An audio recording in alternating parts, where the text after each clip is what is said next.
maybe this will look a little bit different. Let's hope so, that we see, some of that sort of erosion in this eye wall as that shifts on up toward the I-10 corridor here as we head through the next several hours with that. So flash flood warning, it's everywhere. I mean, you're in it, you're under it. It's a flash flood warning for Okaloosa, Santa Rosa, Escambia, Baldwin counties, flash flood emergency as well, and that's going to continue here, and we'll continue to see those alerts. Glad to see we're not seeing the tornado warnings. So it's just a landfalling hurricane that is just right over us. I mentioned Jared. Is Jared, where'd he go? Is he still here? Oh, I can't see you over there. We're so distant, it's, yeah. A hurricane this way, yeah. Yeah, I mean, usually it's like big hugs and stuff, Catherine and I have been on top of each other, but that's okay. We could say we're family, right, Catherine? That's right. Yeah, you're okay with that, yeah. So, yeah, let me share this scary story with you. So, we've worked, as long as I've been here, and Jared, I know you and Laura have worked with Kathy Dunnigan for a long time. Yeah. What a frightening moment. I want to show this picture to you that she shared with us, and is sharing has been kind enough. I mean, she says she's still shaking. She is really shaken up by this. Was trying to get some rest, and a tree fell into her home. Take a look. You can see this in the bedroom. Mm. That's scary. In that bed, yep. And the drywall coming down, and she had to move that out of her way to get out of the bed. I mean, that is. And she's all right though, correct? She is all right. Yeah, thanks for asking. Sorry, I should mention she is doing all right. Just has a small scratch, she said, but she's just on nerve right now. Sure. And you get the irony, I just have to mention, although nobody's ever in a good situation for this to happen, the irony of that is that Kathy is our promotions manager and does so much for the station, but during storms, her role becomes to take care of everybody in this building. She has been for the last 2 days going out procuring food, I know not where, even as things were closing, and checking and making sure people have water and food to take out on the road as our reporters go out into these adverse conditions. And it just, the irony, like I said, to come home to that, and it just shows that usually a lot of times when we see tree into house, as we would call it here in the newsroom, tree into house, it's right across the roof and it's laying on top of it. But you guys, that's so strange that it's just poked through like that. A couple other things about Kathy. Same thing happened with Ivan. She had a big tree fall through her house with Ivan. That's a spooky similarity as we keep discussing the date. And something else, she just remodeled that place. Ugh, there's never a good time, but there's lots of bad times. All right, well, she's certainly in our thoughts, and we'll do a little caretaking for her. Hopefully, we will not see too many of these as we move through. We're certainly not wishing that on anybody. No, I mean what a scary scenario in the bedroom too. So just something to think about. Once this passes, we're going to be cleaning up a lot of tree debris, and a lot of trees down and stuff. Hopefully not without power for a long time. But that's that is something to think about when you're considering the surroundings around your home. So take a look at that.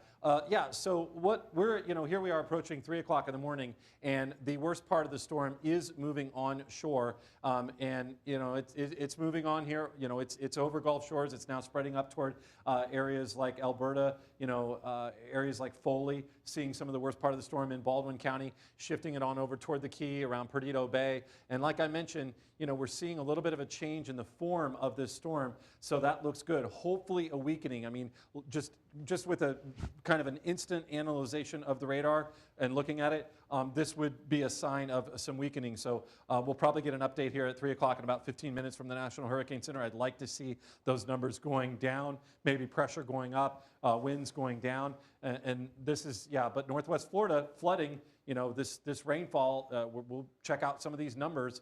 Hopefully we'll have some good solid data telling us what actually fell across the area, because we've had reports now that really have been approaching right around that 20-inch mark from this storm. This has been such a slow mover moving through. This is the bigger picture too of Hurricane Sally. We were showing some images too out of New Orleans around Lake Pontchartrain a bit earlier on too. It was clear, dry. There was a camera shot that was looking down the road, and they they had a lot of wave action and such, but no rainy weather over there. And as this spins around in this direction, that's going to be a strong north wind over New Orleans that they're dealing with right there. It's windy weather, but it's bone dry on the west side of the storm. That is the side. We always say, you want to be on that softer side, and that is the softer side.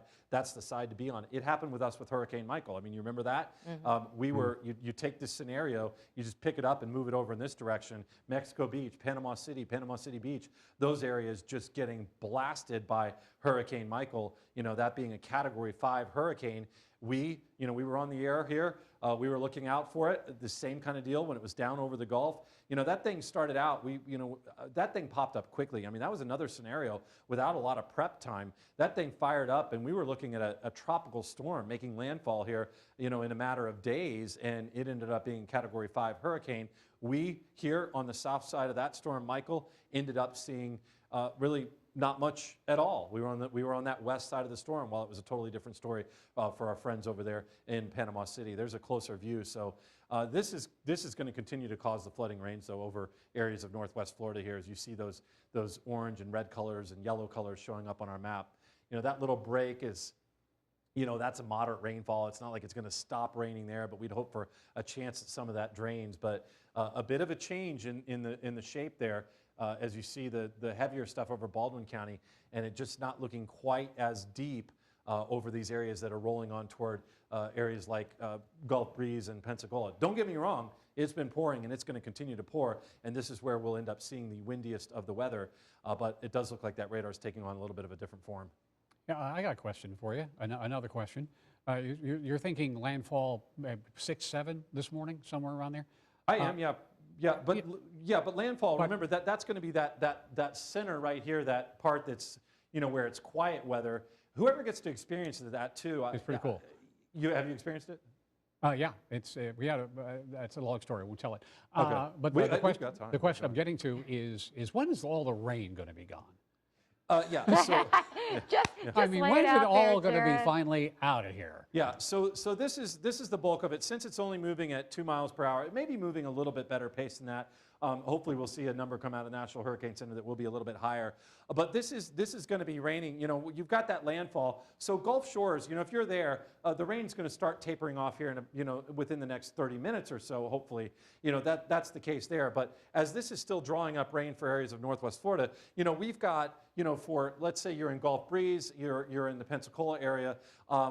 Yeah, I mean, we're looking at really rainfall to continue for 5, 6, 7 more hours, I'd say, over. But it will just be that rate and that intensity that might be a little bit different for Pensacola. But, for Gulf Shores, right there, you could see at the end of that loop, it's kind of coming up on that area. So they're going to start to get a little bit of a break from the rain, hopefully here, in 20, 30 minutes or so. But yeah, we're hours and hours away from the rain stopping, as it's being still drawn up from the Gulf there.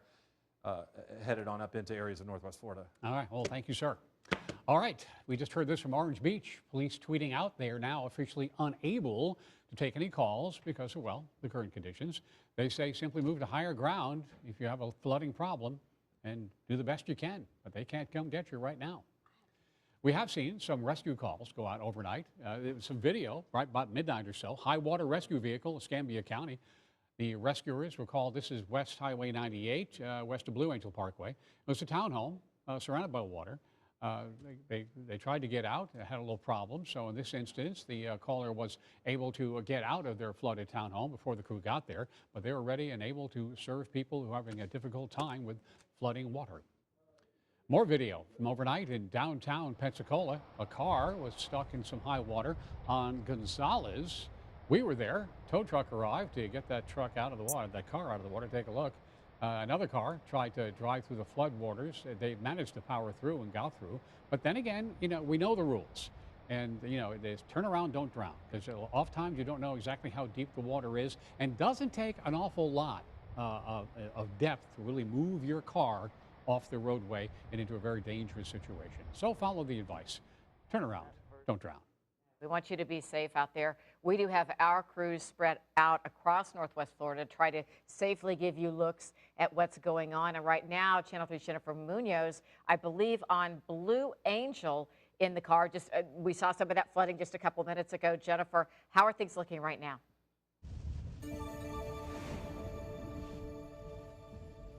Well, right now we are in the car. We're driving very slowly. We're heading over to the Grand Lagoon Yacht Club. But right now, I believe we're on Blue Angel Highway, and I'm going to flip the camera so you guys can see what we're seeing. We are seeing a lot of debris on the road right now, standing water. And of course, you can notice how the wind is pushing the water here on the road. We've been driving very slowly just to make sure we don't run into that standing water that can be very dangerous. But we've been checking out this west part of the county right now, and it looks like we might be driving through standing some water right now. But this is what we're seeing. Still very dark out here, but we've noticed tree branches flooding in certain areas over here. And you can probably see here in the middle of the road, we're seeing some leaves there. But it is very windy right now. The rain is just pouring down. But we've been checking out some of the data around the area, but stick with us. We'll continue to keep you guys updated with what we're seeing out here as we're preparing and bracing for Hurricane Sally. I'll send it back to you guys. All right, Jennifer, I know I don't need to say it, but do be careful. It's a little sporty out there. Because of the weather conditions last night, the ECUA did have to shut off the water system on Pensacola Beach. There was a water main break. Obviously, a lot of things waiting for this system to go through, and one of the things will be the repair on that. They're going to have to wait till weather conditions are favorable, and they will head out that way and get that water main fixed and get that water service back. First Judicial Circuit courts across Northwest Florida are going to be closed today because of the storm. They are expected to resume operations tomorrow. If that changes, we'll certainly let you know on air and online. You can keep checking the website for closures, as a matter of fact, because I'm sure there will be a number of them coming in. Tolls on the Garcon Point Bridge are suspended through tonight at midnight. Now, that bridge is closed right now, so it's not a real material question at this moment, but we will keep you advised as the bridges reopen and as tolls are changed or put back in place. We have some interesting video to show you. You've seen this before, certainly on video. Maybe you've seen it in your own neighborhood from storms before. Those transformers kind of exploding as the winds and the rain take a toll on the power grid. This particular video is out of Orange Beach, taken by Brett Adair from Live Storms Media. And we have some other video here, flash flooding in Gulf Shores. This piece of video, courtesy of Brandon Clement with Live Storms Media. He says the surge is making the flooding a whole lot worse, and what's going on, drainage systems are apparently backing up. Again, this is in Gulf Shores just a short while ago. And of course, like Northwest Florida, parts of the Alabama Gulf Coast, looking at those same inches and incredible totals of rainfall. Stephen Quinn is in Fairhope right now in Baldwin County with a look at current conditions and also the state of some evacuation orders. Heavy rain bands from Hurricane Sally battering the Alabama coast, but the storm is taking its time, moving less than 5 miles an hour before it's eventually over. Sally is expected to bring more than 20 inches of rain to the Alabama coast.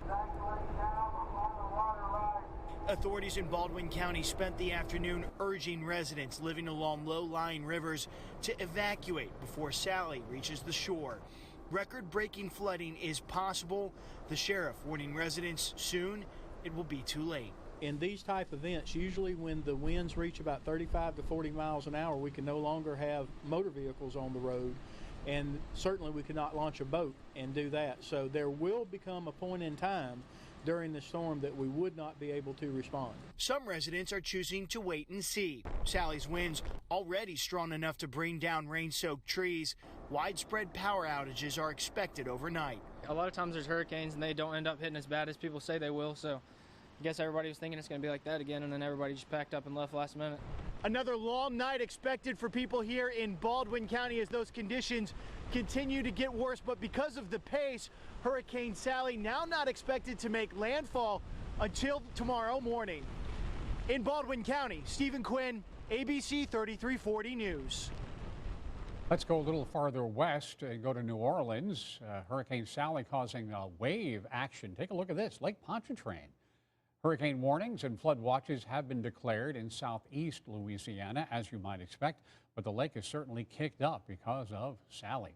We have other video from Mobile. And big waves and rough seas in Mobile Bay as well. No surprise. We have a live drive stream now from Brett Adair. This is going to be Orange Beach, Alabama. Brett Adair with Live Storms Media. He is a storm chaser. We have worked with him through several storms, most notably and recently Michael. A live view from what appears to be the inside of Brett's vehicle, and that's typically how he does it. Typically an SUV. He's got all kinds of equipment in the truck that he can use for these live streams. Absolutely driving rain and wind, very difficult to see anything beyond what's right in front of his windshield.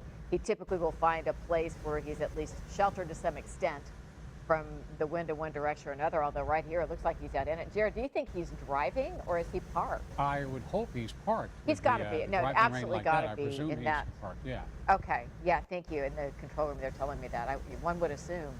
But that's what's going on in Orange Beach right now, just a mess. I mean, Alan's been showing you that on the radar and telling you that they have been, everybody's been getting some, but they've been getting the brunt for, say, the last hour or two. Maybe going to ease off for them a little bit. But again, Brett Adair with Live Storms Media, live stream from Orange Beach this morning. Let's go to downtown Pensacola. Renee Beninati spending her morning in downtown with a look at what it's like in the city. Hello, good morning, Renee. Jared, the most consistent thing we have seen out here in Pensacola near I-110 has been the rain. The wind hasn't been too bad out here, and that has led to major flooding here by Tarragona and Gonzales Street. It's wrapping around this whole area from Tarragona into the parking lot of DeLuna Winery over here and into this empty parking lot here, so much that debris has been washing up.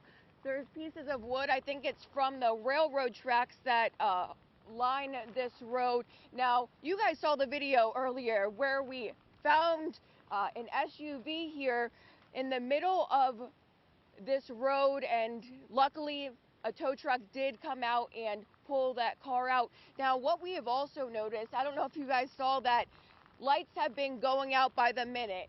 It keeps on getting darker out here, what we have noticed. And Hudson, if you're able to pan around, you can see just how dark this neighborhood has become. You can see the difference between the right and left side of your screen. There are some lights over here and the rest of the neighborhood pitch black.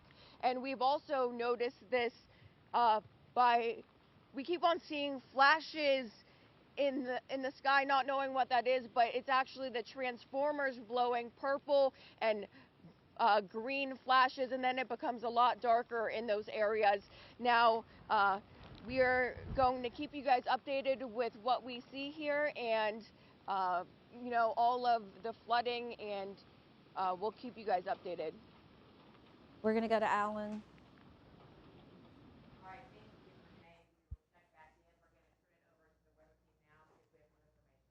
Okay, we have a tornado warning for parts of Santa Rosa County. Alan is getting that information together really quickly. I'm just going to tell you some of the other info we have until he takes it over on Max 1.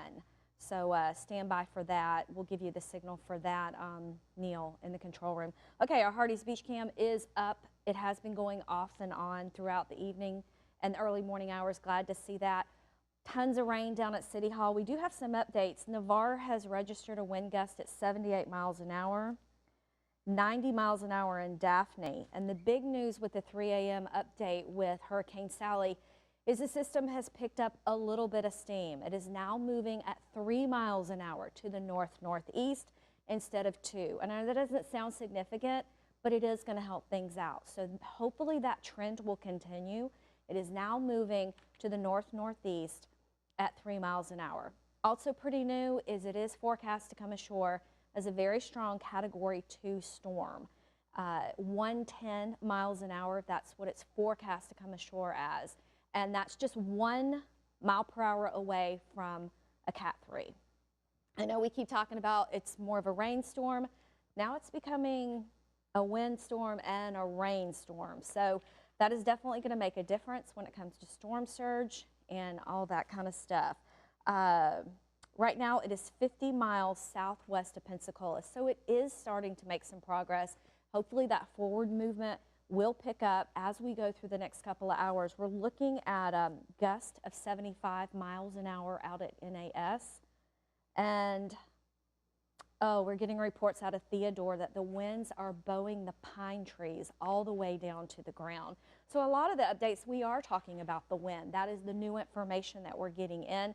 So we keep harping on the rain, rain, rain. We're talking about the wind too because that's what's new about the system within the last couple of hours. It keeps getting stronger. At one point today, it was all the way down to 80 miles an hour, and now it's jumped up. We also have updates on the potential for the total rainfall.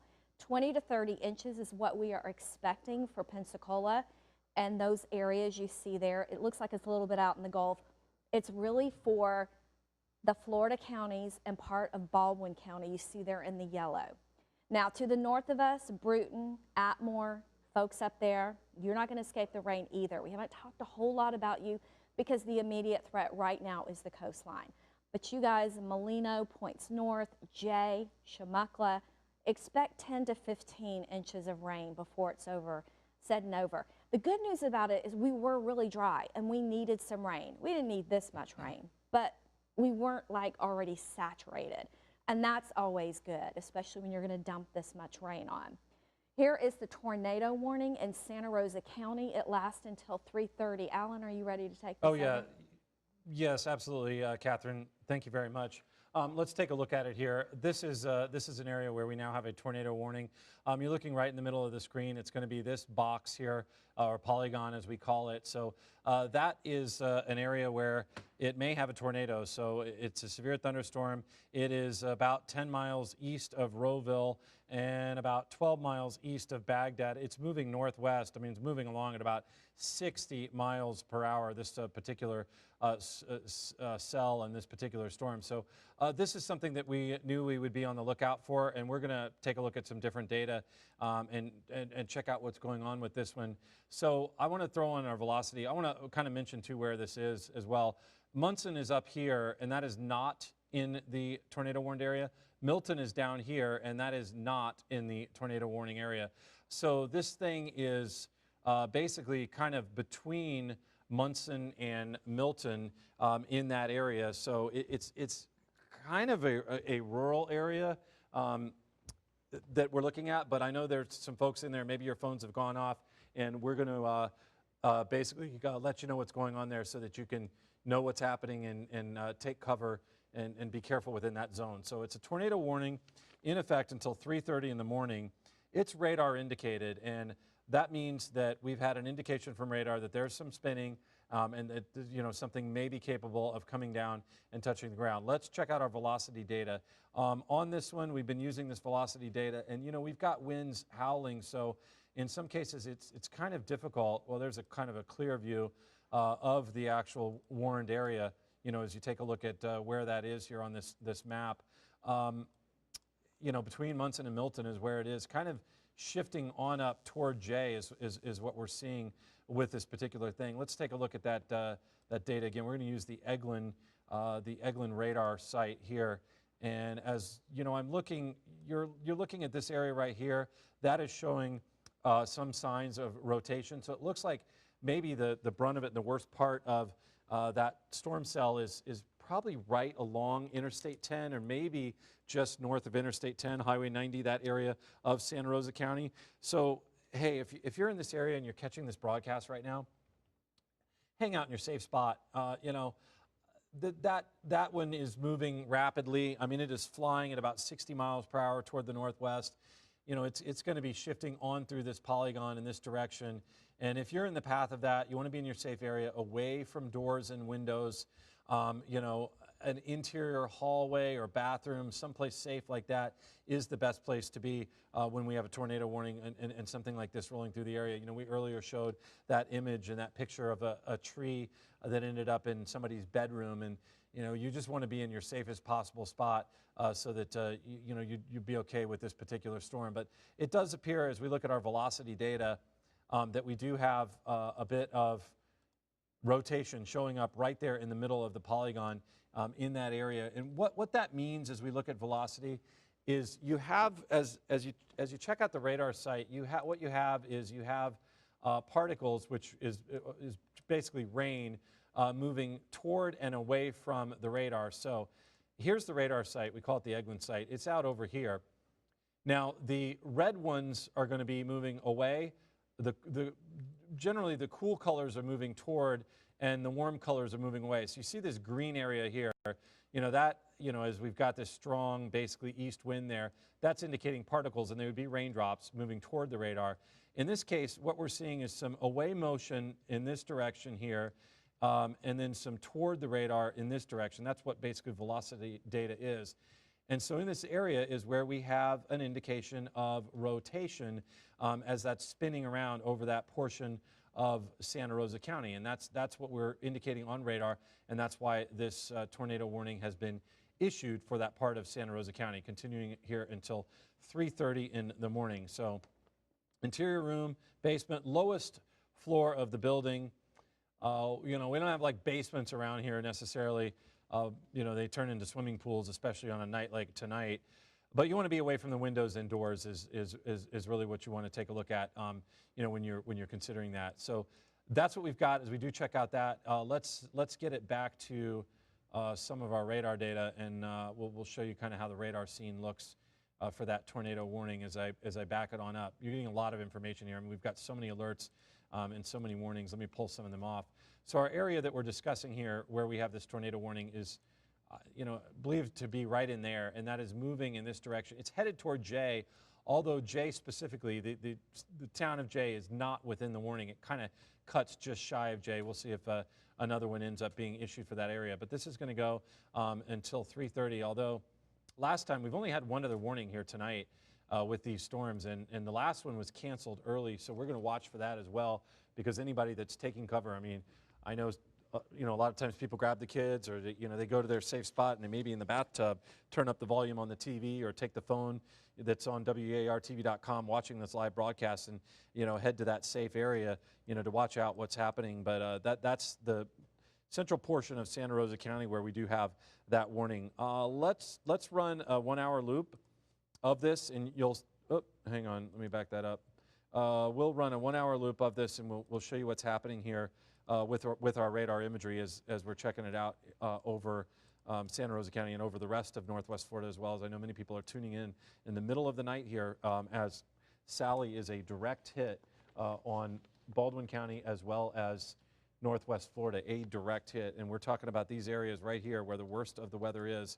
This is the worst of it here from Sally right there, where we're seeing that eye wall moving on shore, starting to ease up around Gulf Shores, Alabama. Orange Beach still, maybe starting to ease up around Orange Beach. Perdido Key still under it right now.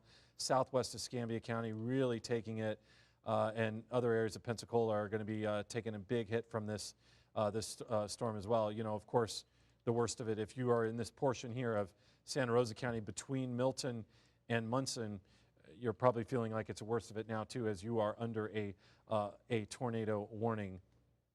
That's the overall radar imagery. We're waiting on this thing just to continue to move northeast, and I believe our motion had maybe, Catherine, didn't it pick up a little bit, or did we? To 3 miles so an hour. So we're adding on a motion now that is, what are we still northeast? Yes, and the pressures are dropping. Yeah, pressures are dropping, which, that's always an indication of a lower pressure, stronger hurricane, higher winds, stronger hurricane. And finally 3 miles per hour. We'll take every mile per hour that we can get as we watch this. But again, what we're seeing is a tornado warning for that area right there in Santa Rosa County, continuing here until 3:30. Guys, we will let you know if we get new information on that warning. In the meantime, we hope the folks there between Munson and Milton, down the highway there, take cover and stay in their safe spot. And if it's canceled, we'll let you know as well.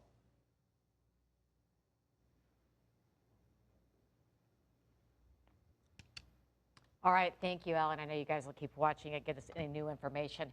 In the meantime, we want to give you an insight into some of the current conditions throughout Northwest Florida. We get teams all over the place. Carolyn Serta is downtown. She brings us a report from 9th Avenue in Pensacola. Yeah, we've seen a lot of roads closed off because of the flooding that we are seeing. This is just one of them. We are on 9th here. by Bayfront, and you can see why these roads are closed off because of the flooding that we're seeing. The winds have definitely picked up. The rain has been constant. And there are barricades throughout the area, but even in those streets, on those streets that don't have the barricades, you still should be cautioned because there were several of them where we were driving through and we had to back up because maybe they just haven't gotten around to close off that street yet, but you just really want to be cautious. We've seen several people do that, not wanting to take the risk. Again, it's because of the flooding that we are seeing across the area. In addition to the wind and the surge, the storm surge that we're seeing, we're still getting that localized flooding on the roads. We're going to continue to check out different places here for you to show you the conditions and report back. For now, I'm Carolyn Serta. All right, Carolyn, thank you. Pensacola Base Center turned into a shelter. Channel 3's April Baker was at the Base Center and tells us about the shelter, and that really should be your very last resort. The Pensacola Bay Center is acting as a hurricane center. As of Tuesday night, 154 people are being housed here and 5 dogs. It is pet friendly here if you're looking to find a safe place to be. People in low-lying areas as well as people that might have places to go are coming here to the Pensacola Bay Center to seek some refuge from these winds and rain. You can see behind me there are sheets of rain moving sideways. It is very dangerous out here, poor visibility, not great conditions to be out on the roadways or being out and about downtown Pensacola. Also, you must note that we are in the middle of a pandemic, so you will have to be screened for COVID-19 screening techniques before you head into the Pensacola Bay Center, so keep that in mind. Also, you are required to wear a face mask inside at all times to protect yourself and to protect others. So we'll keep you posted on the latest conditions on air and online. For the meantime, reporting in Pensacola, April Baker, Channel 3 News. And that center staffed by a combination of volunteers from the Red Cross and county employees who are acting as backup there. So Channel 3's Rebecca Castor has been in Okaloosa County covering the storm. Rebecca gives us a look at how conditions have been looking there. I'm in Fort Walton Beach right now, where we've just seen a consistent downpour of rain over the past several hours. We're not expecting it to let up anytime soon. We're also seeing some of the strongest winds we've felt so far as Sally becomes closer to the Gulf. Now I want to show you the sound right now. The waves just barreling up closer to the dock here. Usually there's several more steps, just completely overrun by water. We're seeing some pretty strong wave action out here as well. We can get some of better looks back here. The water making its way closer to the shore, definitely bringing this dangerous risk for flooding in this area. We're seeing a lot of flooding throughout Okaloosa County. If you don't need to be on the roads right now, there's definitely no reason to be. Only if you are evacuating an area that is flooding, that should be the only reason you are on the roads right now. Now we're going to continue to show you how conditions continue to deteriorate here in Fort Walton Beach as Sally continues to approach this area. Rebecca Castor reporting, Channel 3 News. All right, we have some pictures from viewers, of course. Choctawhatchee Bay. Nicole Browning sent us this video earlier in the day. You can see their dock and boathouse getting a little overwhelmed by the waves. Very early, and will be more so as the storm surge pushes in. Now we go to Pensacola. This is from Dr. Kathy. I sure hope I pronounced that right. Big old tree down in the yard. Looks like you can see where it snapped. What a mess. Take a look at some video pictures from Perdido, courtesy of Kim McIntyre. Take a look at that. The winds whipping on their back deck, tearing apart the canopy and pushing things around just a little bit there, it seems. And then we go to Portofino Island Resort. This may be from the resort itself, I'm not sure, but a look from obviously way up in those towers that stand in between the Gulf of Mexico and the Intercoastal Waterway on the end of Pensacola Beach before you head toward Navarre on 399 Earl Bowden Way. Portofino, lots of wind, lots of water blowing around. We'll keep an eye on them. A number of people called for rescues. This is video from just before midnight high water rescue vehicle. This is in Escambia County. Rescuers called to West Highway 98 near Blue Angel Parkway. Townhomes surrounded by water. They were called multiple times throughout the night. In this particular instance, the caller got out on their own, no problem, it seems. Well, maybe some problem, but they managed to survive. And the crews got there shortly thereafter, but you can see the vehicle that is going to be used for any and all high water rescues because of Sally. Video overnight in downtown Pensacola, a car stuck in the high water on Gonzales. We were there, as it turns out, when that car got stuck and the tow truck was on the way to pull them out. While we were there, another vehicle tried to kind of power their way through the water, and they managed to make it. But the advice, as you all know, is always turn around, don't drown. ABC's Rob Marciano spending his time in Pensacola with this report. We're getting the full wrath of Hurricane Sally here in Pensacola. Winds and rain have only increased in the past few hours and will only continue to get worse as we get closer to sunup and that eye wall makes landfall and scrapes the big cities of Pensacola and Mobile, Alabama. Extremely slow moving storm, which has been this relentless rain and wind all day long. And now we're seeing damaging wind force gusts. We've seen some of the roofs and some of the shelters around us being torn off. The waves here on Pensacola Bay, 6 and 8 feet, smashing against the seawall. We've had to back off from that because we're seeing significant flooding now from that surge, and we're at low tide. High tide will coincide with landfall of Hurricane Sally. That is not good when we talk about a storm surge that will come well in and off the bays and up the rivers as well. And of course, this amount of rain, 20, potentially 30 inches coming down, that will lead to disastrous flooding in some spots as this incredibly historic and active hurricane season continues for 2020. In the middle of Hurricane Sally, I'm Rob Marciano for ABC News, Pensacola, Florida. Yeah, at the center of some national attention, but we're going to get a couple of updates later today from Escambia County. They're going to hold news conferences at 10 o'clock this morning and again at 3 this afternoon. We're expecting to hear from county commissioners, the county administrator, Janice Gilley, emergency manager, Eric Gilmore, and Sheriff David Morgan. We will bring that to you on air and online at WEARTV.com. So stay tuned and stick around for that good information. And right now, there are so many road closures. The Pensacola Police Department tweeted earlier they can't list them all. We'll run down just a few for you. Of course, very much earlier, actually yesterday, they did close the 3-mile bridge. A barge hit that bridge this morning. Senator Doug Broxson is telling Channel 3 that the barge does belong to the contractor working on the new bridge. A team from the Florida Department of Transportation is going to have to assess that damage before anybody drives on the bridge again. And obviously, weather conditions are going to prevent that for the next immediate moments. We'll let you know when that happens again. More closures, the Garcon, the Navarre Causeway, the Theo Bars Bridge, the Lillian Bridge, all of those closed right now. Some roads in Pensacola also closed. These won't surprise you. 17th at the Railroad Trestle, the Graffiti Bridge. 9th at Bayfront, Sonia at K, Main between A and Spring. In Okaloosa County, Shalimar Drive between Plew Avenue and Sunset Beach Court is closed. Water over the roadway there. Santa Rosa County has not sent us any closures of note, nor has Walton County, but obviously if you know of low-lying roads in your neighborhood that typically flood, assume they are. We may not have them all, so please keep that in mind. Channel 3 will bring you updates in real time, both on air and online, so make sure you are following us. Make sure your devices are charged in case power goes out at any point.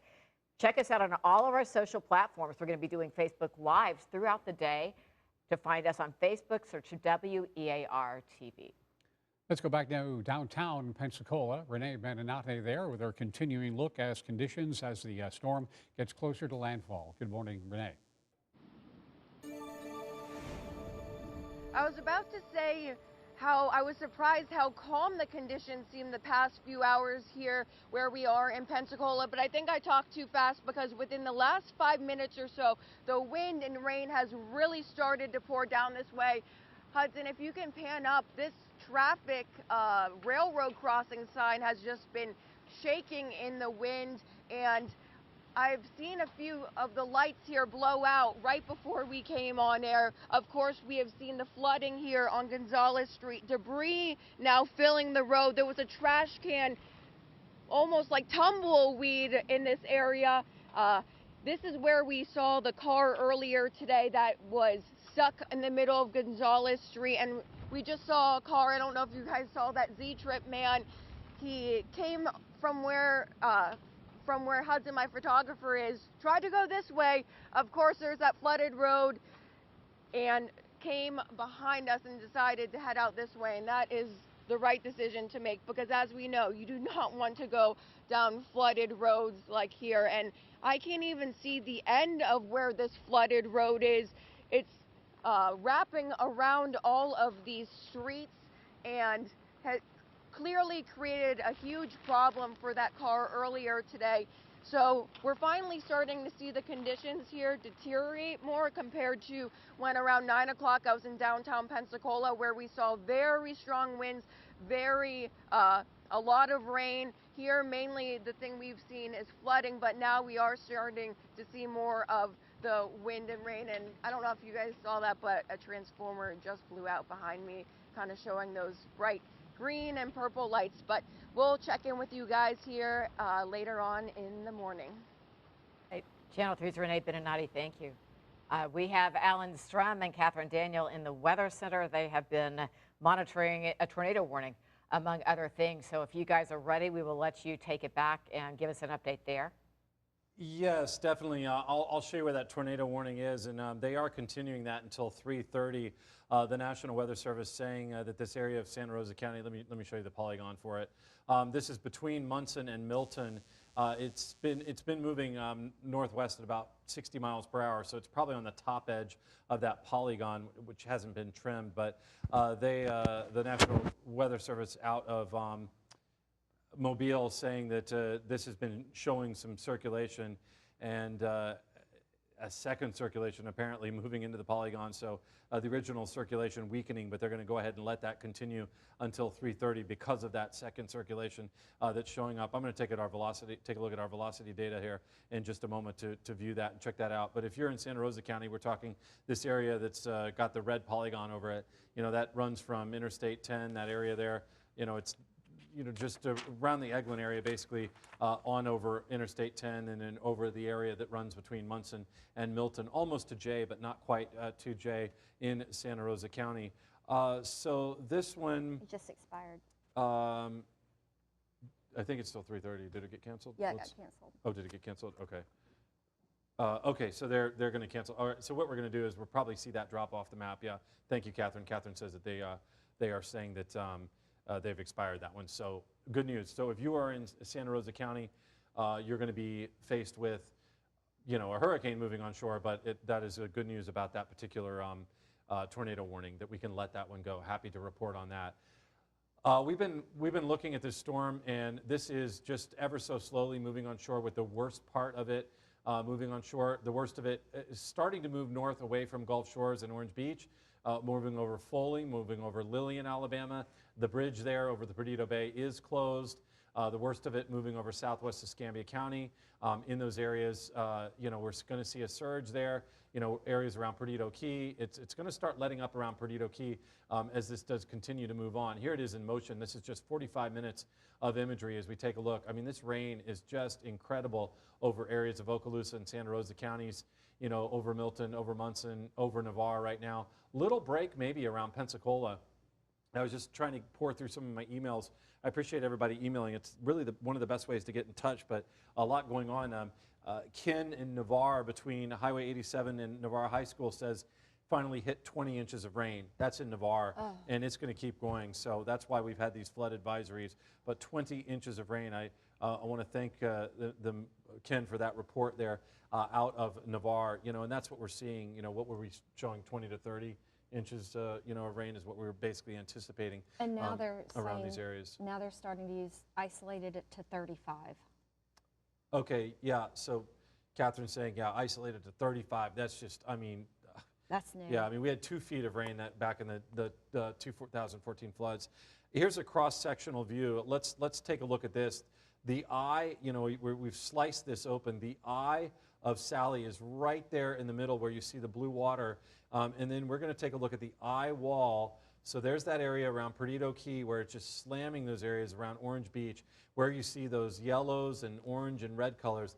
That's your heaviest rain, and that's also where we're seeing the worst of the weather, as it is just shifting over those parts of Perdido Key, Orange Beach, and Gulf Shores. And then there's our eye. So officially, when the center of that very middle of that eye moves onshore, that's when we'll have our landfall. They're probably going to peg that at Gulf Shores or maybe Orange Beach, and that was where we had it with Hurricane Ivan.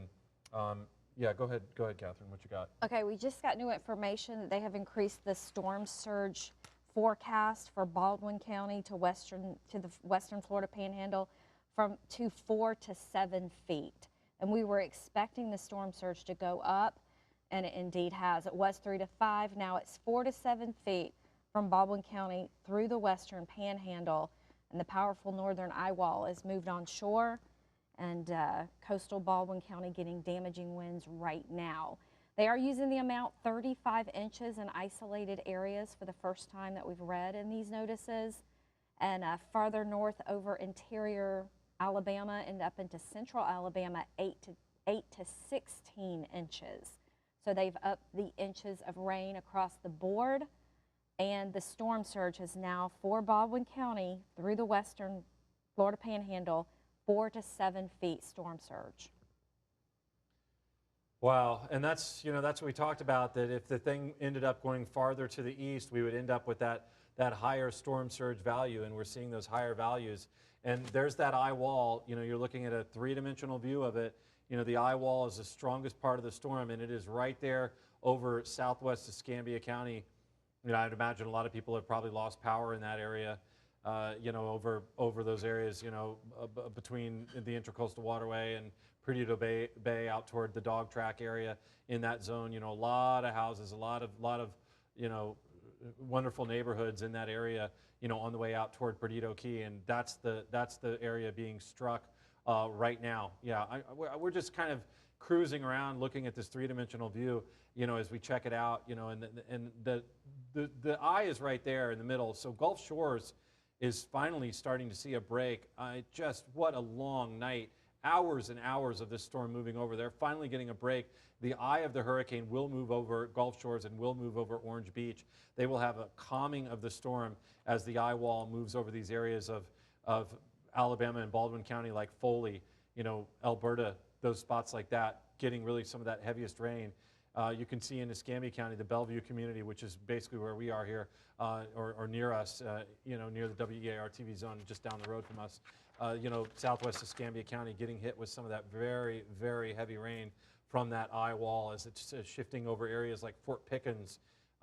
You'll see it in those spots, just running right on up and into those areas. You know, it's over that part of Santa Rosa Island. Let's take it on in for a closer view. Hey, Alan, even Gulf Breeze proper starting to really get that eye wall and that worst part of it around proper. Sorry to interrupt. We're starting to get reports out of Okaloosa County that multiple flooded roadways, and starting to get reports from emergency managers of flooded homes on Overbrook Drive in Fort Walton Beach. So that is new coming in at 3:27. Starting to get reports of flooded homes in Overbrook Drive, on Overbrook Drive in Fort Walton Beach. Multiple flooded roadways in Okaloosa County, Fort Walton specifically right now. Yeah, and these are some of the alerts. We do still have a tornado watch that's continuing until 6 a.m. And you know, that may be extended for portions of the Florida Panhandle. It may not include the exact same areas, but until 6 a.m. this tornado watch is the yellow area showing up on the map. You also see the flash flood warning for all these zones where we've been seeing you know, flash flooding here all night long. So yeah, this may be our biggest rain event here that we've had for the area as we watch this hurricane just move on shore, and it's all because of the speed and you know, that forward speed from this particular system. I'm gonna pop up our Destin camera now, and this camera is still alive. It's at the Emerald Grand Condo Towers, although it does look like I mean, doesn't it look like some of the neighborhoods are darker? Don't we see more? Yeah, You know? it's definitely darker. Yeah, it looks darker, so we're not seeing as much as we usually see. The harbor is right there in the middle, but we've still got power there from the Emerald Grant condo towers, or we wouldn't be able to see anything from our Destin cam, which is really just shaking around there, just, you know, with the tremendous winds over that part of Okaloosa County. But again, you know, the brunt of the storm is back toward Baldwin and southwest Escambia County at this time. You can see some of the data at the top of the on the banner here as we look at the track. You know, those other parts of the southeast, they're going to be worried about this for the next few days and such. But, you know, there it is. It's a Category 2 storm with winds of 105 miles per hour, just moving to the north-northeast at really only 3 miles per hour. That's, you know, that's about all we are seeing from it. So that radar imagery just really telling the story. You know, and I do, you know, keep thinking back to Hurricane Ivan. The only difference is with Hurricane Ivan, it was moving through more quickly, you know, and then we started that cleanup process, you know, as the light was coming up the next day back in 2004 with Hurricane Ivan moving onshore. You know, also, a lot of times people ask me, they're like, why do hurricanes always hit at night? And that's actually not the case. They just hit when they hit. They'll hit day or night. It just happens to be that this one is hitting at night, and here we are with Sally. Yeah, so, you know, just think about, you know, our friends down toward Perdido Key and southwest Escambia County, you know, in those areas. I mean, this is rolling on up, the worst part of it, on up toward NAS Pensacola. You know, you folks in Gulf Breeze proper, if you're still hearing me, or maybe you're watching on your phone or your computer that's been charged up, you know, and you've perhaps, cell phone signal, I guess, is usually the best way, isn't it, to kind of get the signal once the power goes out? Yeah, that's the easiest way. So yeah, we always tell people get them charged, and that way if your power goes out, you can still get some signal from us. So thank you, Alan, for that update, and we'll check back in with you guys. Catherine was talking about flooded roads, starting to get reports of perhaps flooded roads or even flooded homes in the vicinity of Overbrook Drive in Fort Walton Beach. And I double-checked because that sounded familiar to me. And this is probably the kind of thing we're talking about. That's not going to be coastal flooding. That's not going to be surge-related, because that's really on more of the north side of town, northwest side of town there. So don't know if it's drainage or some other situation. Obviously, we'll wait till we get more information, but probably not the last report we will have along that vein. We want to take you back out live. We have crews across Northwest Florida this morning trying to give you live looks at everything that could be going on. So we've got Channel 3's Jennifer Munoz, who is in the car. They're trying to safely make some progress around the western side of town. And I believe you guys, that's where you were earlier. Where are you now?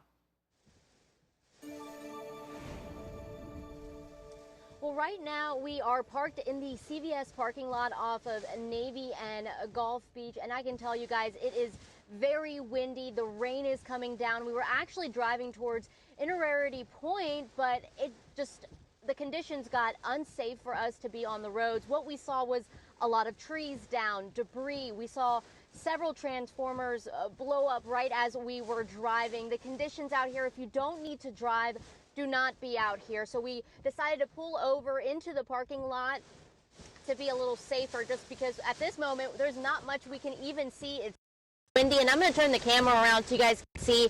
And this, like I mentioned, the light here at Navy and Gulf Beach is out. There's just one straight light there that's still going, but we have the car shaking right now because of the wind speeds.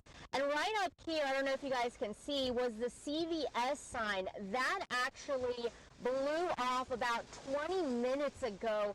Thankfully, not by our car, but just a little further out into the parking lot. So the conditions out here are pretty bad. So like I mentioned, if you don't have to be out on the roads, if you don't have to be outside, do not come outside. We've taken the decision to park here in the meantime as we wait out this storm, but we'll continue to follow the conditions and the damage. From what we've seen so far, there's going to be a lot of damage, but I'll put it back to you guys.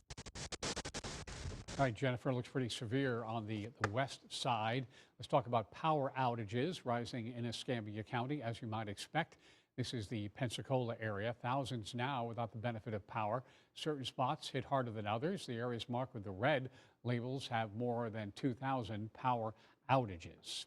And of course, power transformers exploding because of the hurricane. We have some video. This, I believe, is from Orange Beach, taken by Brett Adair from Live Storms Media. Wow. Video over in Orange Beach as well. This is from Brett as well. Boy, those guys from Live Storms Media are getting around. They are storm chasers. That's what they do. But this one gives you such a better look at the wind they've been dealing with in Orange Beach. And Alan and Catherine have been talking about this, how these places, Orange Beach, Gulf Shores, have just been getting hammered for the last couple of hours. Trees bent over, the things that you would expect to see. Thank you to Live Storms Media for that video. And let's go to Gulf Shores now. We have some video, I believe, of flooding in Gulf Shores. From, again, this is Brandon with Live Storms Media. Now, you saw this a little bit earlier. Let's bring it back to you. In this instance, what he believes is going on is that some drainage systems have backed up. So you've got the surge, the rain, and then the water just getting worse and worse for those folks. Because this was earlier, several hours earlier in the evening. So that is a sense of what's going on as we head a little bit to our west, where they just, again, been really getting the worst of it. And we'll see as things move on what's behind when that water pulls back. Things severe on the west side, but let's now go back to downtown Pensacola and Renee Beninati with an update on the conditions downtown. Renee? Like this, it was almost like a light switch when the weather really took a turn over here where we are right under I-110, excuse me. We are now getting pounded with rain and wind here. If you look up, you can see this train light is just waving in the wind. And Hudson, if you can pan into this stop sign here on Gonzales Street, it has been shaking like crazy. I don't know how much longer it's going to hang on here. I don't know if you guys can see how strong this wind and the rain is coming down. I'm sure that will not help very well with all of the flooding we have been seeing here on both sides of this road. It's coming down strong right now, and we are continuing following the conditions out here. With that wind, we have seen that items like debris have been, crossing into different areas. A trash can went into this parking lot, almost like tumbleweed, as I said earlier. And we will check in with you guys in just a little bit. Thank you so much, Renee. You guys be careful. If you are just joining us, just waking up, Hurricane Sally did grow into a Category 2 storm overnight. People from Alabama to here in the Panhandle bracing for more than 2 feet of rain. Incredible rainfall totals we're looking at. ABC's Elwin Lopez right now in Bay St. Louis, Mississippi, where they thought they might get the brunt of it. Not that, but they're certainly having some impact. So we'll take a look over there now. Sally strengthens as she inches ashore. Oh my God. Forecasters warn the slow motion of this storm will bring historic life-threatening flash floods. Flood alerts stretching nearly 700 miles along the Gulf Coast. More than 10 feet of storm surge expected to slam low-lying areas between Biloxi and Pensacola. Already hammering Florida. Wind gusts toppling trees, rain tearing docks apart. This barge crashing into a bridge, knocked loose by heavy winds. And in Alabama, floodwaters cut off roads, trapping people riding out the storm. We literally have water coming in the windows and the door, and he's having to hold the door shut to keep it flowing open. An angry gust and knocking power out in Gulf Shores. And in just 24 hours, the slow pace of this storm could bring 4 months of rain. I think everybody on the Gulf Coast just needs everybody's prayers because there's going to be a lot of damage. Unlike Laura, we're not expecting Hurricane Sally to move through quickly. And the issue with that is that it will bring flash floods and life-threatening storm surge to coastal areas and perhaps affecting people for days to come. In Bay St. Louis, Elwin Lopez, ABC News. All righty, because of weather conditions last night, the ECUA had to shut off the water system on Pensacola Beach. That was because of a water main break. As soon as weather conditions permit, they will head out and try to get that fixed for you, but right now it's out. hear this. All First Judicial Circuit courts across Northwest Florida, as you might expect, closed today. They are expected, however, to resume operations tomorrow. If that changes, of course, they'll let us know, and we will let you know on the air and online. Well, the Garcon Point Bridge is closed. If it happens to open, tolls will be suspended until midnight tonight. We'll keep a look at that and let you know how that progresses as the day does and the weather changes and hopefully gets better. We appreciate all your videos and pictures. You continue, and please do take pictures and videos. Do so safely and send them to us. This is Paul. Paul showing us roads on Highway 98 in Navarre. Again, if you have photos or videos, you can send them to us a couple of ways. Text WEAR-TV to 95577. Easy enough to use our Chime In app on our website. And check out this one. This is in Fort Walton Beach. We've seen so many of these sights in so many storms, but boy, when that's your boat, that's not a pretty sight to see. This was at a park in Fort Walton Beach. Marlar Park over there in Fort Walton Beach. Gracie DeGafferly sent us that one. And again, as Jared said, we would love to share your images as well. If you keep yourself safe, though. We don't need them that bad. You'll set that boundary. Channel 3's Rebecca Castor also in Okaloosa County. She's been out there for the last couple of days bringing us updates on conditions. So let's see what she's finding. I'm in Fort Walton Beach right now, where we've just seen a consistent downpour of rain over the past several hours. We're not expecting it to let up anytime soon.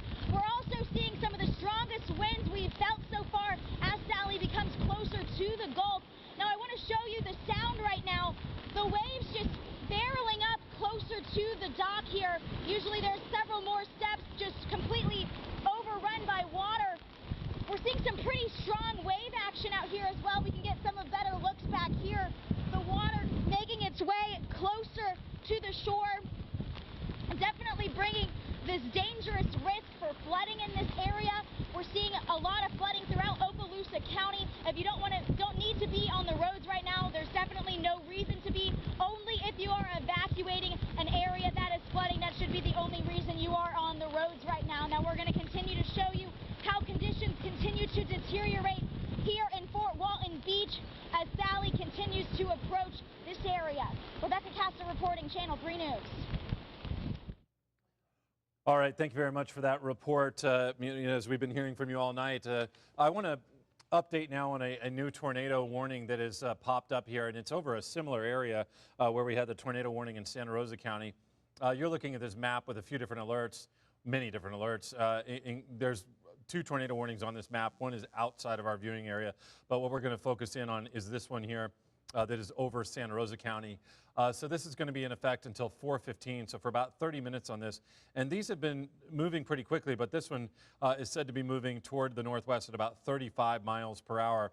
So this one does include Jay this time around at the end of it. And it again is between Munson and Milton, where we have this tornado warning. Milton, on down the road there, as you can see. And here it is in the northern part of Santa Rosa County. So tornado warning just issued here as this severe thunderstorm may be capable of producing a tornado, and it was located about 8 miles north of Rowville, or about 12 miles north of Milton, and moving northwest, like I said, at about 35 miles per hour. So we're seeing some of these tornado warnings popping up.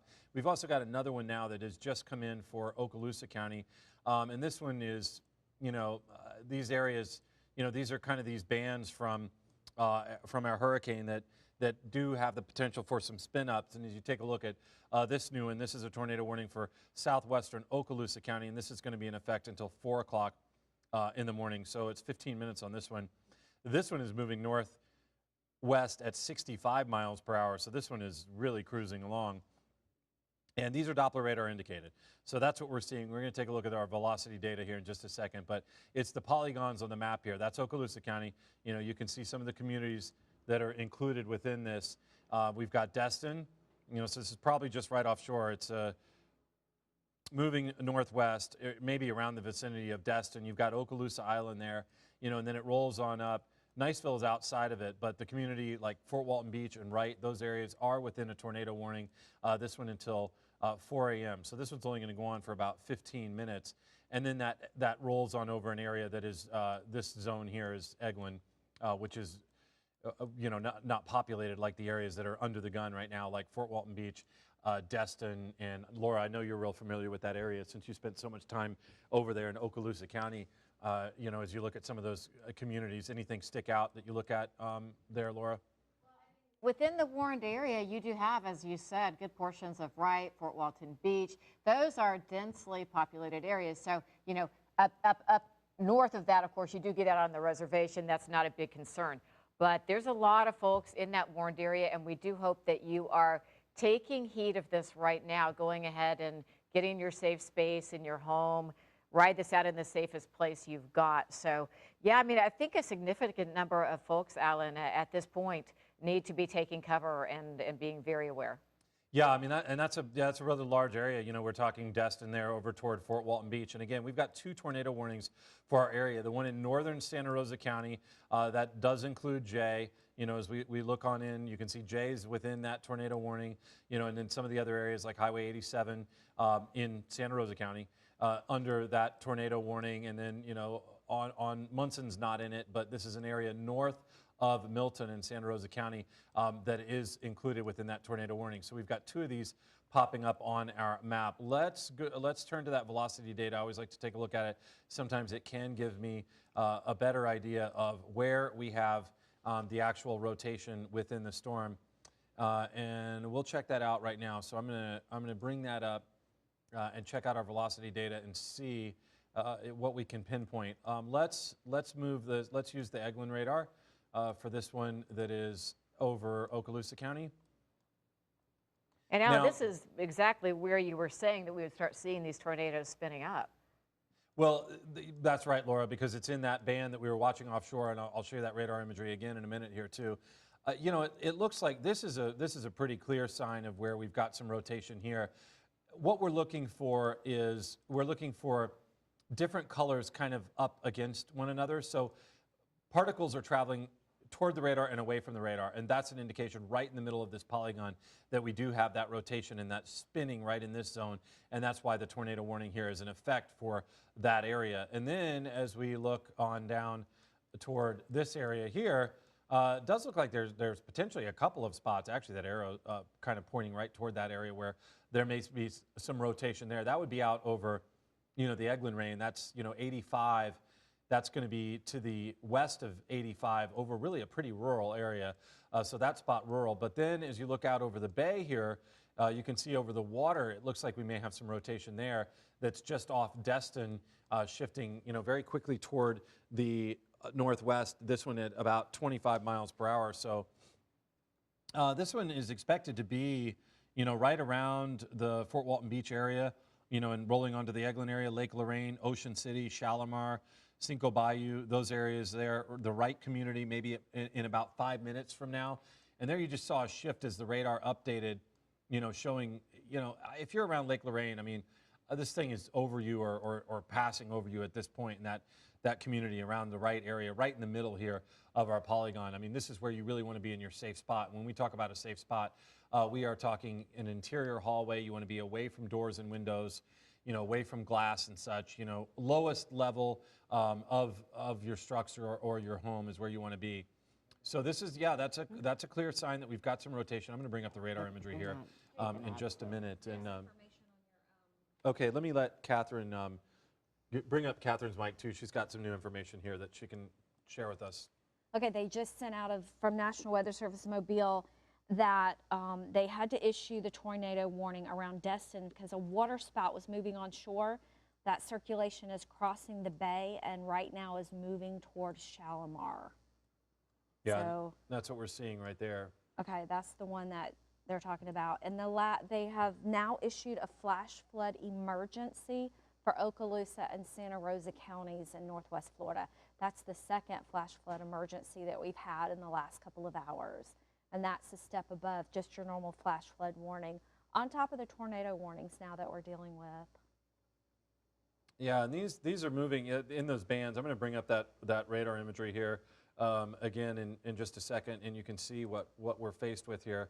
Let's take a look at this. You can see, yeah, these are in some of those bands. Yeah, this is what Laura was pointing out as well that I was talking about, that a lot of times it's to the east of the storm in this kind of scenario right in here where you see these move on shore, you get these water spouts or these little spin ups, and now we're starting to see some of those warnings. You know, you've got that one area up here in Santa Rosa County, in the northern part of the county being warned, and then this area right around Shalimar, Lake Lorraine, in that area that is being warned for the tornado. And I'm going to put this in motion too, as we'll continue to take a look at what's happening here with these storms and these bands as they're moving on. You know, and this has been such a slow mover. We're glad that it's finally picking up the pace a little bit. The hurricane we're talking about, but it's drawing up that moisture, that just rainy weather in those bands, and just dumping it still over Northwest Florida. I mean, to think that we're calling for a rain total of 20 to 30 inches is just absolutely insane. Back to the hurricane, we'll keep that in mind. You know, I've got you guys in mind there around Shalimar and Lake Lorraine and such. You know, just stay in your safe spot until that moves out of the area. That expires here at 4 o'clock for Okaloosa County, and at 4:15 for northern part of Santa Rosa County. But Gulf Shores is in Orange Beach, and even areas around Perdido Key, finally, even in Rarity Point, finally starting to see a little bit of a break from a relentless hours and hours of Hurricane eye wall moving on. So the folks in Gulf Shores are now going to be in the actual eye wall, and the center of the hurricane is right here. And once that part moves over land, then they will call an official landfall. Whatever. Yeah, let them do that, whatever. That'll happen a little bit later on. As we've been predicting, it was probably going to be around 6 or 7 o'clock in the morning, and that's, you know, what we continue to expect with that. But the eye wall now is over that part of southwest Escambia County, and it's closing in on other areas of Pensacola. I mean, we're here, it's outside our back door here, you know, at the station, and rolling through these areas here. You know, it's approaching, you know, it's been moving through areas around Santa Rosa Island as well as Gulf Breeze. We've been taking a look too at this eye wall and this eye on a three-dimensional perspective. You're looking at the center there now. Finally, Gulf Shores and Orange Beach and Perdido Key in that actual center, that eye, that very calm eye, while the eye wall is now running through those other parts of southwest Escambia County, Fort Pickens, NAS Pensacola, over here around the Bellevue community, around, you know, here where we are near Massachusetts at WAR, down Mobile Highway. There's your eye wall as you take a look at that eye wall just really closing in on Escambia County. I mean, this is a dead hit of a hurricane that's a Category 2 storm with winds of 105 miles per hour is what they're saying the maximum sustained winds are on it. There's your center. That's going to be your calm area that's going to be moving. It's already moving over areas like Gulf Shores, while the worst of the weather here is hitting areas like Gulf Breeze, Santa Rosa Island, southwest Escambia County. As you look at that tremendous, you look at those colors, those orange, you know, those reds and yellows, that's where you've got the strongest and the heaviest rain, as well as those really intense winds and hurricane force conditions coming onto that hurricane warned area. Let me take it back to the tornado warning, and I'm going to let Catherine pipe in here as well. Okay. And give us some information. The tornado warning for Okaloosa has expired. Okay, that's good. And the one for Santa Rosa County is, the circulation is still there, but it's broadening out. They are going to keep the warning going, though, for Santa Rosa County up. It's just south of Berrydale. You're zooming in on it right now. And they're going to keep the warning going for right now because they're still having some circulation, but it's starting to broaden out and not be quite as sharp. Yeah, let me loop this too. We're going to go through, let's go through about, what do you say, 30 minutes of a loop, and I'll show you on this velocity data. There's that area. Let me step through that too. So yeah, as Catherine, as you were talking about, there's where it's kind of sharper. Right. You know, where you see those pixels kind of packed in there together on our velocity data. So it's more put together as they started spotting it right here, broad there. Then here it looks we go. like Legos. Yeah, it's like that. They issue the warning. We watch as that moves toward the northwest. You know, you're seeing those different colored pixels butted up against each other.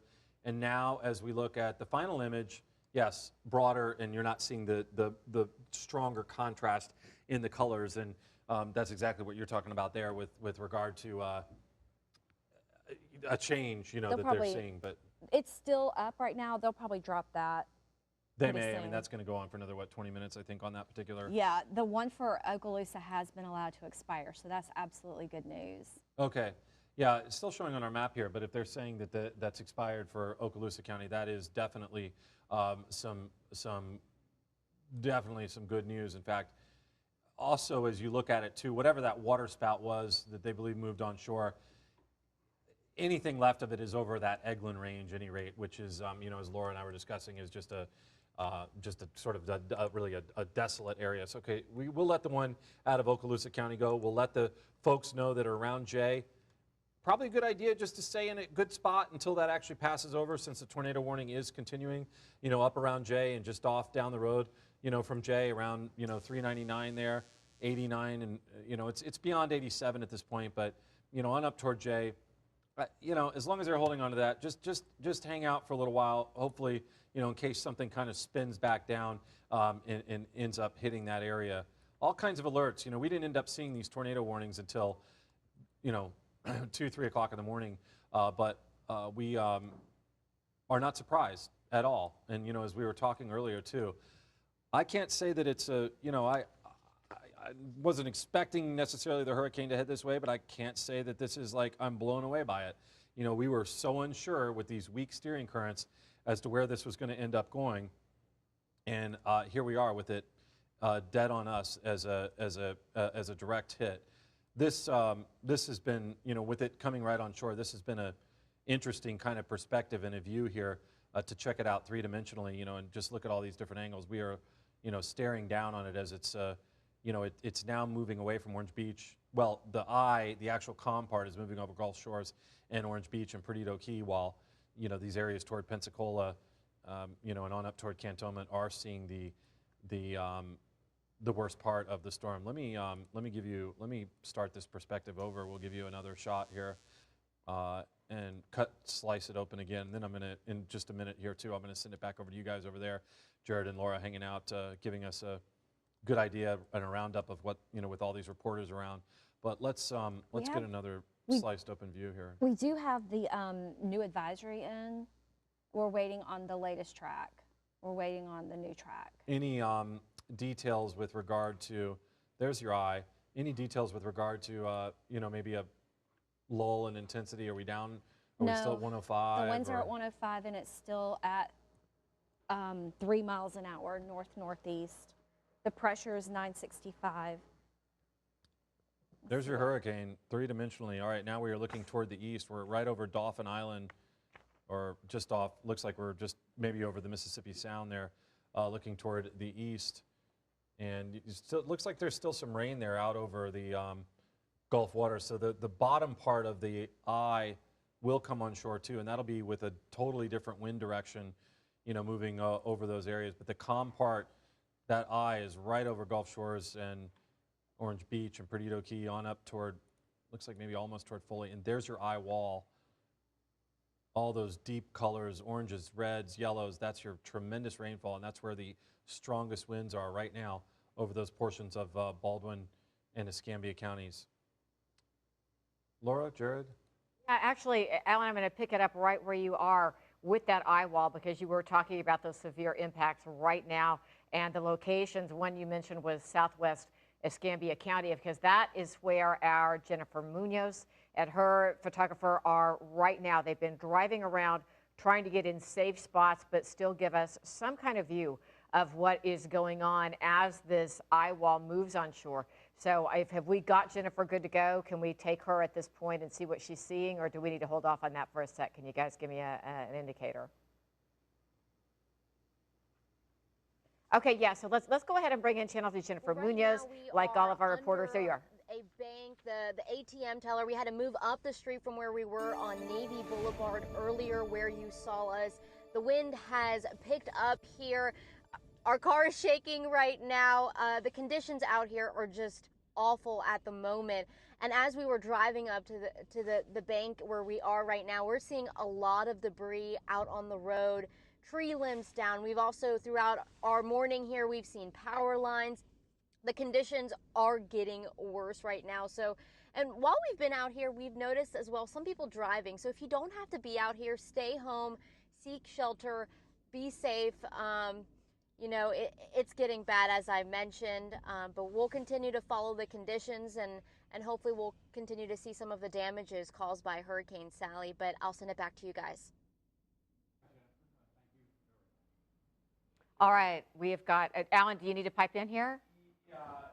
You know, I love to see these things from the field, but let's just help our friends out in Destin and this area of Okaloosa County again. It's a new tornado warning that's been issued. So the National Weather Service is saying that there's a solid couplet. We'll look at that on that velocity again here in a second. That is about to move onshore near Destin.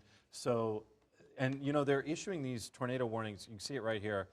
So that it's out over the Gulf is where we're seeing the rotation, and that is going to be moving on shore here, it looks like, shortly. So Destin, if you're in Destin, it's probably a water spout, and you just be in a good spot until that passes over. I mean, this is kind of relentless here with the way that the storm is moving on shore, and you probably are, but just keep in mind if you're around Destin that you're right on, you know, this thing's going to be moving on shore here any minute. And these tornado warnings are not lasting a long time. A lot of times they're maybe 45 minutes in length. You know, it's 4 o'clock in the morning right now, and a lot of times it would be until 4:45. This particular one is a tornado warning in effect for this portion of Okaloosa County until 4:15. So we're just 15 minutes on this because it's probably a water spout and some rotation that's going to move on shore. And then once it hits stuff, it will weaken, or we'll hope that's the case. But these same areas, Lake Lorraine, Shalimar, these same spots are within the path of it. So it's a new one. You just want to be in the safe spot until it passes over the area. I mean, it's moving northwest at about 55, 60 miles per hour. So it really is trucking along. All right, let us bring on our velocity again, and let's take it. There it is. Like, it may be right now over Destin. I mean, this would be the worst time to be driving over that bridge at this point. I'm going to look for our Destin camera too and see if that's going to come up. Yeah, we still have power from our Destin camera. In fact, if you want to double box that, we can't really see anything, but thanks for punching it up there. This is the area that's under the warning too. It does look like also that we're seeing a darker scene. I don't know if it's the rain that's covering up our view and kind of preventing us from seeing things there, but that's Destin, and that's the area that's under this warning right now. So I'm going to, again, pop up this velocity data on our map and show you what, whoops, hang on. There's our warning. Let me get our velocity data back on here. So, wow, it looks like, based on this, I'm going to switch that back over to the Eglin radar site. It looks like this is actually already past Destin. So our camera view is looking kind of in the opposite direction of it, but our camera's, well, it looks like it may have passed right over the camera. So, I mean, I don't know if we would have even seen it. It didn't take our camera out, if that's the case. But it looks like it's probably out over the water now, you know, out over Choctawhatchee Bay, you know, kind of just north or maybe very near Crab Island, you know, in that area, and shifting on up toward Eglin Village, those areas, can expect that this will be blowing in that area. Probably water spout. You know, we are seeing, you know, some of this indication of rotation right there. You know, radar image just shows a bunch of rainy weather. Our picture there on the left out of Destin shows just a rainy, windy scene. And it may be a little bit ahead of this radar image as well. So again, tornado warning. It looks like it's around Destin or near it, maybe actually out over the bay. It is moving northwest very quickly, and it's going to be moving over these spots. You know, we named some of these communities. You can see, you know, that's Highway 85, which will take you on up toward Crestview. That's in the path. Eglin Parkway. You know, you see Eglin Village in that area. And Laura, I know you've been to all these neighborhoods and areas. I've been to a few, but haven't, you know, I love that area over there around Destin and Okaloosa Island and passing through Fort Walton Beach. But, you know, Boggy Bayou, that's a spot I have yet to visit up there around Niceville. All of it, you know, this is, yeah, I've worked our Okaloosa Bureau for at least 8 years and worked lots of storms over there as well. But so this whole warned area is really the southern population center in Okaloosa County. So a lot of people affected, a lot of people probably hopefully hanging out in those safe spots in their homes as we look at some of these neighborhoods. You mentioned Boggy Bayou. There's a lot of inland water around there. You know, we've got Cinco Bayou, Garnier Bayou, all of these in the Warren area, Tom's Bayou in Niceville, Rocky Bayou, just a lot of this, and a lot of these probably to some extent also affected by the surge, especially as we move on down toward Choctawhatchee Bay as well. Yeah, and you know, and it looks like now this is probably you know, rolling off the bay and into those areas, those very populated areas. So if anybody's listening, I mean, it's a tornado warning. Just be in that safest spot, away from doors and windows, in a safe spot there over that portion of Okaloosa County until this will get out over the Eglin area. So that's the tornado warning that we do have in effect, and you know, that's going to go on until 4:15. So we'll continue to monitor that, and we will just basically watch that for you. You can see the polygon, that's that red area, and then the colors you see on the map again that's our velocity data, where I'm looking for some rotation, because when we look at just flat out radar data, it's you know, I mean, it's just filling up our map. I mean, you know, it's all over the place, but there you have it right there in that part of Okaloosa County where we do have the tornado warning. So folks, just be careful there. And you know, those are those bands, you know, as you look at this, and we'll run through, let's go through 2 hours of imagery. Those are the ones that tend to have the most threat for these tornadoes or water spouts. These ones that are, you know, kind of rolling in, you know, in this direction here from off the Gulf and moving onshore. So it could be some water spouts, and you know, that'll continue to be a threat here, especially for those areas around Choctawhatchee Bay, you know, from Walton County through Okaloosa County. You know, I'll be glad when we start to see, you know, a better pattern, but it's such a slow-moving system. You know, as we take a look at our Sally, you know, that's what we've got, just this slow mover. Worst part of it with Sally is you know, really hitting Pensacola now, as well as areas of Santa Rosa Island and Gulf Breeze. The calmness, that eye out there, you know, parts of Perdido Bay out there toward Ono Island, those areas are actually seeing the eye of it, and they're actually getting some calm weather. And I know they've got to be relieved after they really were beat up by really what looked like to me to be the absolute worst part of the hurricane. So tornado warning continuing here until 4:15 for Okaloosa County. It looks like the worst part of that might be right over that area, that populated area around Lake Lorraine, around Eglin Village, all those areas there of Okaloosa County. And this is what we've been looking out for. The severe weather outlook does shift as we head through today toward, you know, you can see Okaloosa and Walton counties in it for this morning, but it, you know, it's shifting toward the east as this particular storm is going to be drawing up those bands, you know, from out over the Gulf waters and, you know, over those different areas. Here again, back to that view as we take a look at this hurricane and the eye wall of it and where the worst is. This is our three-dimensional view. There's your eye wall. You know, there's Pensacola with the eye wall really rolling in, and some of those cloud tops are getting a little bit higher. We would see lightning on this, but a lot of times with a tropical system, we don't actually have a lot of lightning with it. So we're not seeing many lightning strikes. We actually did earlier on Tuesday have some strikes, a lot showing up over the Gulf, but that is kind of ceased, especially as this thing has gotten more organized and kind of turned into a, you know, a classic hurricane. Look at that eye. I mean, we've just basically surrounded that eye as we look at the eye of the hurricane just rolling on in over southwest Alabama, as well as parts of southwest Escambia County. Yeah, I mean, we're just going to have to kind of wait this one out during these overnight hours as we're rolling through Wednesday morning.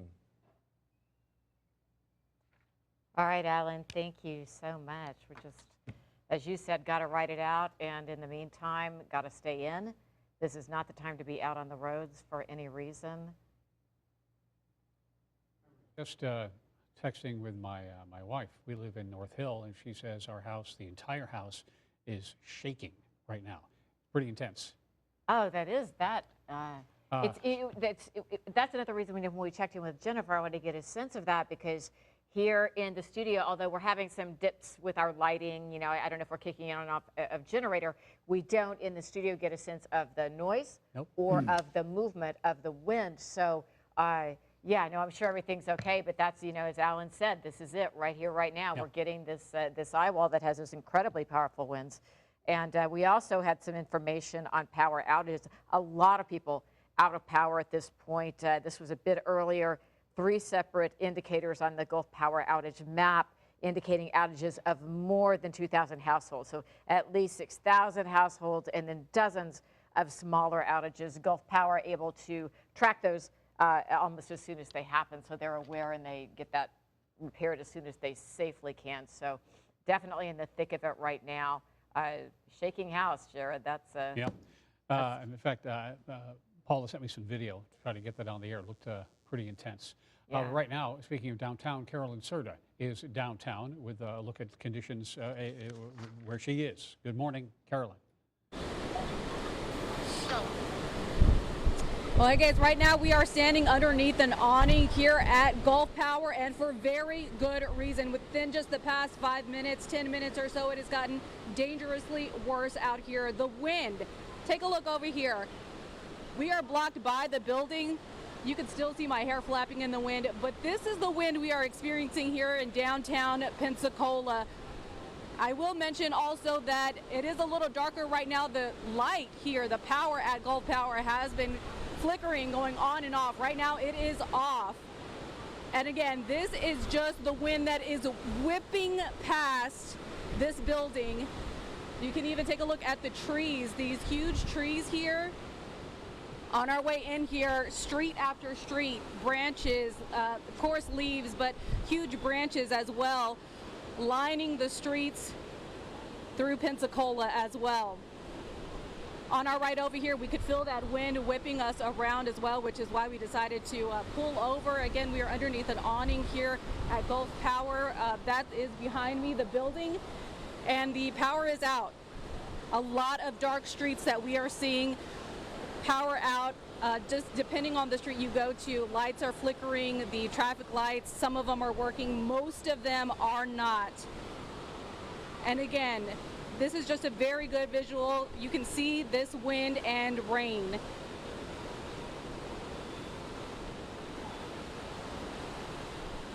And again, just within the past 5-10 minutes, it has really picked up out here, kind of even pushing us over as we are standing out here tonight. So that is what we are seeing through the downtown Pensacola area. Again, the wind really picking up. Again, pushing our car around a little bit. That's why we decided to pull over. We are at Gulf Power and it is dark here. The power is out. The power is out in a lot of places that we've been seeing, that we drove around. So we're going to send it back to you in the studio right now, but we'll of course check in with the latest developments that we see out here. Back to you guys.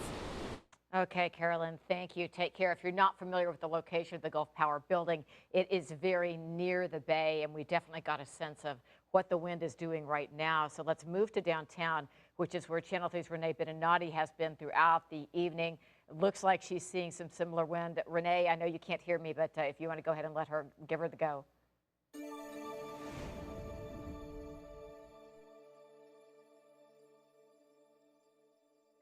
Like we're in a washing machine, the wind goes like this, really heavy rain, strong wind, and my photographer is saying that my mic may not be working, excuse me, so I'm going to get a lot closer.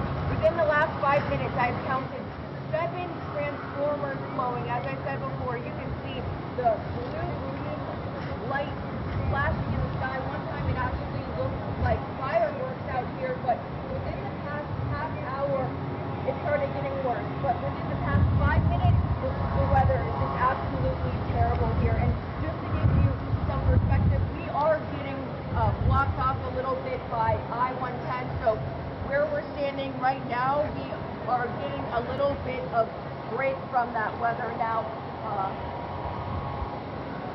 Now the conditions, as I said, are deteriorating here by the minute, and there's some, I don't know if it is the wind howling, there is some noise that is happening out there. And of course, we are going to try to get to a safe location under I-110, and we'll keep you guys updated with any developments out here from Hurricane Sally.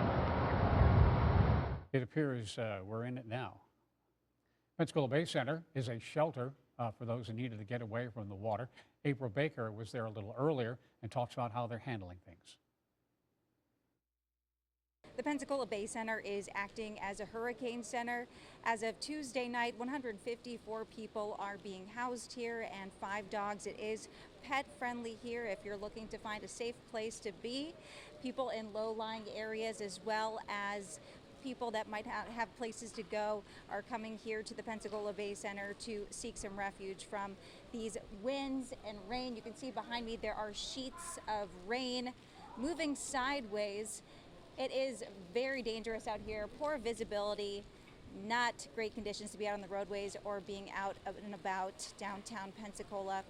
Also, you must note that we are in the middle of a pandemic, so you will have to be screened for COVID-19 screening techniques before you head into the Pensacola Bay Center, so keep that in mind. Also, you are required to wear a face mask inside at all times to protect yourself and to protect others. So we'll keep you posted on the latest conditions on air and online. For the meantime, reporting in Pensacola, April Baker, Channel 3 News. April from a little bit earlier this evening. Looking ahead, there are a couple of updates we will have later today from Escambia County. They're going to hold news conferences at 10 o'clock this morning and again at 3 o'clock this afternoon. We're expecting to hear from county commissioners, County Administrator Janice Gilley, Emergency Manager Eric Gilmore, as well as Sheriff David Morgan. We will bring that to you on air and online, so you can watch it at WEARTV.com if that's the easiest way for you. We're also taking a look at school closures across the viewing area. Escambia, Santa Rosa, Okaloosa, and Walton County all have closed schools today because of Hurricane Sally. You would have anticipated that. The University of West Florida closed through Thursday at noon, so they will be closed through Thursday at noon.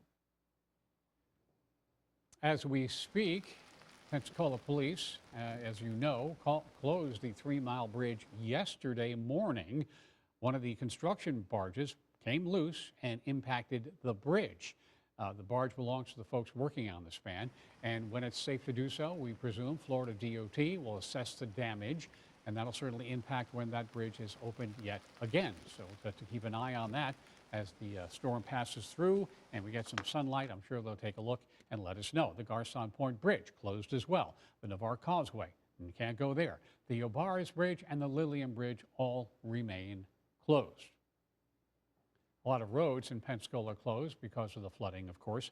A lot of Government Street is not Club Street, 17th Avenue at the Trestle, that's closed as well. 9th Avenue at the Bayfront, as you might imagine. So is Sonia K Street, and Main Street closed between A and Spring Street. Getting a lot of information here about a lot of things going on with flooding and debris on the road from the Pensacola Police Department.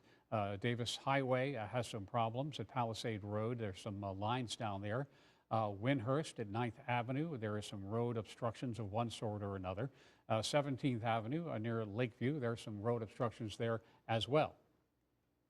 And go on here, Palafox and Maxwell, there are obstructions in the roads. It goes on and on.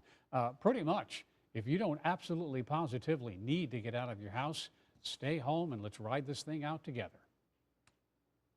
Let's go to Bay St. Louis and check out what's going on there with Elvin Lopez. Sally strengthens as she inches ashore. Oh my God. Forecasters warn the slow motion of this storm will bring historic life-threatening flash floods. Flood alerts stretching nearly 700 miles along the Gulf Coast.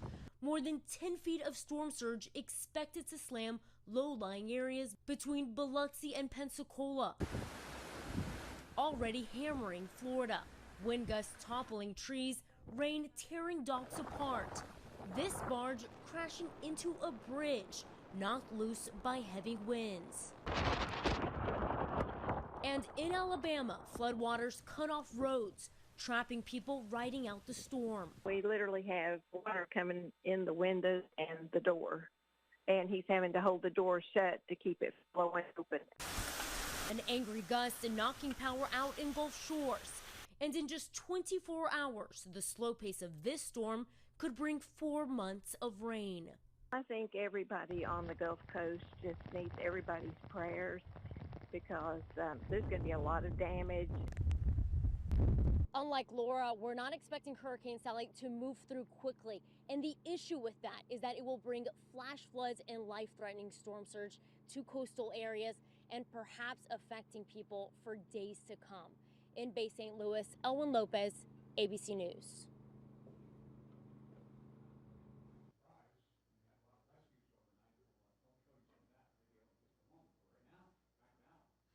All right, Jared, thank you. As we take a look here at our satellite imagery, our tropical satellite, this thing is, near landfall. I mean, it's coming up here on us very soon. Landfall. The eye wall is already moving on shore. I mean, the worst of the weather hitting areas around Escambia and Baldwin counties and really hitting it pretty hard. We've been watching this track, and I want to kind of, as we take a look at this now, show you the path of where it's been. And this thing has been zigzagging. I mean, this is just a erratic motion over the Gulf, and we were expecting it to slow down. And when it does this, it makes it more difficult to know exactly where it is going to end up. So, on Tuesday morning, looking at things, we're thinking it could end up, we had a cone of uncertainty, but we were thinking it could end up really in different areas of the northern Gulf Coast, but this is a direct hit here for Baldwin County, Escambia, and Santa Rosa counties, no doubt. At the top here, we've got our information. I'll let you know what that says. Winds on at 105 miles per hour. It is moving to the north-northeast at 3 miles per hour. If you're just joining us, a few hours ago, it was only moving at 2 miles per hour, so we'll take that. We like that extra 1 mile per hour. This has been an incredibly slow-moving system here across the northern Gulf Coast. It is a Category 2 hurricane, and one thing to note too, as you take a look at this map here, the forecast here as we head toward the midday still calls for it to be a hurricane as it's moving over areas inland, on up, maybe around Atmore or Century or up on the way toward Bruton, Alabama. It's saying in the middle of the day today, around lunchtime, that this could still be considered a hurricane. That's a little bit of an update. The stronger it is, usually the longer it takes for the system to weaken as it does start to basically kind of slow down its intensity. Once it moves over land, it will lose some of its intensity. We're looking at this view here, right here to my right. That is I-10 over Mobile Bay. And guys, am I seeing traffic on there? Does it look like there's traffic running across that section? I know a lot of the bridges here in Northwest Florida have been shut down, but no, maybe not. I mean,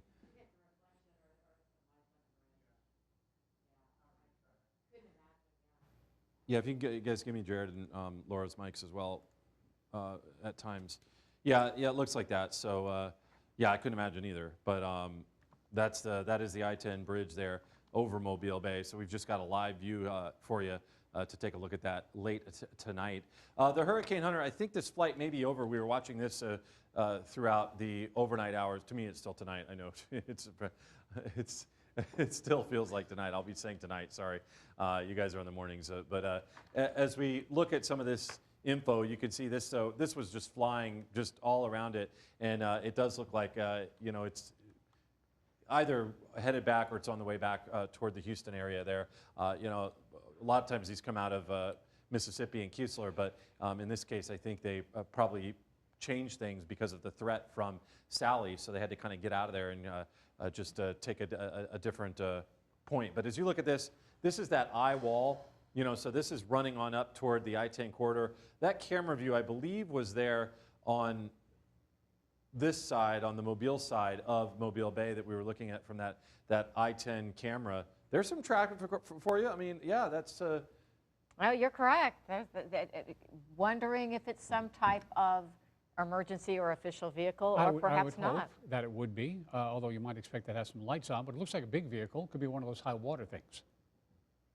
Yeah, anything. I would think the bigger, the worse, with this thing, that in that area too, on that I-10 bridge, they're going to be looking at a pretty good northeast wind blowing.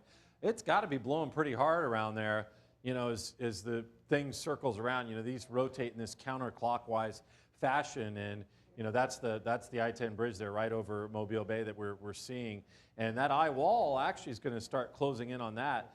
If that guy is, that's if you're going to be, this is not the time to roll through I-10 through Baldwin County by any means, because we have the eye wall rolling on up. That area around Robertsdale there, that's just south of Interstate 10 in Baldwin County. I mean, that's where we're seeing some of the worst of the weather right now. And it's also the worst of the weather that is moving over areas of Pensacola, moving over areas of southern Escambia County, even, you know, spreading on into Gulf Breeze in that area, Santa Rosa Island. I mean, it's got to be crazy out there at Pensacola Beach on Santa Rosa Island with the strongest part of the storm now striking that part of the island. You know, the eye wall, as we talk about, is that strongest part. You know, and then the center of the storm is right here. That's going to be your hurricane eye, where you actually have calm weather. So folks in Gulf Shores, finally, after hours and hours of this just pounding on them, you know, really the worst part of the storm hitting that area of Gulf Shores and Orange Beach and even Perdido Key. Now they're starting to see a little bit of a break as this just slowly spreads on up. You know, it's going to be shifting on up toward other areas of Pensacola, like northeast Pensacola, on up toward Gonzales, and Ferry Pass, and Cantonment, eventually on up toward Molino. A lot of rain up there, a lot of rain in the northern part of the county, a lot of rain up here around Milton, back toward Crestview, and over toward Destin and Fort Walton Beach. Tons of rain. Hopefully this, as it continues during the day today, to lift up toward the north, hopefully we'll see this absence of rain like we're seeing out over the Gulf to the south of the system. Let's hope, because we don't need any more rain. We've had plenty. We've had enough. Wasn't it earlier this year we were in a drought? You know, we were talking about drought conditions, and now we get it all at once. You know, we always say that too. But sometimes what I've seen, though, is we will, as these move on shore, sometimes you do see this rain kind of fill back in around and come back and develop here on the south side. But we can hope that it kind of remains like this. Our Futurecast was actually predicting it to look a bit like this once the center does get up into Alabama, you know, without as much of that rain showing up here over our areas. So we'll kind of freeze it now, stop the motion. This is the worst right here. You know, this is, you know, from Mobile Bay. There's Point Clear, Fairhope, Daphne area, on through Robertsdale, shifting on down toward Lillian, bridge closed there. There's Perdido Bay, you know, and there's southwest Escambia County. We've got, you know, a very populated area there. A lot of nice neighborhoods and such dealing with the worst part of the storm in southwest Escambia County there, and then out over the Gulf. So this is going to be shifting more and more toward other parts of Pensacola, you know, the worst part heading toward downtown Pensacola, and then shifting toward the Cordova area, toward the airport, up toward the scenic highway area. You know, it's taking its time though. It's taking a while, you know, so it may be before it reaches some of those areas that I've named. It may be another hour and a half or so before it gets there, even though those spots have seen some very heavy rain. Down toward Midway, down toward Navarre, this greenish color on the map, you know, that's showing more of a moderate rainfall. So that's good to see. Maybe we can get a little bit of a drain off happening from that. But there's your view. Yeah, flash flood warning. It's all across, you know, other areas of Northwest Florida. A bit earlier on, I did show you how the outlook looks heading through the week. And let me take a look at that for you. And you can see how things are looking better. We'll see how much we have to clean up around the area. But I believe that the rain chances, you know, we're going to head through Wednesday today with you know, rainy weather, and then Thursday we're going to drop those rain chances down. This is some cooler air. I haven't even really had a chance to take a look at why and what's going on with this, but just looking at these numbers, it looks great. I mean, Saturday and Sunday, high temperatures may be held into the 70s. That may be about it for the area, with overnight lows potentially in the 60s. You know, we could end up with really a very nice weekend ahead. So glad to see that. Let's take one more look. Let me give you one more view of that three-dimensional eye wall, and we'll kind of see how things stand again. You know, now as we check that out, you know, it's really a pretty impressive view with this just moving on shore right now at this time. It's going to pop up here. There we go. I mean, this is just wild looking at that. There's that eye as we just look straight down at it. The calm weather over Gulf Shores and now over parts of Perdido Bay, Ono Island, seeing some calm weather. And then you just shift on over here, and that's where the storm is. Just rolling over areas like Pensacola, spreading on over to other parts of Escambia County. On up Highway 29, there's Cantonment and Molino. Those areas, as we check out, you know, there's Interstate 10 looking down towards south of Interstate 10. You know, it's rolling right on up the I-10 corridor at this time.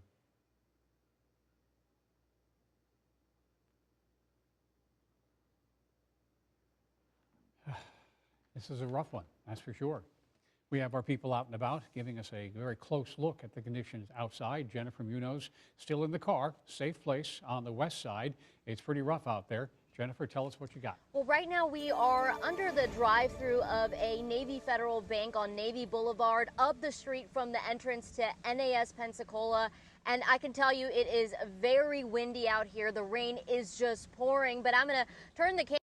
You guys can take a look at it right here by the drive-through. We're seeing some flooding here, but those trees are just whipping. And some of the things that we're seeing debris on the roads, but these metal signs from the shopping centers, it seems like those are the first to go. Further down, we saw one of those come off of, I believe it's the Big Lots shopping center, but we're right in front of the Walmart here. But the rain is coming down, the wind is blowing very hard. Thankfully, where we're parked right now is protecting us from that wind. But even up ahead here, you'll notice some debris. Those tree branches weren't there a little earlier. They actually went through the drive-through and ended up right there. But as you can see, it is very dangerous out here. If you don't need to be out on the roads, I'd advise you stay home right now.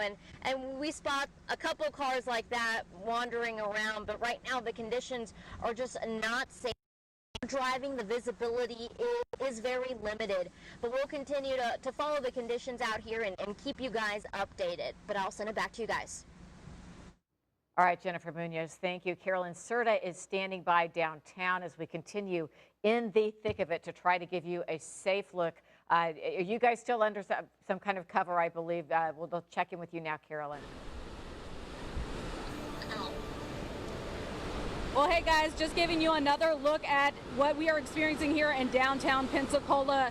You're only going to be able to see one thing, and that is the wind. The rain a little bit, but really this wind is what we are experiencing right here. When we last checked in with you, I mentioned that we are at Gulf Power here in downtown Pensacola, but you can see it's pitch black. There's nothing else to see here except what the beams on our car are showing, which again is just that intense, very, very strong wind. We thankfully are underneath an awning here at Gulf Power, which is blocking that wind from knocking us over, because even when we do get a burst of it around the corner, it pushes us a little bit. And as I mentioned, the lights were on here just maybe 15 or 20 minutes ago or so. They had been flickering, and now the power is completely off, and not just here, but if you look around, there is no power anywhere. This is downtown Pensacola, and we are really seeing that wind whipping through. I've had to literally hold on to my hat to keep it from flying off. I've been trying to listen to hear just if we can hear anything specific with this, but it is just whipping out here. So I'm going to send it back to you guys in the studio. Just one more look at it over here. We are also trying to see if we see anything with the trees as well, but again, it's just so dark out here. On our way in, we did see several limbs, large limbs that had been knocked off of trees, just scattered throughout the area lining the streets of downtown Pensacola. And even on our way here, again, about 20-30 minutes ago or so, the power was already out in several neighborhoods. It had already been flickering. These street lights had already been going on and off. So now, as you can see, it's completely off in several areas. So we're going to send it back to you for now. I'm Carolyn Serta. Carolyn, thank you very much. This is video from my house. My wife shot this video just a short while ago. I quote her. She says, "This is very unsettling." She says the whole house is shaking. Transformers are popping all over the neighborhood. There's no power, and that's looking at Strong Street near Balin in North Hill, and we're having some power issues here as well. But we have UPS power supply and a generator, so we're managing to stay on the air with all this. But this is video shot from my house a little while ago. Pretty intense stuff going on. We're in the middle of it right now. Well, that can't not be a good feeling when. Have we got Catherine back now? Okay, here we go. We got the lights. Okay, we are flickering off and on here. And the wind is raging outside the station. I stepped out for just a quick second. It is howling. It is a super eerie sound. A lot of us are hearing the same thing right now. Good video from P. Willits. Please tell her thank you. Really appreciate it. We do have some really, really serious things to report. There are reports now that there's a little bit of a break in the western sections in Perdido, Orange Beach, Gulf Shores. We're getting reports that people are being rescued in coastal Baldwin County out of houses that have standing water and water starting to flood into them now. So we're getting that report from the National Weather Service in Mobile. Right now the center is about 14 miles southwest of Orange Beach. And we've got that very strong northern eye wall ashore right now. Our Hardee's Beach Cam, though, man, it is hanging in there. And so is our WeatherNet camera that is at Sacred Heart, looking across 9th Avenue at Cordova Mall. We have tons of reports coming in from Baldwin County right now because they're getting a little bit of a break right now. People are getting out and about and they're able to see what's going on. A lot of reported downed trees, water in homes, in Foley, Baldwin County, and those human rescues. So those are the main updates that we had from people letting the NWS and Mobile know what's going on there. So the center is 14 miles southwest of Orange Beach right now. We do have some updates with the newest updated track. It came in at 4 a.m. and it holds it together still as a Category 2, 105 right now. That didn't go up. But it keeps it as a Category 1 hurricane as of this advisory all the way until this coming afternoon at 1 p.m. So while Sally is going to weaken once it comes ashore and just kind of hangs out and turns almost stationary, it hangs on to its Category 1 status until this afternoon as of this advisory. So that is a bit new. The pressures haven't dropped from 3:30 to 4, so that's a good sign. It is still trudging at just 3 miles an hour. It had picked up, and that was good. We also have updated these rain totals that people can expect, and we're starting to get reports out of Jay. Someone tweeted me up there. They have lost all power up in the Jay community right now, and it is howling there as well. So some of those winds and the really heavy rainfall starting to inundate the northern parts of our viewing area right now. Coastal areas, of course, getting the most wind and rain right now, but everybody's going to get their fair share. Here's the latest radar look, and we're just in the thick of it right now as this northern wall comes ashore. It is still forecast the center of circulation to come ashore at 7 a.m. It seems like it may be a little sooner than that. Here's hoping. But once it does come ashore, it doesn't really matter so much about the timing because it's just going to sit and really just spin around, meander still. This is 7:30. You can see all in it stretching all the way back. And there is now concern of flash flooding as far east back as Tallahassee. Now, this is our Futurecast model, but now they're starting to really put the watches and warnings well back to the east. So the storm reach is starting to extend, and the severe weather threats all the way back into way past Bay County, into Bluntstown, Chipley, on into Havana, and then into Tallahassee. Those are the names starting to pop up. So not just us, but we're going to have the bulk of it for right now. This is this afternoon at 2:30, lifting up into Escambia County, Alabama, and then you see that huge rain shield affecting Alabama and then southern Georgia. So the slow march begins, and what you'll see with this, as it does begin to lift off slowly but surely by tomorrow night, or tonight rather, you're going to start to see a lot of severe weather warnings with this, tornado warnings and watches as it goes away. Clearing coming in by Thursday and Friday, and we've been talking, the good news is, look at those north winds.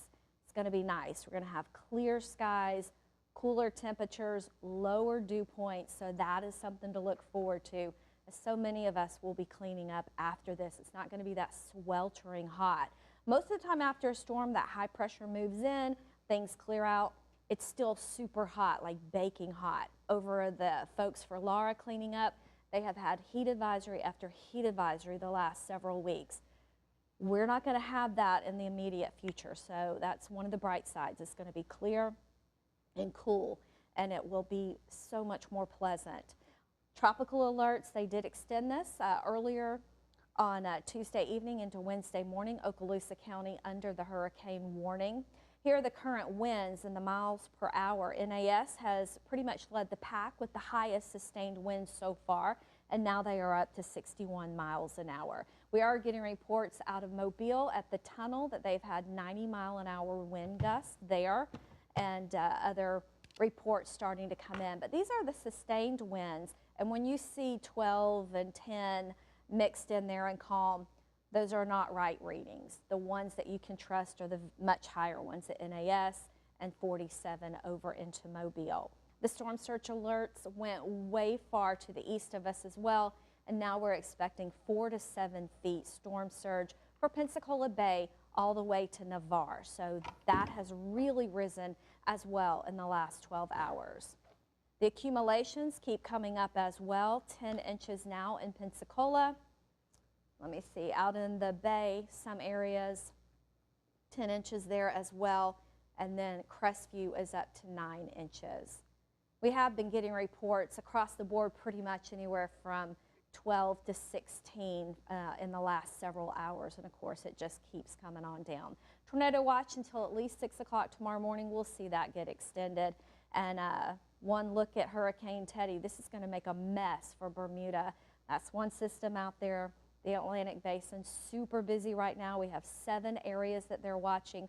One rolling off Africa right now that has a medium to a high chance to get named. It will be called Wilfred when it does get named.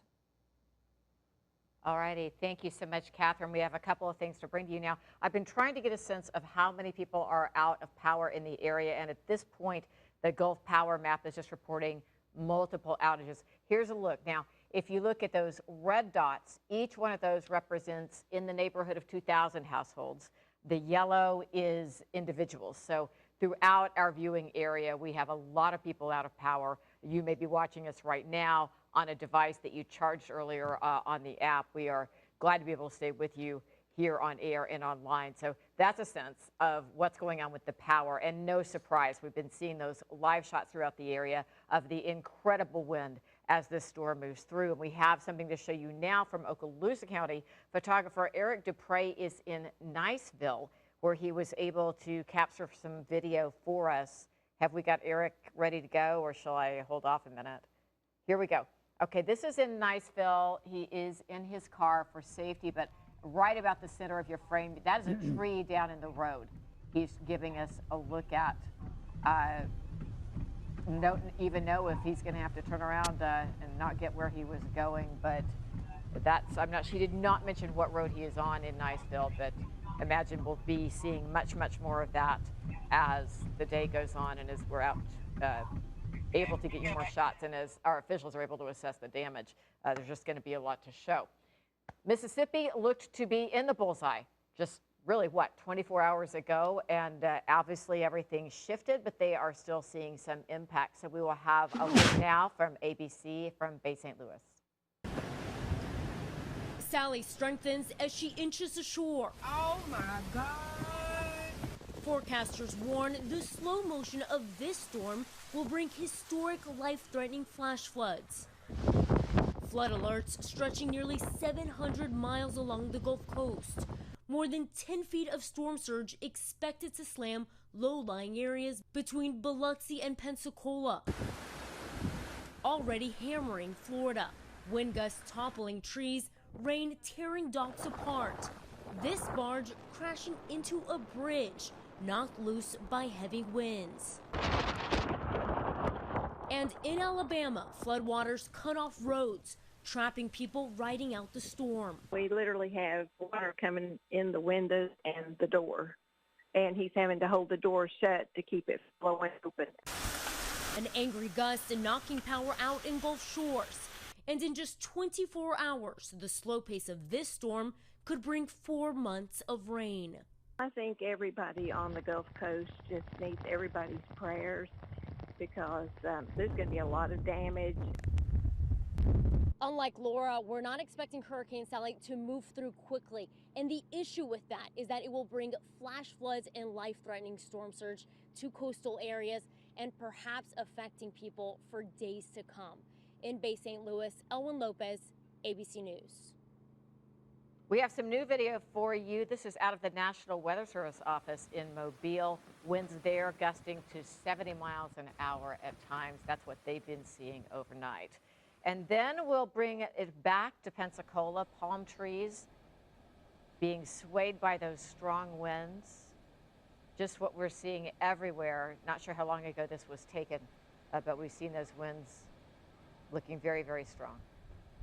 And of course, with any storm of this nature, there are plenty of power outages, and the numbers continue to rise in Escambia County. This is a look at the Pensacola area. Take a look. Thousands without power. Certain spots hit harder than others, of course. The ones marked with red indicate more than 2,000 power outages. The other colors indicate individuals. And, well, what happens? What causes all the power outages? All those transformers blowing up. This is video from Orange Beach. It was taken by Brett Adair.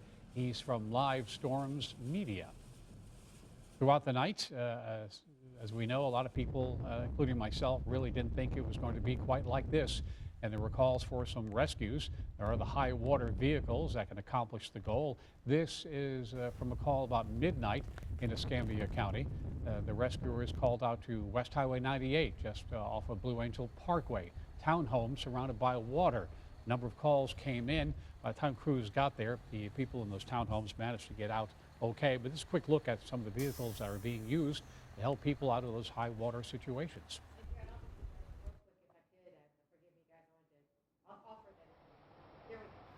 Those high water vehicles, because that's really important. They told us at the briefing yesterday at Escambia County EOC, there are 6 extra high water vehicles that have been brought in from the state of Florida. So we have a lot of resources should more emergencies arrive. Sorry, you guys kind of got us off kilter there. You were seeing some floodwaters downtown. You've seen that around Gonzales area. And then we have Renee Beninati, who is downtown. We want to check in with her and see what conditions are like right now. The weather out here has just been absolutely eerie. It seems like it was cranked up a notch, another notch, and then another notch. We are seeing very strong wind here, a ton of rain. We're seeking shelter under this I-110, not going any further out into the road because we do not want to be in the path of any wind in the case there is any debris that has been flying, because we have seen that out here. It is, as I said before, eerie. It's dark out because so many places are just out of power, and the wind is just coming at a very, very strong rate. You can hear the howling of the wind out here, and the storm has definitely, let's just say, made its presence in Pensacola here near I-110. Now, I would say that the wind and the rain and the gusts that we have been seeing have been made more of a pronouncement than the flooding that we saw earlier, and I can't only imagine how the conditions are going to be as the storm continues to move in our area, and we will keep you updated. We're going to try to get under, the shelter because it's not looking good right now. Thank you, Renee. I know, and exhausting to be out there. You guys go get some shelter. Let's look at the northeast quadrant of Hurricane Sally's eye wall. This is from Orange Beach. Live Storms Media, Brandon Clement shooting this one for us. He says the wind gusts there likely exceeded 130 miles per hour at times. We also have video showing the storm surge. This is, again, from Orange Beach. Breaching the dunes is what he was seeing. We'll hang with it. I know it's a little bit hard to follow, but this video is less than an hour ago, again, from Live Storms Media. So that would have been just as that eye wall was pummeling through Orange Beach. That's what we're seeing there. You've been sending videos and pictures of the weather conditions where you live. Danielle Davis sent us this from Ensley near Palafox and Johnson Avenue. Water coming up to the steps of her house. If you have some photos or video you'd like to share, easy enough you can text WEAR TV to 95577, or perhaps even easier, use our Chime In app on our website. Here's a video from Pensacola. Scott Chambers took this from Galvez Landing at Inverarity Point. The pier, well, we can kind of see it, is at this point or earlier in the day underwater. And then Channel 3 viewer Glenn Zering is showing us what it looks like at Marlar Park on Okaloosa Island. Water level rising up there. Not sure how long ago this was taken. We have another one, water rushing up past the beach. And again, I believe that is Marlar Park. So that's actually Okaloosa Island. Benches and picnic tables, obviously, as a marker there for the high water. Keep them coming, and we will try to keep getting around the news as long as you can get them to us safely. Schools, as you could imagine, closed today. UWF has already told us they're going to be closed until Thursday, but essentially all of our local districts are closed, and we will keep you posted on whether those closures extend.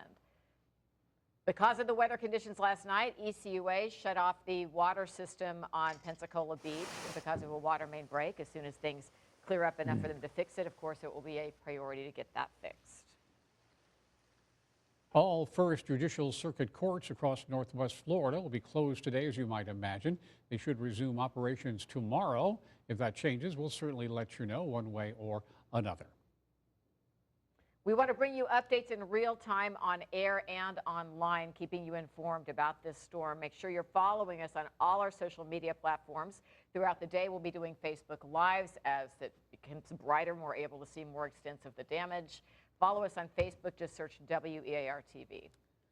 In the Twitter sphere, people are tweeting about their hurricane experience. Sheila Lee says, well, she's ready for the storm to get over with. Ready for a break from all the wind and the rain.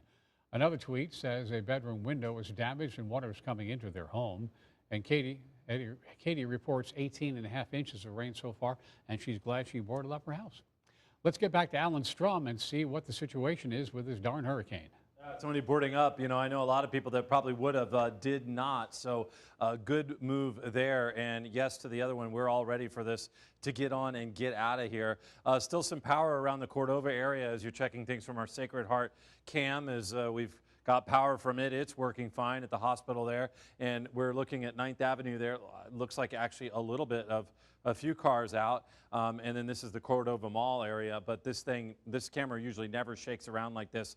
But we're watching as this area has yet to see the actual eye wall, but it's approaching this area. And it'll be there soon enough. I'll show you where that is here coming up in a little bit as we continue to track Hurricane Sally. And seeing that stuff from Brett Adair out of Orange Beach, some of that video, wow, that was incredible. And now this is a shot, and I'm told that this is live out of Orange Beach, Alabama. They should be, if he's still in Orange Beach, and this is a live shot, he should be seeing much calmer weather because the actual eye is over Gulf Shores and Orange Beach and some areas around Perdido Key. So seeing it, yeah, it looks like it's maybe now more of light rain, which would be expected instead of that crazy driving rain. I don't know. It's hard to tell when you look at this, but I am told that this is a live view from Brett Adair, who is in Orange Beach, Alabama. But the calmer weather should be over Orange Beach right now at this time.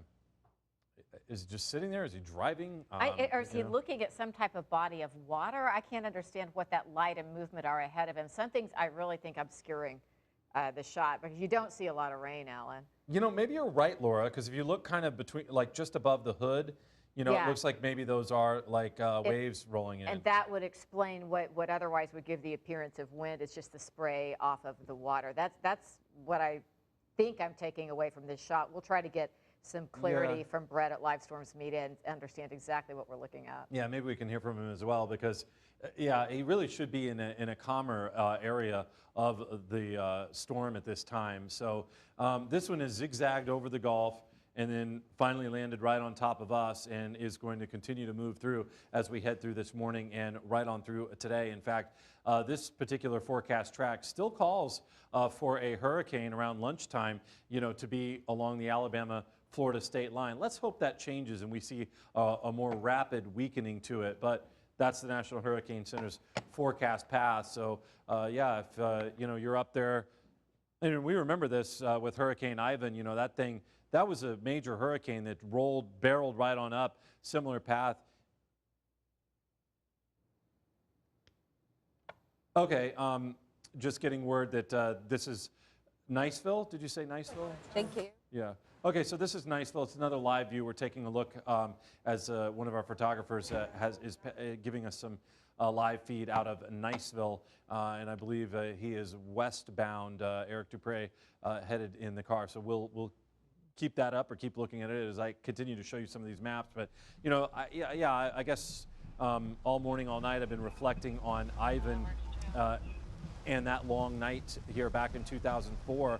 But we ended up seeing that, I mean, these were tremendous winds that went inland, taking out, a bunch of trees and taking out power to other areas here, well away from the coast. And this tomorrow, or today rather, I should say, as we head through Wednesday, we are still looking at potentially some hurricane force winds here, for interior portions of Northwest Florida on up toward areas around the state line there. So yeah, that's what the forecast is calling for. Eye wall, that Brett Adair video that you all were sharing here just moments ago, that was right there around that area of Orange Beach. And that eye wall now is north of Orange Beach and really closing in or over the I-10 corridor. And with this land interaction, we should start to see really some weakening now with this storm. It's at 105 miles per hour. Let's start watching that number drop down. You've got this eye wall shifting back over areas of Pensacola. That's going to cause a tremendous surge here for areas of, and our surge values went up too. Catherine was talking about that earlier, and now, expecting more with a more powerful storm shifting toward the east from what we had earlier yesterday. So Pensacola Beach is going to be taking on a surge. I know a lot of folks that would have left the island probably hung out. I know some of them. You've got Gulf Breeze. It's going to be taking a surge. Those canals on the rise there. Downtown Pensacola, some flooding there. We were showing it earlier from the rainwater. Now you've got the battle of some of those drainage systems, in the bay surging, and then we'll end up seeing a pretty good surge right on up Pensacola Bay, on up in toward Escambia Bay and toward East Bay, those areas. A pretty good surge with that eye wall shifting over those areas, right now over Pensacola. A slow mover still just at 3 miles per hour. That's it. Flash flood warnings, flash flood emergencies, tornado watch continuing. Fortunately, we do not have a tornado warning now, but we've got a landfalling hurricane happening at this time. We'll probably see that official word on landfall coming up here within an hour or so.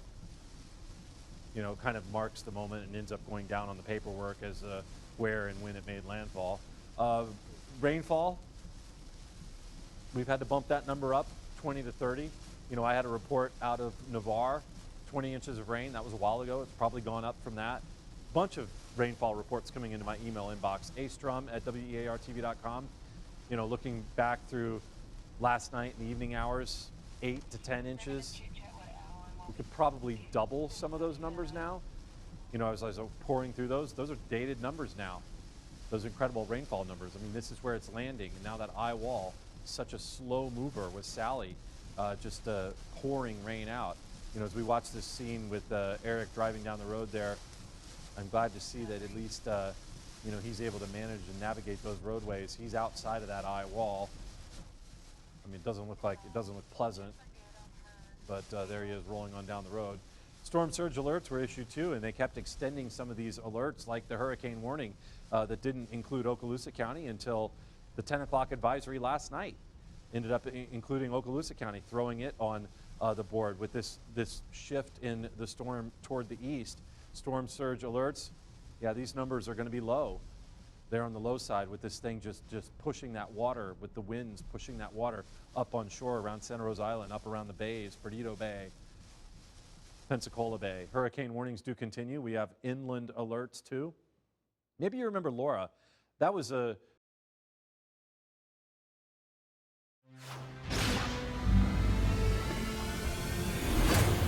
probability of us being alone in our universe is 0. By advancing science, we could control it for the greater good. Do you ever get the feeling like you were meant to do something extraordinary? We're coming in a little hot, don't you think? Hit the silence. It's either them or us. Do it.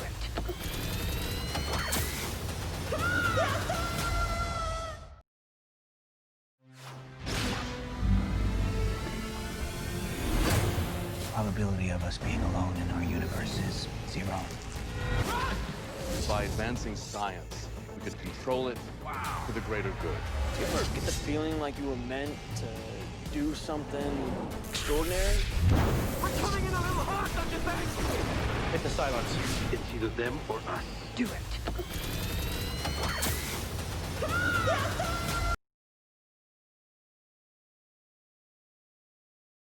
It's either the peace of mind of a standard unlimited mileage warranty, or it isn't. For those who never settle, it's either Mercedes-Benz certified pre-owned, or it isn't. Only available at your authorized Mercedes-Benz dealer. It's either the peace of mind of a standard unlimited mileage warranty, or it isn't. For those who never settle, it's either Mercedes-Benz certified pre-owned, or it isn't. Only available at your authorized Mercedes-Benz dealer.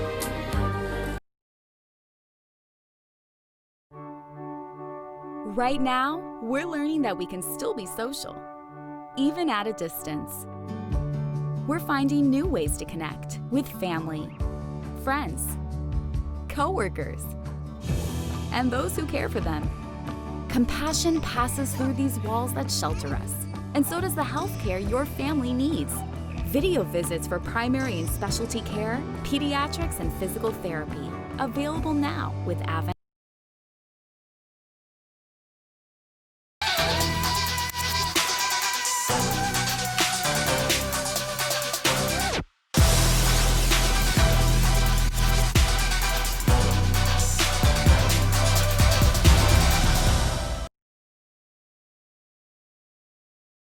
It's either the peace of mind of a standard unlimited mileage warranty, or it isn't. For those who never settle, it's either Mercedes-Benz certified pre-owned, or it isn't. Only available at your authorized Mercedes-Benz dealer.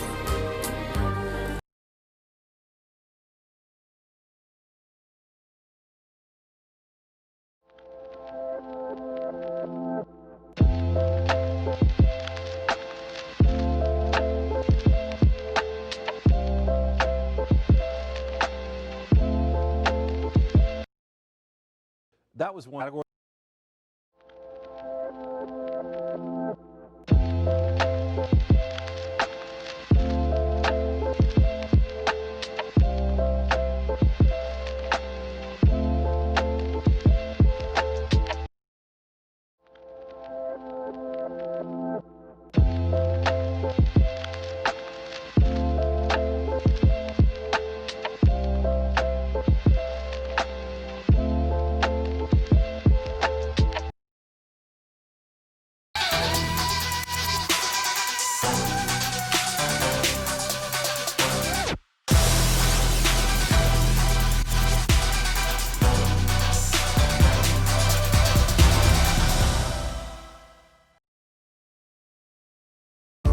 You can get expert physical therapy, and you don't even have to be there physically.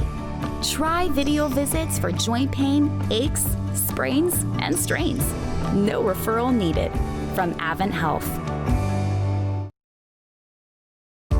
You can get expert physical therapy, and you don't even have to be there physically.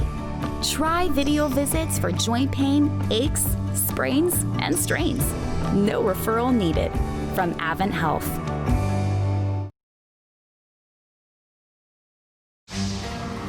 It's either the assurance of a 165-point certification process, or it isn't. It's either testing an array of advanced safety systems, or it isn't. It's either the peace of mind of a standard unlimited mileage warranty, or it isn't. For those who never settle, it's either Mercedes-Benz certified pre-owned, or it isn't. Only available at your authorized Mercedes-Benz dealer.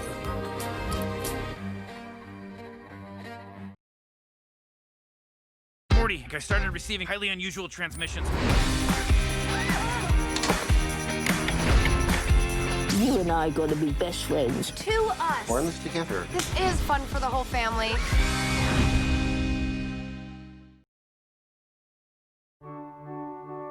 Right now, we're learning that we can still be social, even at a distance.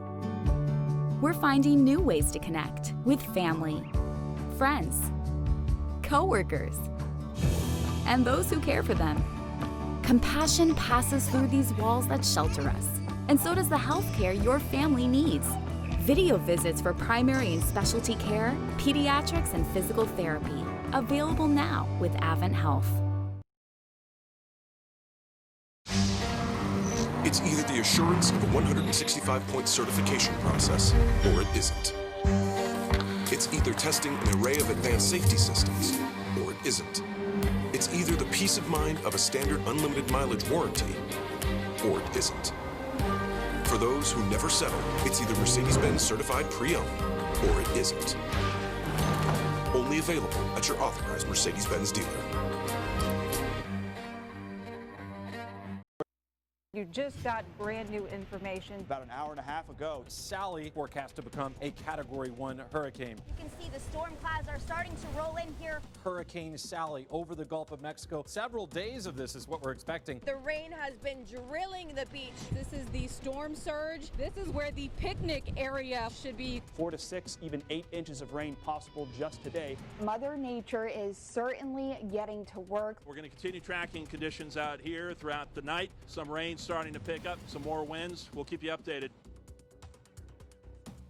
Good evening. Thank you so much for joining us. Hurricane Sally yet to make landfall, but we are certainly seeing and feeling the effects. The heavy rain, the wind, all of that going on right now.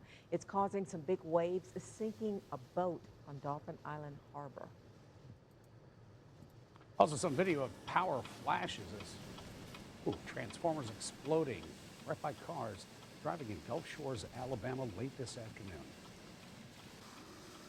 And we do have crews all across northwest Florida as Hurricane Sally inches closer to landfall along the Gulf Coast. We're going to start first with our chief meteorologist, Alan Strom. He has the latest on what we can expect overnight and into tomorrow. Rainy weather, yeah, and now windy weather too that's going to be happening overnight as well as on into tomorrow. And actually, the storm is so close to shore, we're going to be seeing the worst of it during these overnight hours. We've had a hard time predicting exactly where it's going to go, and this zigzagging over the Gulf, certainly hasn't helped with that. This is the entire track.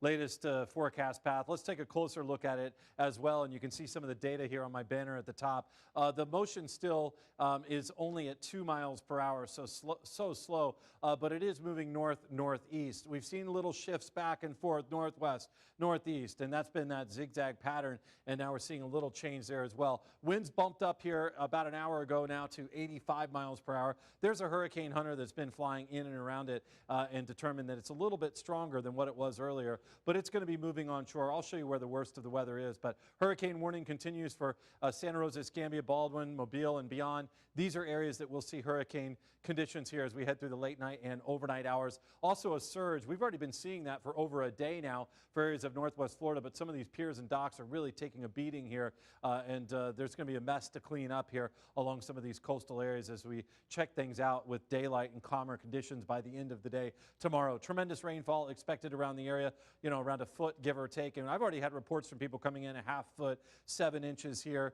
Saw one report that was 13 inches. Yeah, none of it really surprising me. We've got a flash flood watch and flash flood warnings that cover almost all of northwest Florida and much of southwest Alabama as well. Now, the worst of the weather is going to be right in this zone right there, the northern part of the storm, as well as the north and eastern portion of the storm. This eye wall right here, that's where the worst of it is. Now, the official landfall is when the very center of the storm moves over land, but the worst of the weather is going to start moving on shore before that happens. But folks around Pensacola, Gulf Breeze, Baldwin County, over toward Perdido Key, I mean, we're taking brutal winds, and those winds are going to get stronger here.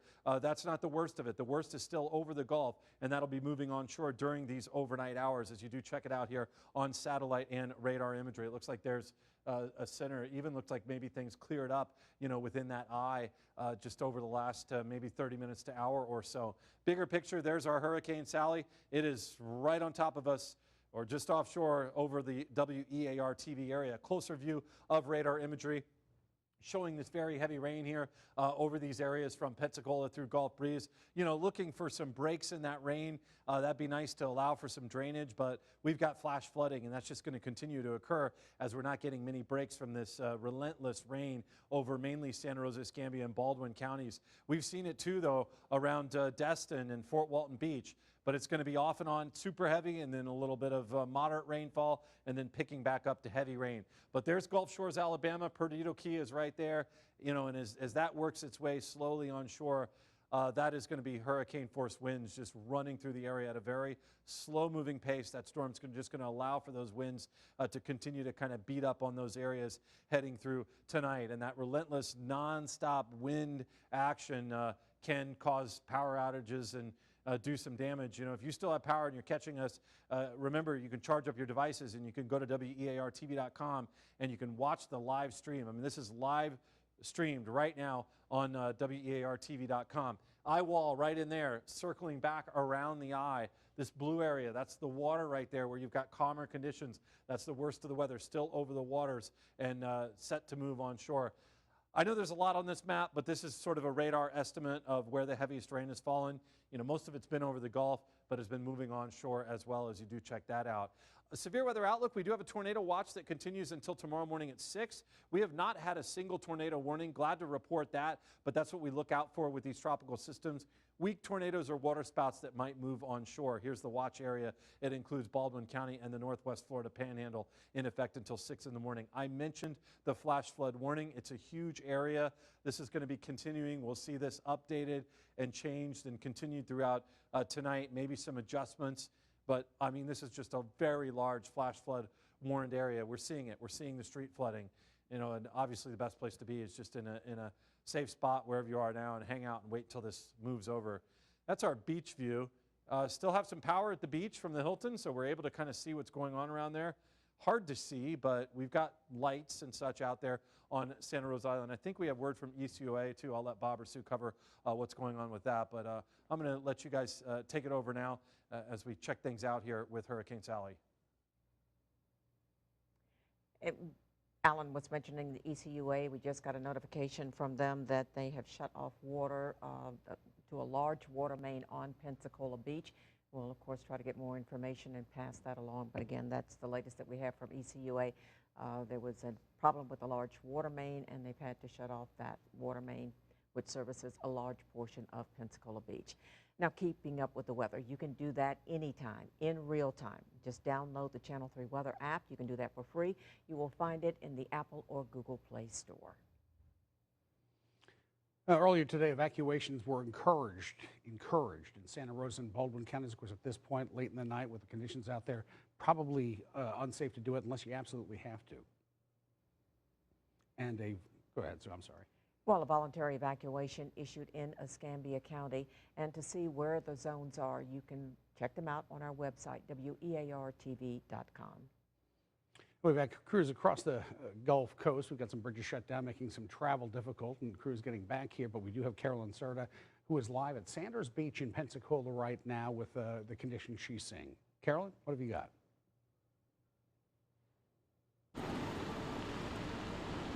Yeah, we are here at Sanders Beach, guys, and just take a look behind me. This is the parking lot. Of course, you can see it is completely flooded, and as we turn around to look at the tide, a mighty tide. You can see the waves here crashing not onto the beach, but really crashing onto the parking lot. We're going to get a little closer so you can see a little better. I mean, we've been out here about maybe an hour, and it's definitely gotten worse. You can see these waves several feet high crashing onto this area. Just a little while ago, when we first pulled up here about an hour ago, we were able to drive through this parking lot. But as you can see, it's already flooded. I can try and walk in here, but I mean, it's definitely sand has been pushed onto this area as those waves are coming in. Speaking with the meteorologist as well, you know, this is the bay. This is the bay side of it. So Sally churning all of that water, it really doesn't have anywhere else to go but to come on into this parking lot. We have seen several people try and drive by to get a view. Several of them had to turn around and back out, which again is a great idea. The whole saying, you know, turn around, don't drown, because this is rapidly getting higher, rising and getting farther into this parking lot. We're going to continue to watch what's going on out here. Of course, you can see the rain that's whipping around. The wind is also a little bit of an issue, but it's mostly, as I mentioned, these waves that are coming in. Again, this is Sanders Beach, Pensacola Bay. We're going to continue to watch this for you guys and bring you the very latest as this develops. Back to you. Carolyn, let's check in now with Renee Beninati. She is in downtown Pensacola. We've been experiencing some very, very strong bands here in downtown Pensacola. They've actually quieted down within the past few minutes as we just got on air, but take a look.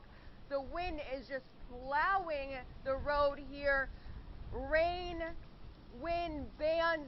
You know, we came out here thinking we would get a little bit of shelter because of the businesses, but it's almost a double-edged sword because that has almost created a wind tunnel here. All of this rain and wind coming in between this building. Now there are sandbags, ooh, there we go, my hat, we're taking it off. Sandbags at each building preparing for the potential flooding. Right now we have not seen the flooding, but I can only possibly predict that with all of the rain that we are getting. Now, we have been out here for about 30 minutes, and this is pretty quiet to what we have been experiencing here, but it's a ghost town out here. We have been kind of tucking ourselves in the little grooves, the entrances of the storefronts here, trying to brace and hunker down from the wind that's coming extremely strong here, and we are going to continue monitoring the conditions as we continue to see the impacts from Hurricane Sally from downtown Pensacola. Back to you guys. All right, thank you very much, Renee. Coming up, Rebecca Castor. She is live from Okaloosa County. See, I got thrown off because I can hear them. I heard it in my ear, so.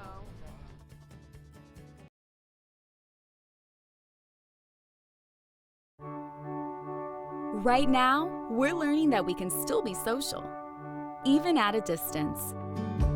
We're finding new ways to connect with family, friends, coworkers, and those who care for them. Compassion passes through these walls that shelter us, and so does the healthcare your family needs. Video visits for primary and specialty care, pediatrics, and physical therapy. Available now with Avent. Right now, we're learning that we can still be social, even at a distance. We're finding new ways to connect with family, friends, coworkers, and those who care for them.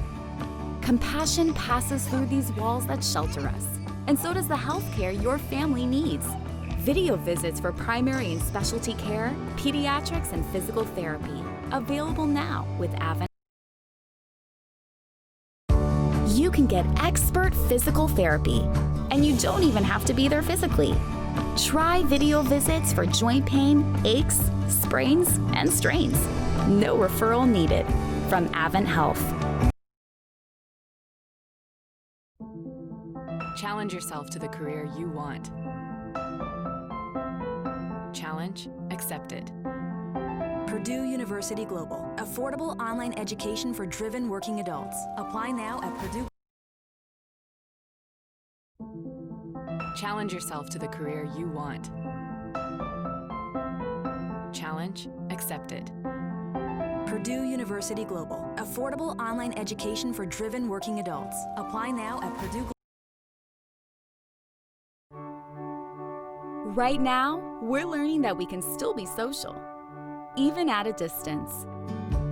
We're finding new ways to connect with family, friends, coworkers, and those who care for them. Compassion passes through these walls that shelter us, and so does the healthcare your family needs. Video visits for primary and specialty care, pediatrics, and physical therapy. Available now with Avent.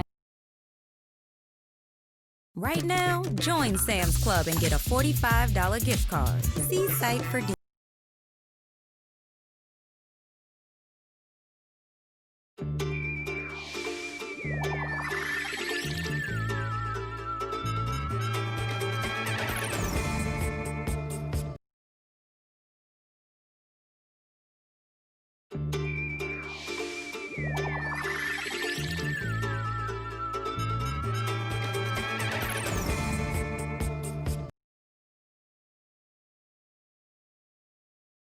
Introducing Stir.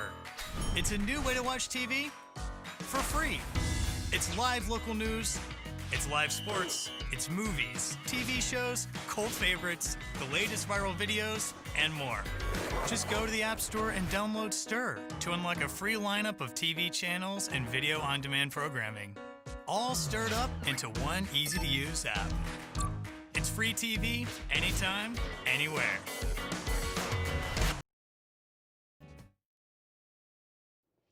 Okay, just confirming once again that water main break to Pensacola Beach, a big water main serving much of the island, if not all of it. ECUA, this Escambia County Utilities Authority, says they will have to shut off the entire water system at 11 p.m., suggesting that you stockpile water now, fill the tubs, fill your soup pots and stock pots with it, so you've got some fresh water. I haven't heard this, but when you hear if that system's been infiltrated, I would boil that water before using it to make sure it is sterilized. But a water main break will be affecting the water on Pensacola Beach, the big main shutting down at 11 p.m. A look at some school closures across the viewing area for you. Escambia, Santa Rosa, and Okaloosa County, also Walton. The schools remain closed tomorrow due to Hurricane Sally. University of West Florida is closed through Thursday at noon. And the Baldwin County Emergency Operations Center is tweeting about the hazards of flooding. They shared this graphic trying to explain and reminding all of us 6 inches of fast-moving water can knock over and carry away an adult. 12 inches can carry away a small car. 18 to 24 inches can carry away most large SUVs and trucks. Don't try it. A lot of pictures from viewers, a lot of video from viewers. Fallen trees in large parts of the area. This one falling over the road in Perdido Bay. Brianna Dudley sent us these images. She tells us some strangers came in, some Good Samaritans, pitched in, got it removed. If you've got pictures or video that you'd like to share, text WEAR-TV to 95577. Follow the instructions, or easier still, use the Chime In app on our website or on our phone. And of course, we're continuing to track conditions on Okaloosa Island and in Okaloosa County. Right now, Channel 3's Rebecca Castor is live in Fort Walton Beach.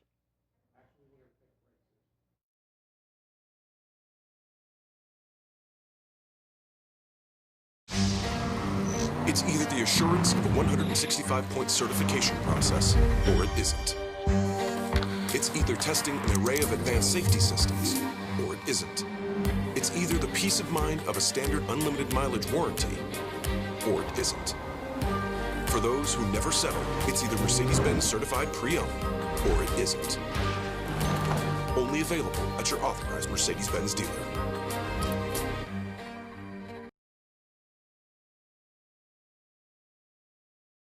Introducing Stir. It's a new way to watch TV for free. It's live local news, it's live sports, it's movies, TV shows, cult favorites, the latest viral videos, and more. Just go to the App Store and download Stir to unlock a free lineup of TV channels and video on-demand programming, all stirred up into one easy-to-use app. It's free TV, anytime, anywhere.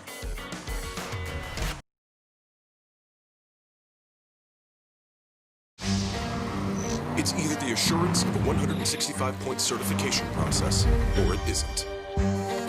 It's either testing an array of advanced safety systems, or it isn't. It's either the peace of mind of a standard unlimited mileage warranty, or it isn't. For those who never settle, it's either Mercedes-Benz certified pre-owned, or it isn't. Only available at your authorized Mercedes-Benz dealer.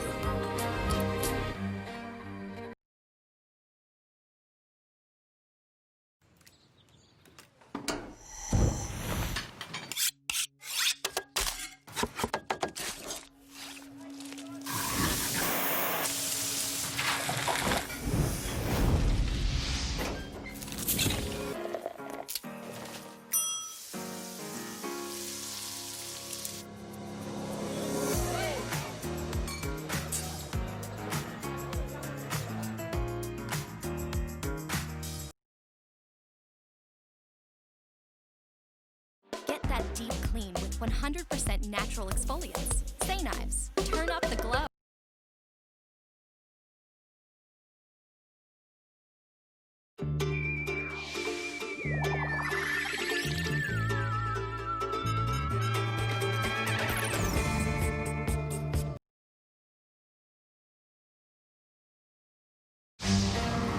It's either the assurance of a 165-point certification process, or it isn't.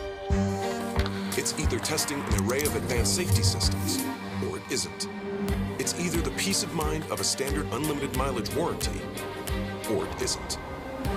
For those who never settle, it's either Mercedes-Benz certified pre-owned, or it isn't. Only available at your authorized Mercedes-Benz dealer.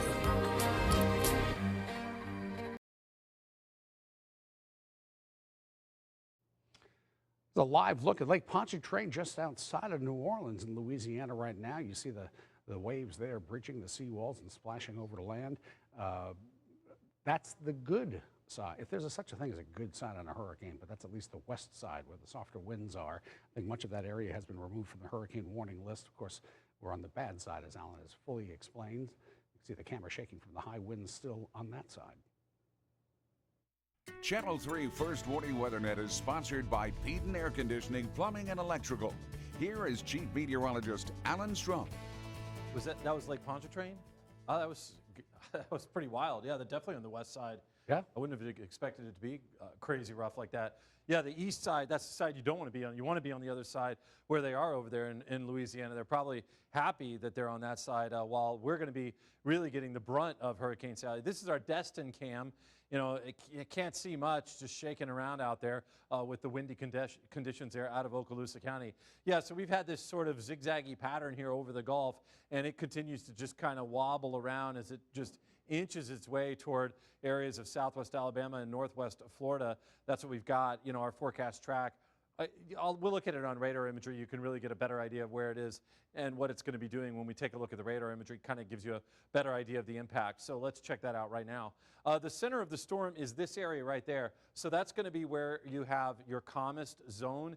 And then the most powerful part is going to be where you see these orangish yellow colors wrapping around the storm. So you see that.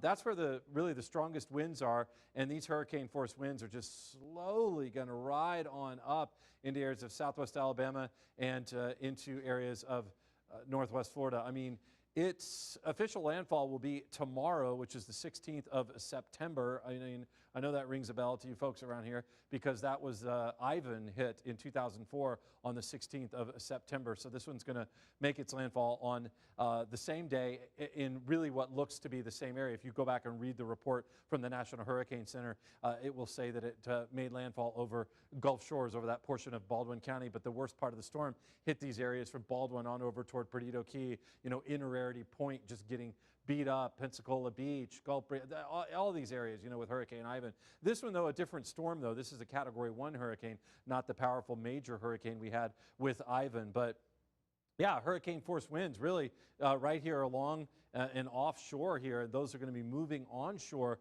as we head through these overnight hours. There's the big picture of Sally. This rainy weather will be drawn up here to other parts of the south as we head through the next few days. Here's a closer view of radar imagery. I mean, it's just dumping here relentlessly over Pensacola, Gulf Breeze, Santa Rosa Island, back toward Choctawhatchee Bay, those areas as well. Nonstop rainfall. Baldwin County, too. I mean, these are the areas right here that are really going to take the worst part of the storm.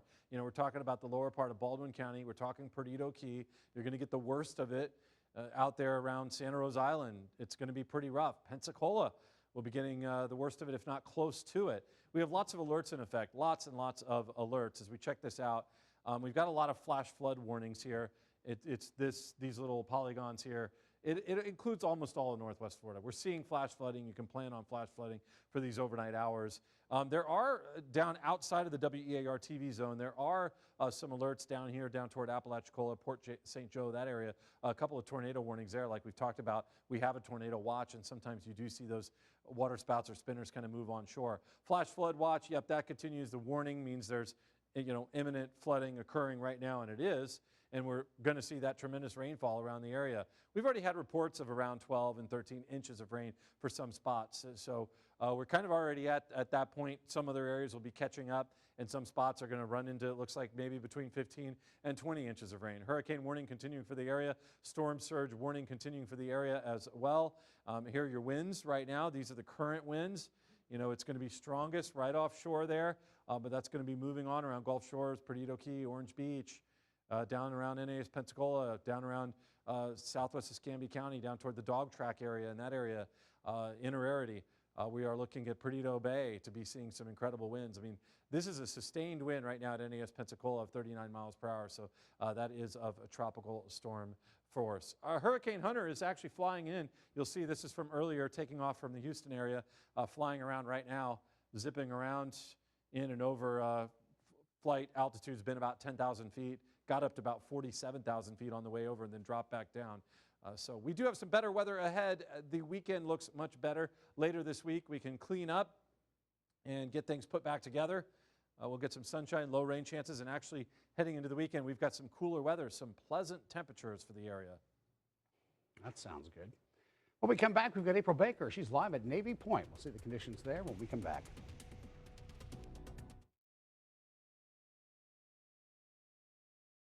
Morty, I started receiving highly unusual transmissions.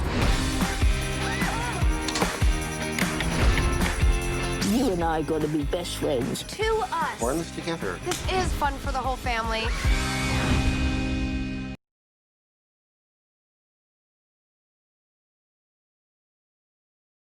Introducing Stir. It's a new way to watch TV for free. It's live local news, it's live sports, it's movies, TV shows, cult favorites, the latest viral videos, and more. Just go to the App Store and download Stir to unlock a free lineup of TV channels and video on-demand programming, all stirred up into one easy-to-use app. It's free TV, anytime, anywhere.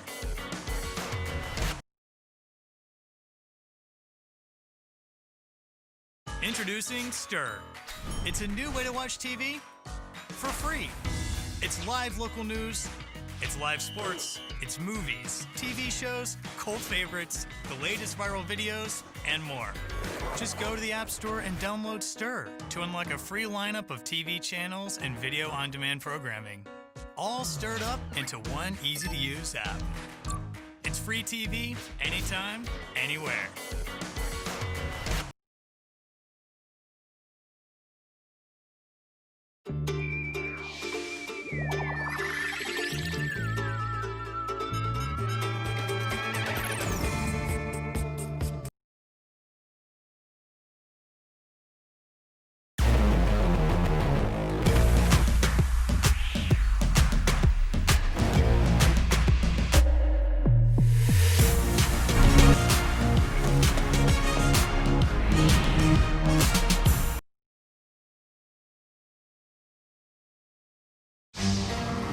It's either the assurance of a 165-point certification process, or it isn't. It's either testing an array of advanced safety systems, or it isn't. It's either the peace of mind of a standard unlimited mileage warranty, or it isn't. For those who never settle, it's either Mercedes-Benz certified pre-owned, or it isn't. Only available at your authorized Mercedes-Benz dealer.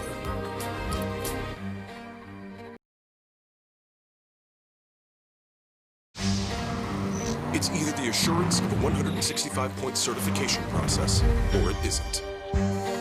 It's either testing an array of advanced safety systems, or it isn't. It's either the peace of mind of a standard unlimited mileage warranty, or it isn't. For those who never settle, it's either Mercedes-Benz certified pre-owned, or it isn't. Only available at your authorized Mercedes-Benz dealer.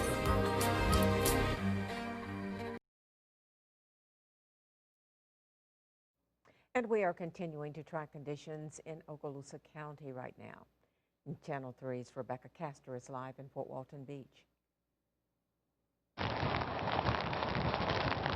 am in Fort Walton Beach right now, right underneath the Bars Bridge. It remains open at this hour. Now, we've been in Fort Walton Beach all day since 9 a.m. We've seen this continued rain just heavily coming down all day. I want to show you guys what the Santa Rosa Sound is doing right now over here, just really bringing in a lot of waves to where we're standing. Usually there are way more steps down into the Sound, but obviously the water's rising today as Sally continues to make its way closer to the Gulf Coast. Now at this time, like we said, this bridge is still open. The bridge to Destin is still open. We'll continue to keep you updated on if that changes over the next few hours or so as conditions are expected to worsen. We're going to see a lot more rain and a lot more wind, so we'll keep you updated. Live in Okaloosa County, I'm Rebecca Castor. Thank you, Rebecca. Take a short break. We'll be right back. Levitate, baby. Man, this is light.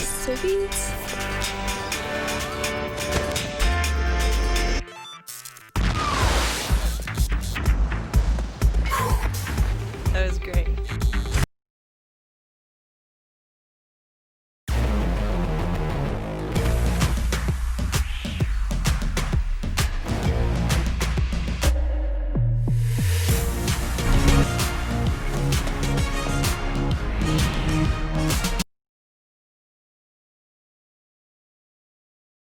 I started receiving highly unusual transmissions. You and I are going to be best friends. To us. We're in this together. This is fun for the whole family.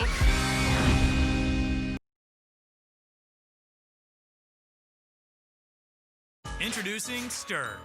It's a new way to watch TV for free. It's live local news, it's live sports, it's movies, TV shows, cult favorites, the latest viral videos, and more. Just go to the App Store and download Stir to unlock a free lineup of TV channels and video on-demand programming, all stirred up into one easy-to-use app. It's free TV, anytime, anywhere.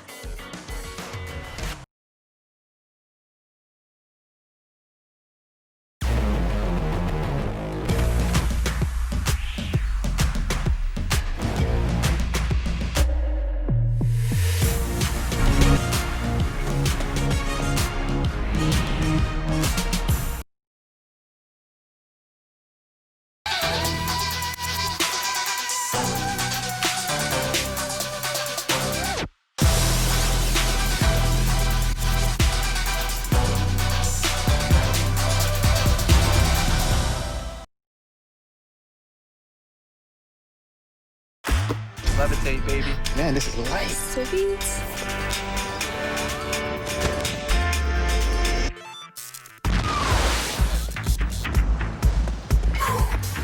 That was great.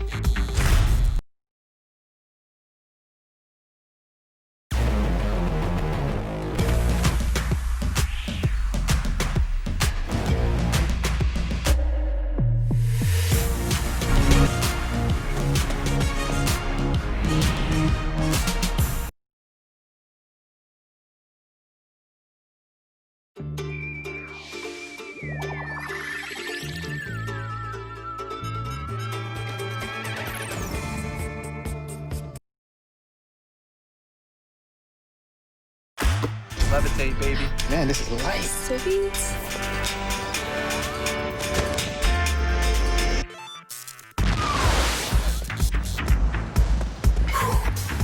That was great.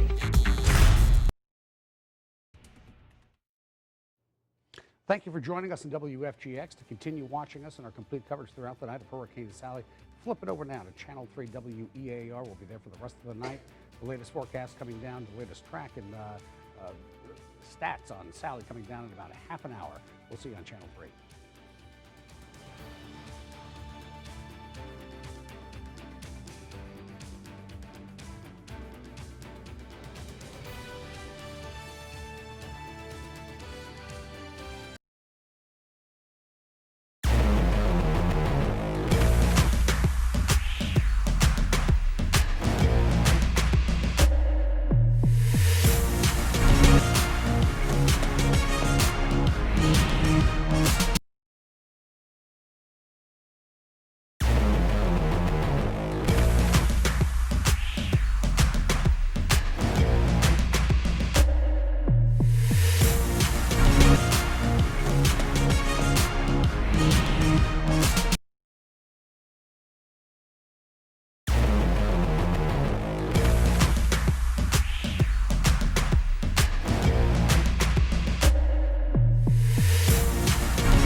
Levitate, baby. Man, this is light. Sweet.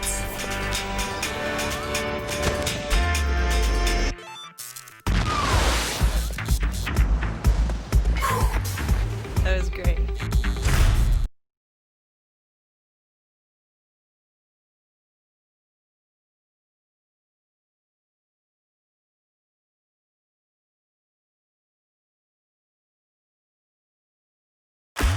Levitate, baby. Man, this is light. Sweet.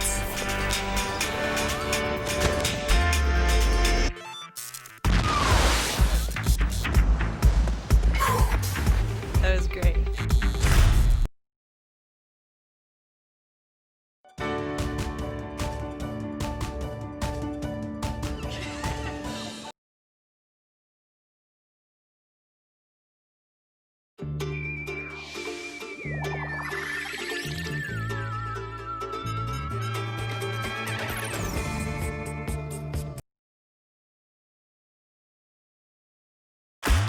Levitate, baby. Man, this is light. Sweet.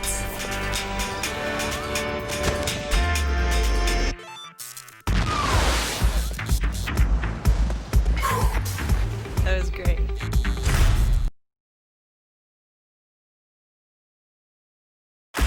Levitate, baby. Man, this is light. Sweet.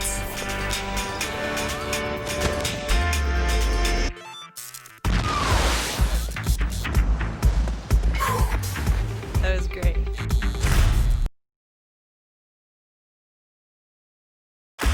Levitate, baby. Man, this is light. Sweet.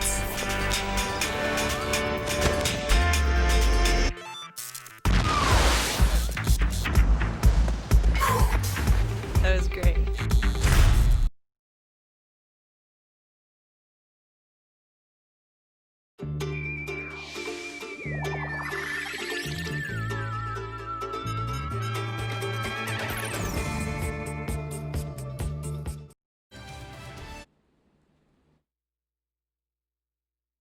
You just got brand new information. About an hour and a half ago, Sally forecast to become a Category 1 hurricane. You can see the storm clouds are starting to roll in here. Hurricane Sally over the Gulf of Mexico. Several days of this is what we're expecting. The rain has been drilling the beach. This is the storm surge. This is where the picnic area should be. 4 to 6, even 8 inches of rain possible just today. Mother Nature is certainly getting to work. We're going to continue tracking conditions out here throughout the night. Some rain starting to pick up, some more winds. We'll keep you updated. Good evening. We invite you to check out this video from Pensacola Beach. It was sent in by Sarah Cordell. You can see flooding in the parking lot. It is knee deep. If you have photos or video you would like to share, please WEAR-TV to 95577 or use the Chime In app.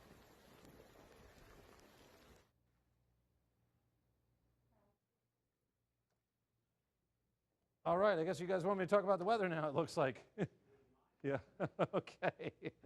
Thank you very much. Okay, I was just looking at radar imagery. We just got off the air on WFGX TV. We know you've been watching the ABC News live coverage. We thank you for joining us here on Channel 3 News. We just ended our program on WFGX, and we'll continue now on here on Channel 3. So you're looking at this part of radar imagery that does show where Hurricane Sally is, and this thing is about, the center of it is about 70 miles away from Pensacola, and I'm going to show you that here as we kind of measure it out. Now that's from actually, that's when we're talking, when we actually bring it all the way out to the center of the storm. So the center is right about here, about 70 miles off of Pensacola. But the worst of the weather is actually going to be in these areas right here around the eye. This is where the strongest part of the storm is.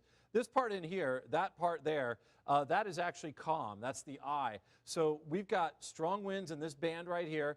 You're experiencing strong winds in the band that's rolling through the area right now. You know, the wind is howling. But this area here, you know, it's actually about, you know, between 30 and 40 miles out that we've got the worst of the weather. And that's where we're going to see the strongest part of the storm move through. So what this tells us is that we've got a long way to go with this particular storm. So Sally, we're talking about, I'm going to run through all of these advisories now as we take a look at them. All right, so here's satellite imagery. You know, this thing is, as I showed you, it's just off the coast. I mean, it's just off the coast with the worst of the weather starting to move into the area. Now, as we look at Sally and the actual forecast track, this isn't going to tell us as much as the radar imagery does because it's so close to us. But let's take a look at it. And also notice we've had this zigzag here out over the Gulf. That's made it difficult for us to determine exactly where this system's going to end up, where it's going to land and make its landfall. So it's been just kind of zigzagging over the Gulf, making it tough to pinpoint, but now we have a better idea, and really the places that are going to see the biggest impact will be Southwest Alabama as well as areas of Northwest Florida like Santa Rosa and Escambia counties. It's a Category 1 hurricane, but it's going to be taking out power, it's going to be blowing trees down, it's going to be making a huge mess across the area as we head through tonight and the overnight hours, with still the worst of it offshore. The movement right now is north-northeast at 2 miles per hour. That's it, 2 miles per hour. We need this thing to be running at 5 to 10 to 12 miles per hour. Go on and get out of here, but that's not the case. We knew it was going to slow down. It did do that. We had a hard time telling exactly where it was going to end up, and now it's going to have its biggest impact over Southwest Alabama and areas of Northwest Florida. Within the last couple hours, the winds did go up to about 85 miles per hour. Hurricane hunters are flying in and around it right now and determined that actually pressure's gone down. Winds went up a little bit there to 85. From 80, not a huge change there. Still a Category 1. It should move on shore as a Category 1. And some of the worst of that weather will be coming on shore here over the next several hours, over basically the next 12 hours or so. So hurricane warning continuing for the area. We also have storm surge alerts here. We've seen a surge for more than a day now over some of the bays and the sound and such, and we're continuing to see that, and it's probably going to just come up a little bit more from where we stand. Tremendous rainfall. In some cases, some places have already recorded a foot of rain, so we've got this special note here that some spots may end up with 20 or more inches, maybe spread out a little bit more than what we saw from 2014, but we've got a flash flood watch and we've got individual flash flood warnings, which basically cover Baldwin County as well as Northwest Florida. That is a flash flood warning. That means flash flooding is occurring, and it is. We've got streets closed, we've got water everywhere, and this is going to be the case. So worst of the weather here just offshore, with a lot of the bad stuff moving onshore through areas of Pensacola, Gulf Breeze, Navarre, these areas getting hit with very heavy rain and windy weather. But this band is what concerns me the most, and that's the one we're waiting on that's going to move through overnight. Well, to keep up with the weather in real time, anytime, download our Channel 3 News weather app. It is free. You can find it in the Apple or the Google App stores. And we have teams all across the Gulf Coast keeping tabs on the storm as it makes its way inland. We are tracking conditions right now on Pensacola Beach. That's where Channel 3's Chorus Nylander has been all day today. Chorus? Yeah, well, we've been seeing some really rough conditions here at Pensacola Beach. We've moved to some higher and safer ground at a balcony here at the Hilton on Pensacola Beach. You probably can't see much here behind me, but I can certainly hear really eerie sound of the rough surf out there, some of the wind. The rain has been relentless. Now, it may not look like much wind where we are right now. We do have a building here blocking our area. That's provided us sort of a shield from some of these winds, but I can tell you on different sides of this building, the winds have been rather heavy in the area. A lot of people have been coming, actually taking shelter in this hotel. I've been talking to several folks. Some of them tell me that they have lost power. They got concerned. They felt safer coming here than staying in their homes. Some of them live in lower lying areas and are worried about flooding. I can tell you, I just spoke with Escambia County Commissioner Robert Bender just a few minutes ago. He tells me he's been informed from ECUA that there has been a water main break somewhere on the island of Pensacola Beach here. Crews have not been able to find the source of that break, so as a precaution, starting at 11 o'clock tonight, they will be stopping water and sewer services on the island here in Pensacola Beach. So prepare for that if you need to. But a lot of folks don't seem too worried about the situation. Some say that things have gotten worse than they were previously expecting. But there are several people taking shelter, clearly taking this seriously. We've been seeing the conditions. The wind at times gets more heavy, then draws back, then comes back surprisingly much stronger. We're going to continue following the conditions out here for you safely. Reporting live from Pensacola Beach, I'm Chorus Nylander. Of course, thank you. Carolyn Surt is at Sanders Beach on the mainland in Pensacola, and we'll take you there live now for the conditions there. Carolyn?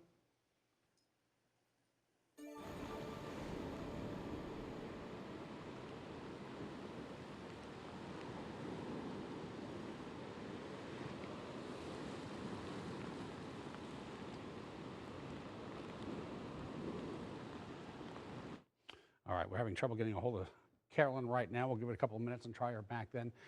Right now, Escambia County and Pensacola police have closed the 3 Mile Bridge. You may have heard a barge hit the bridge this morning. It broke free. Actually, 2 barges, they say, broke free. One hit the fishing pier. The other one got trapped underneath the bridge, as you see there. It knocked some concrete loose. And they've got to inspect that before they can open it up. The conditions, they just can't do that right now. Senator Doug Broxson telling us earlier today the barge belongs to Skanska, of course. That's the contractor working on the new span. And a team from the Department of Transportation will be assessing the damage as soon as they can. No word on when that will happen or when that bridge can reopen. Also, the Garcon Point Bridge open for most of the day. Navarre Causeway open for most of the day. Both are now closed because of the high winds. They've got to reach 39 miles per hour or above to close it down, and that threshold was reached. The Theo Barrs Bridge to Perdido Key and Lillian Bridge to Alabama along Highway 98 also closed right now. No word yet on when those reopen, but the safe bet is when the winds subside below 39, they'll come back up. Several roads in Pensacola, the usual suspects, closed down right now because of flooding. Government Street closed at Club Street. 17th Avenue at the Trestle in Pensacola is closed. That's not unexpected. 9th Avenue at Bayfront in Pensacola also closed. So is Sonia at K Street. Main Street closed between A Street and Spring Street as well. In Okaloosa County, Shalimar Drive between Plew Avenue and Sunset Beach closed. They've got water over the roadway there. And no major closures right now in Santa Rosa County that we're aware of. We're certainly keeping tabs on that. Walton County, all clear for the moment as well. But again, as that situation changes, we will make sure to pass that information along to you. We'll take a look at some of the flooding now. Hurricane Sally causing across the area. Video taken from Ocean Springs, Mississippi late this afternoon. Flooding overwhelming some low-lying areas. Sally's storm surge and rain compounded matters there. Could be getting a whole lot worse depending on where Sally decides to make landfall. In Walton County, Florida, some strong winds and heavy rain from Sally as well. Almost reaching, well, looks like it reached the door of that home as well. We got some video of some strong waves crashing on Orange Beach. I think this is it right here. Tremendous action underneath the piers as the rain continues to fall, seeing some of the highest gusts in the area so far. All right, I believe we've reestablished contact with Carolyn right now. Reporters having a difficult time hearing with the rain and the wind in their ears right now. It looks a little calmer than it was earlier. Carolyn, how are the conditions where you are right now on Sanders Beach? Hey guys, a little technical difficulties out here, but we are at Sanders Beach where it is gotten progressively worse since we last checked in with you just about 30 minutes ago. This is what should be the parking lot, and you can see it is just completely flooded. And it goes really far back. It's crept in several inches just over the past hour and a half or so since we've been out here. And it is because of these huge waves that are coming in, the tide here from Pensacola Bay. We're going to walk a little closer so you can see. They've gotten rougher. They've slammed in, it seems even higher since we've been here. And they've been coming in several feet high. These waves, again, this is Pensacola Bay. Just showing the true power of the hurricane, Hurricane Sally, because this is the bay again. So this little area here in the parking lot, we were able to drive through it when we first got out here about an hour and a half ago. So we were still able to come a little close to where the parking lot ends. But since then, as you can see, I mean, it is just covered in not just water, but sand as well. That's what I'm standing in right now. It's a lot of it as well. Earlier in the evening, we did have a few people driving up to get a view of these waves, but since then there hasn't been a lot of people, and that's probably because even on our way in here, several of the streets, side streets to get into this area, they were also starting to flood. Again, those are those huge waves that we have been seeing, Sally, churning the Pensacola Bay. And if you take a look over here at the boats a little far off in the distance, you can see that the waves are even crashing into them as well in the marina. They are swaying back and forth with that heavy wind and rain as well that you can see off in the distance. As I mentioned, we haven't seen many more people coming out here just in the past 30 minutes or so, and thankfully that's a good sign. A lot of people staying home. We're going to continue to watch conditions out here as they are sure to worsen, so we'll bring you an update as soon as we can. All right, back to you guys. Thank you, Carolyn. Of course, Hurricane Sally lingering offshore in the Gulf, and it's expected to make landfall sometime tomorrow morning. ABC's Elwin Lopez is in Bay St. Louis, Mississippi, between Mobile and New Orleans. Hurricane Sally taking her time, brewing offshore as she inches closer to the Gulf Coast. In Florida, water levels already rising, partially submerging docks and piers, washing up roads. The slow-moving storm threatening parts of Louisiana, Alabama, and Mississippi. Low-lying areas bracing for up to 30 inches of rain and 7 feet of storm surge. The most important thing right now is to stay inside. Because of the flooding, the flash flooding, you get cut off from where you're trying to go. Forecasters warn we could see historic flooding across the region. In Louisiana, the city of New Orleans no longer under a hurricane warning. Officials say that doesn't mean they are out of the woods. The mandatory evacuation, it remains in place, and we're just remaining prepared. And in Mississippi, storm-weary locals say they will stay until they are forced to leave. But I am concerned about it. I'll stay until I see the water gets bad, and then I'll go ahead and head out once it gets to that level. We are expecting conditions to worsen here as Sally moves through. The big concern, flooding and life-threatening storm surge. Elwin Lopez, ABC News, Bay St. Louis, Mississippi. President Trump has approved disaster declarations for Alabama, Mississippi, and Louisiana. Now, State Senator Doug Broxson says he is also making that request, or that the governor will, for the state of Florida. That makes federal emergency aid available to the states in their response to Sally. Alabama Governor Kay Ivey saying this morning, everyone being urged in the coastal areas south of Interstate 10 and those in low-lying areas to take the precautions and to stay vigilant. I know you all want to protect your family and your property, but this is not worth risking your life. In Mississippi, the 12 Gulf Coast casinos have been closed. That by an order of the state's gaming commission, and they will not be allowed to reopen until the commission gives them the okay. When we come back, Alan Starr with more on the forecast. We're about 15 minutes away, give or take, from the latest advisory on Hurricane Sally from the National Hurricane Center. Don't go away.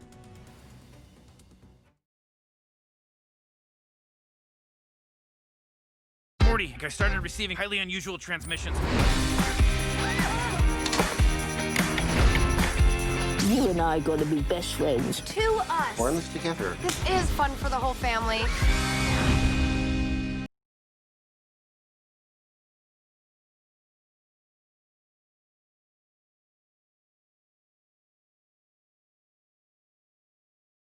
When I need to grow my business, I use Fiverr. I found a designer for my logo, a programmer for my website, writers for my content. Just search, click, and you're done. I love the results so much, I even got the logo tattoo in my arm. Sorry, wrong arm. Stop dreaming and find your freelancer at Fiverr. This is Peacock. Peacock, baby! It's streaming and it's free. Free. Bingy, cringy, guilty, reality. Free, free, free, free. For free? Yes! And that's why you can't not watch.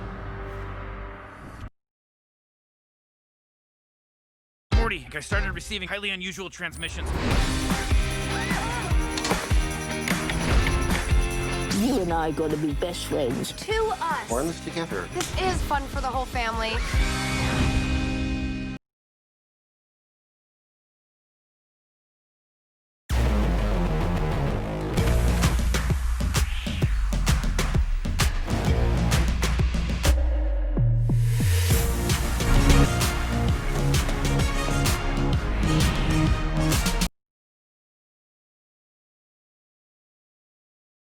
It's either the peace of mind of a standard unlimited mileage warranty, or it isn't.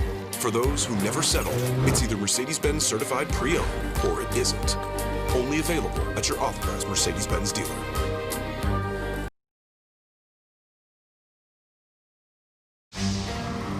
It's either the assurance of a 165-point certification process, or it isn't. It's either testing an array of advanced safety systems, or it isn't. It's either the peace of mind of a standard unlimited mileage warranty, or it isn't. For those who never settle, it's either Mercedes-Benz certified pre-owned or it isn't. Only available at your authorized Mercedes-Benz dealer.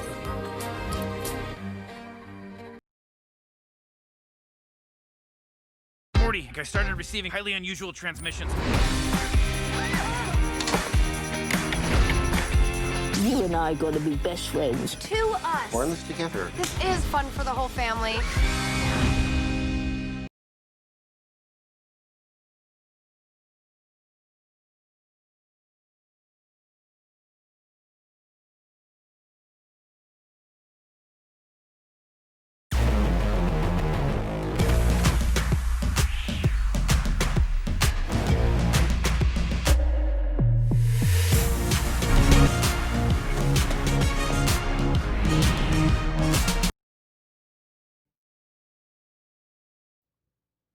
Well, as we check out this radar image, you can see this. The worst of the weather from this is just offshore here as we watch Sally just rolling here toward the coast.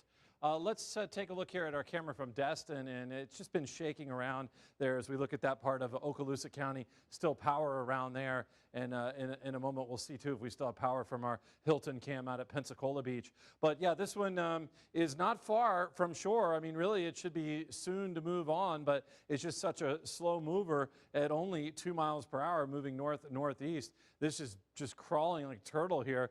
Category 1 hurricane, winds on it gone up a little bit here over the last couple hours now to 85 miles per hour. Not much of a change, but a little bit of a change there. And again, back to this radar imagery. So the center of it they had an advisory at 9 o'clock, and they said that the center of it was about 70 miles to the southwest of Pensacola, going out in this direction, and about 70 miles south of Mobile. Now that's the center of the storm right here. But the worst part of the storm here, really, the worst part is, about 20, 30 miles offshore, and that's what's going to be moving onshore already. I mean, around Gulf Shores, it must be terrible right now with the conditions there. As you can see the way it's looking right there, and the strongest winds are going to be closer to the actual center right in this eye wall. I mean, and that thing's going to be rolling up slowly all night long, beating up Gulf Shores, beating up Orange Beach, Perdido Key, areas around Inner Rarity, around Perdido Bay there, rolling on over toward NAS Pensacola. We're going to see, power going out,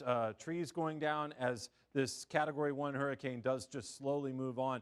And flooding too. I mean, we've already seen in some cases a foot of rain, and we're going to just continue to pile on top of that.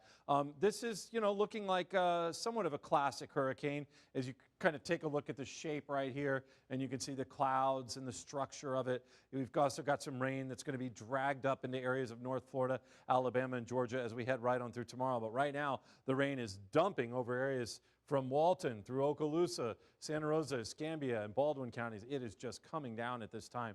As we do check out some of our alerts, we do have flash flood warnings. We've got a tornado watch here. There are a bunch of alerts. I mean, a flash flood watch. It's all just happening right now at this time. This is a tornado warning here down near Panama City there. A lot of times you see that too, well outside with some of those bands moving onshore is where we see some of those tornado warnings popping up, or those tornadoes, weak tornadoes or waterspouts that move onshore. There's a flash flood watch area, a huge area continuing way on up into areas of Alabama and Georgia as well. So we've been predicting around a foot, and in many cases we've seen that. So some areas may end up with even 15 to 20 inches of rainfall. Hurricane warning continuing for the area here, as well as a storm surge warning. We've been seeing a surge here for really a good, at least a day, more than a day, for areas of northwest Florida. And now we're looking at that to potentially go up a little bit as the worst part of the storm gets closer and closer. It just blows that water and pushes it right on shore. Current winds, these numbers have been going up and down, but we're looking at a lot of tropical storm force winds here across Alabama and areas of northwest of Florida. Hurricane Hunter's flying in and around it right now, determining that those winds did get up to about 85 miles per hour. This thing got up to about 47,000 feet while it was on the way from Houston up in here, and then dropping back down to about 10,000 feet, going back up to around 20 or so thousand feet, just kind of up and down there. And it looks like it's still flying around there right now at around 9,000 feet. Again, back to the radar imagery, the strongest winds are going to be right in here. And as this thing just twists around, it's just going to be blowing on shore. So this is not good news here for these areas of Alabama, Perdido Key. I mean, it's going to get hit hard out there at the Key. you folks out there, I mean, it's going to be a long night. It's going to be blowing all night long. It's going to take a long time for a 2-mile-per-hour movement of a storm to be moving through. This is going to include areas, you know, near Pensacola, if not around Pensacola and Gulf Breeze. I mean, we may see a band like this. You know, if it's moving toward the north-northeast, that band may end up running right over these areas like Gulf Breeze and Pensacola. If not, we'll see these bands and this heavy rain that's moving in too. So yeah, long night ahead with this storm moving in. Here's a 3-dimensional view of it, cross section. Blue area, that's going to be your water. There's the eye, kind of a large eye that's sort of not too symmetrical, I guess. And you could see that that's the eye wall right there where the heaviest of the rain is, just wrapping back up around it there as we take a look at that 3-dimensional view. And as we kind of look at it from the other direction, not a lot of lightning strikes showing up as you would expect with the tropical system. Earlier in the day, we had a lot of lightning with this system, but now we're not seeing those strikes. It's going to be moving in, and it will officially make landfall on September 16th, the same date Hurricane Ivan hit back in 2004. And this one is going to take an eerily similar path. However, this is not a major hurricane. This is a Category 1 hurricane that's going to be moving on. But the slow movement of it, the relentless winds, and the heavy rains, it's going to do some damage here overnight. We are tracking those conditions right now in Okaloosa County, as we have been since yesterday. And Channel 3's Rebecca Castor is live in Fort Walton Beach tonight. I'm out here in Fort Walton Beach right now. We've been out here in Okaloosa County all day, and we've just been seeing this downpour consistently. Now the wind is definitely significantly picking up as well. We're right underneath the Bard Bridge, which remains open at this hour. We will keep you updated if that changes. But right now, you're good to drive over it. Just be safe because it is very, very windy. You will feel your car shaking. We definitely did. Check out the water over here. This is the Santa Rosa Sound. Just bringing the water up significantly to where we're at. Usually there's significantly more steps there. But as you can see, just the rising water is continuing to come up closer to us now as we're seeing Sally continue to head closer our way. Now, like I said again, bridges in Okaloosa County remain open at this time. We'll keep you updated if we hear of anything else. The residents need to brace tonight here in Okaloosa County for this rain to continue overnight and into tomorrow. Definitely be on the lookout for areas that are prone to flooding. And if you don't got to be on the roads, don't be on the roads. We're going to be seeing a lot of power outages. And we saw some street lights out, significant roadway street lights out earlier this evening as well. So definitely, if you don't got to be on the road, I would definitely stay at home and shelter in place tonight. We'll continue to keep you updated out here in Okaloosa County as we continue to see the conditions change overnight. Live in Okaloosa County, I'm Rebecca Castor. Got about 70% of that, but I think you get the gist of what's going on in Okaloosa County. Thank you, Rebecca. Shifting gears now and taking you to downtown Pensacola. When last we saw Renee Beninati, her hat blew off her head. She's got it back on, and it doesn't look like the conditions there have improved at all. Renee, you with me? Right now, downtown Pensacola is being hammered right now with wind and rain. We are experiencing very strong bands here. If you guys take a look, you can see all of the water just plowing down Palafox Street. Look at this water that is also coming from the gutters on top of the roofs. Now, we came to this area because we thought that we might get a little bit of shelter in between the buildings on each side of Palafox Street, but we've learned that that has become a double-edged sword because this street has almost become a wind tunnel for wind and rain just heading down this road. Now, all of the businesses here, if you take a look, do have sandbags out here. But what we've noticed mostly is the just very strong wind. We have seen that water has started to pool along Palafox Street. And as we know, flooding is a major concern. So we are looking at that now. We are continuing to follow the conditions here, but we've been experiencing these very strong wind bands within every 5 minutes or so, and then it seems to calm down, and then you get hit with another one. But we will keep you updated as, with any new information as soon as it becomes available. Thank you, Renee. All right, take a short break. When we come back, we'll take you back down to Pensacola Beach where Corus Nylander is standing by.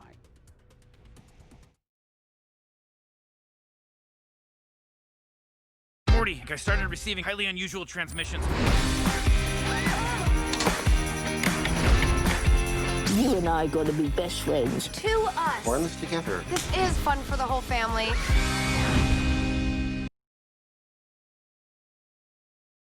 I started receiving highly unusual transmissions. You and I are going to be best friends. To us. We're in this together. This is fun for the whole family.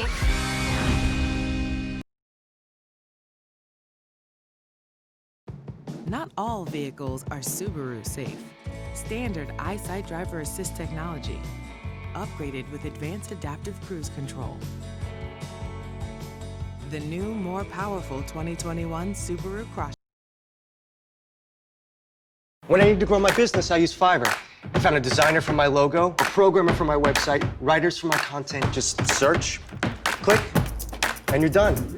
I love the results so much, I even got the logo tattooed on my arm. Sorry, wrong arm. Stop dreaming and find your freelancer at Fiverr. I started receiving highly unusual transmissions. You and I are going to be best friends. To us. We're in this together. This is fun for the whole family.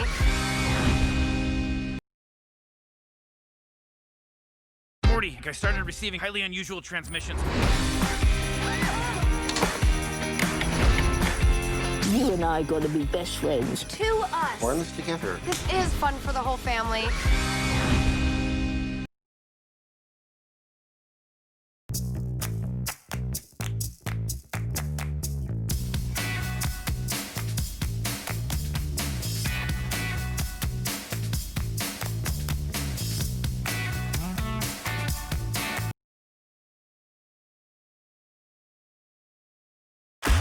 Levitate, baby. Man, this is light. Sweet.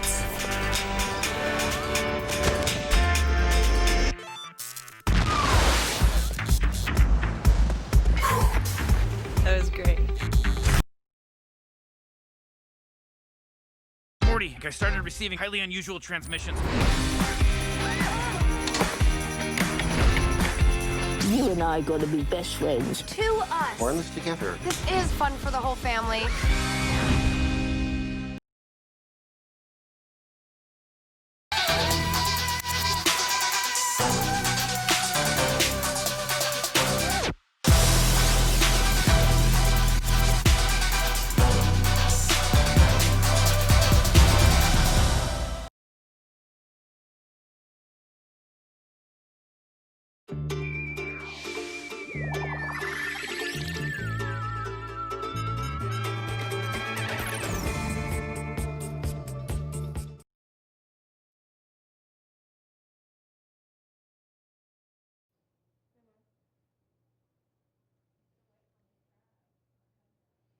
Back a little sooner than we expected, but welcome back. Several shelters in the area are open as a last resort. Conditions out there are kind of treacherous if you've got to get out, but if you need some place to go that is safe, we've got the Bay Center in Escambia County in Pensacola on East Gregory Street. That is open. The Milton Community Center on Byram Street is open, and in Baldwin County, the Robertsdale Coliseum on Fairground Road also open, but the travel is difficult and dangerous out there, so make that your last resort. If you're dry and safe, stay where you are. Some transportation cancellations to note across the Panhandle tonight. First of all, Escambia County Area Transit will not be running the UWF trolley service. That has been suspended until further notice. We've got a full list of all cancellations across the viewing area, as a matter of fact, on our website. If you head to WEARTV.com, just search events canceled, and you'll see a whole list of stuff there. We are, of course, continuing to track the conditions all across the Gulf Coast. And we're heading back to Pensacola Beach. That's where we find Corus Nylander. He's been there since yesterday, in fact. All right, I'm sorry. We are having some difficulty getting established with Corus. We'll try to get to him in just a little bit. But right now, Channel 3 viewer Glenn Zaring, he's showing us what it looked like at Mariner Park on Okaloosa Island a little bit earlier. You can see the water. It's rising. This one also showing the water rushing past the beach. level there, okay? It's all the way up to the picnic benches, in fact. And we saw that all along the beach areas today. Video from earlier today, this on Quietwater Beach. Leanna Samay sending us this video along Quietwater and those picnic pavilions. They had some water in them yesterday, just a couple of inches, much more today, and that water approaching the road at this point. Samay also sending us a video showing some of the floating earlier today already approaching some homes. Water coming up all the way to some porches. And look, the video out of Pensacola. Scott Chambers took this from Galvez Landing at Innerarity Point.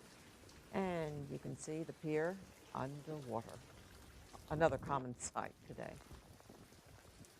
Another viewer showing us what weather conditions were like in Orange Beach earlier. They are much worse right now. You can see some pretty rough water.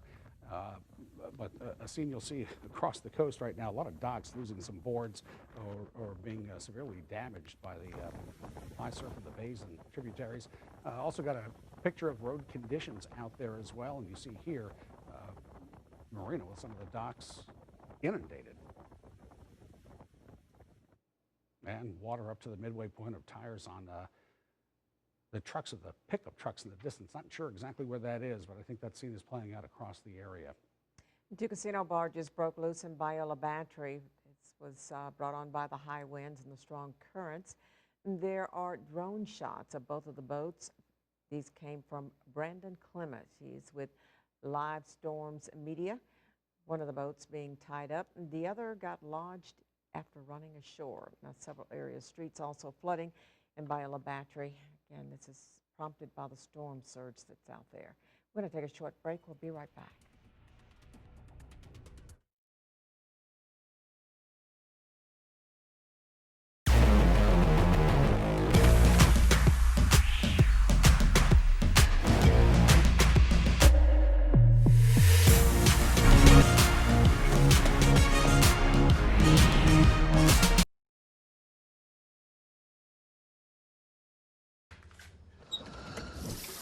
I'm a member of American Home Shield, which means this faucet may be freaking out, but I'm not. Something's wrong with my AC. It's blowing pretty hard and it won't turn off. Luckily, I'm a member of American Home Shield. My plan helps cover the cost when parts of more than 20 home appliances and systems wear out. If they can't repair them, they'll replace them. I've never felt so good. 800-470-5156. That's 800-470-5156. Levitate, baby. Man, this is light. Cookies.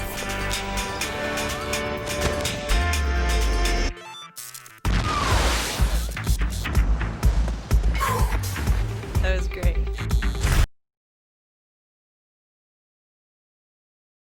Across America, people are moving forward toward recovery. Yet some groups want policies that would cut off American energy, sending our country's progress backward. They're calling for a decline of our economy, creating hardship and potentially increasing the cost of living for everyone. Fewer jobs, less opportunity, and potentially higher energy costs when we can least afford it. There's a better way. A cleaner, affordable, and more reliable future provided by America's natural gas.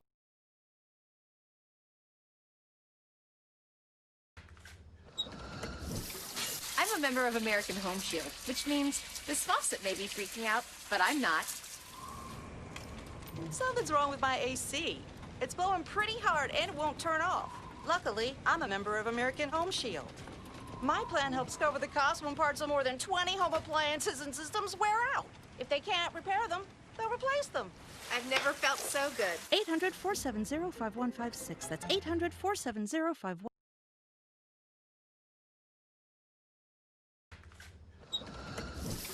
I'm a member of American Home Shield, which means this faucet may be freaking out, but I'm not. Something's wrong with my AC. It's blowing pretty hard and it won't turn off. Luckily, I'm a member of American Home Shield. My plan helps cover the cost when parts of more than 20 home appliances and systems wear out. If they can't repair them, they'll replace them.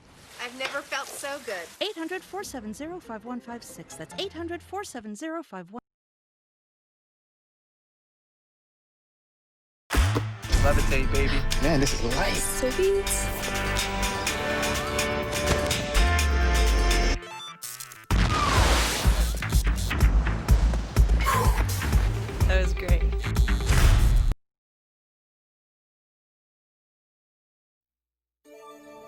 Chime In is sponsored by Stillwater's Day in Medical Spa. Lots of images pouring into the newsroom. If you take a photo or video and would like to share it with us, we would like to share it as well. You can text WEAR-TV to 95577. You can also use the Chime In tab that you will find on our website.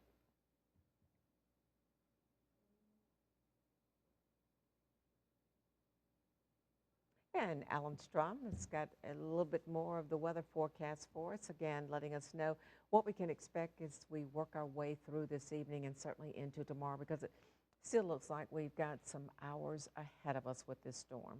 Yeah, hey, thanks, Sue. We do. We've got really a long way to go.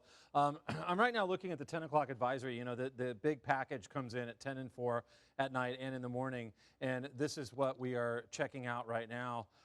This is the new track. I mean, this I've been showing it to you on radar imagery, which kind of gives you a better detail. I'll do that here in 1 second. I'm going to send this out right now. But yeah, it's a Category 1 storm. Wind still noted at about 85 miles per hour. And you can see that it's continued to kind of have that trend and that shift toward the east. And, as you look at that new track, that's the indication there. So just like I've said here over the last several moments and such, that, really Baldwin County, Perdido Key, Pensacola, Escambia County, Gulf Breeze, Santa Rosa County, those are the areas that are going to be impacted most. So this is kind of taking that little eastward jog, just like, Hurricane Ivan did way back in 2004. This has zigzagged around a bit. We've had a tough time sort of predicting exactly where it was going to end up. It's just kind of consistently shifted toward the east. What I'm glad to say, though, is you may remember that we had predicted, it seems like maybe it was last night, we were calling for this thing to be rolling onshore as a Category 2, or maybe even a strong 2, which made us think, whoa, is this going to become a 3? But this is a Category 1 storm. But this thing is going to come through. It's going to tear some stuff up. I think, people are going to be in for a little bit of a surprise with what's happened. Maybe we didn't have as much time to prepare for this as we were seeing that shift and looking at changes in intensity. But watching these tropical systems, especially this year, it's been difficult. The more and more we have this, upgraded technology, the better we are. And the more we use these hurricane hunters and these models, the more information we get, the better the technology, the better we are at forecasting these. But, I mean, think about Marco. Marco basically just was a rainmaker. Everybody boarded up in Louisiana, got ready for Marco. It was a huge rainmaker for us, but we handled it fine. It just rained a bunch, and then we watched as Laura moved on shore over Louisiana, becoming this huge monster Category 4 storm. This one a Category 1, and there's your forecast track for late tonight. So overnight, it will be moving on shore. This point right here, that's saying, because of the slow motion, it's saying that that's where it's going to be tomorrow at about 7 a.m. So finally bringing it on shore here tomorrow morning, and then by tomorrow night, taking it on up into these areas of Alabama. Now, I want to show you again our radar imagery, because this really kind of paints the best picture right now, since it's on top of us. It's in our backyard. The strongest part of it here around the top, as well as the northeastern portion of that eye wall, that's going to be where the strongest winds are, and those have yet to move on shore. And since it's such a slow mover, that's what's going to be moving over overnight, and it's just going to be blowing and blowing and blowing and raining and raining and raining. I did want to show you sort of how far out it is from Pensacola, which is right here. The center of the storm is about 65 miles out. Now, this is a calm area out there, but from Gulf Shores, some of the worst of it, is just between 10 and 20 miles out. Already in Gulf Shores, the weather must be just horrendous. You folks around Perdido Key must be dealing with terrible conditions now, and it's going to get worse as this part moves on. Gulf Breeze is right here. Gulf Breeze proper, this runs about 35, 36 miles out to the worst part of the storm, and some of that is going to be rolling over areas of Santa Rosa County like Gulf Breeze, Santa Rosa Island, Pensacola Beach. I know a lot of people decided just to stay out at Pensacola Beach. It is going to be a long night, losing water, losing power there for Pensacola. This is going to be blowing through the area. I've got more maps to take a look at. We've got live reports as well. All right, Sue. And speaking of the conditions on Pensacola Beach, somebody who certainly has been seeing them and living through it firsthand is our Corus Nylander. He's made it to a higher ground to some extent. Corus, what's the lay of the land out there right now? Yeah, well, we're still filling it out here at Pensacola Beach. We haven't seen anything cool off out here. In fact, I would say we've heard the sound of the rough surf out there, and the howling winds increase in just the last few minutes over here. The rain, of course, still relentless. We're up at safer, higher ground on a balcony at the Hilton on Pensacola Beach, and you may not see so much wind impacting me right now. We do have a large building right here, sort of as a shield, a barrier for that. But the conditions certainly rough out here. A lot of folks have they've been coming, they've been seeking shelter at this hotel. I've been talking with several of them. Some of them just very anxious. They live on lower ground, worried about potential flooding, so they wanted to get out, get to safety. Others say they have lost power. I do want to remind you, ECUA says that due to a water main break on Santa Rosa Island and Pensacola Beach, that crews, I'm told, have not been able to find. They are going to be shutting off all water and sewer services on the island starting at 11 o'clock tonight. That's certainly been on the mind of some folks I've been talking to out here. You know, one woman I spoke to was telling folks to be prepared, fill up your tub with water if you feel that you're going to need it and you need to. But that's definitely something to keep in mind. Not sure how long that's going to last, but you can just hear that eerie sound of the rough surf out there. I know you can't see it. It's dark. We're going to continue following these conditions out here. We're going to keep you informed throughout the evening. Reporting live from Pensacola Beach, I'm Corson Nylander. And to keep track of the storm throughout the evening, download that weather app, the Channel 3 News weather app. You can get it at the Google or Apple Play stores. It is free. Take a short break and we'll be right back.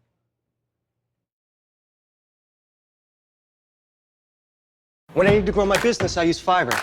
I found a designer for my logo, a programmer for my website, writers for my content. Just search, click, and you're done. I love the results so much, I even got the logo tattoo on my arm. Sorry, wrong arm. Stop dreaming and find your freelancer at Fiverr.com.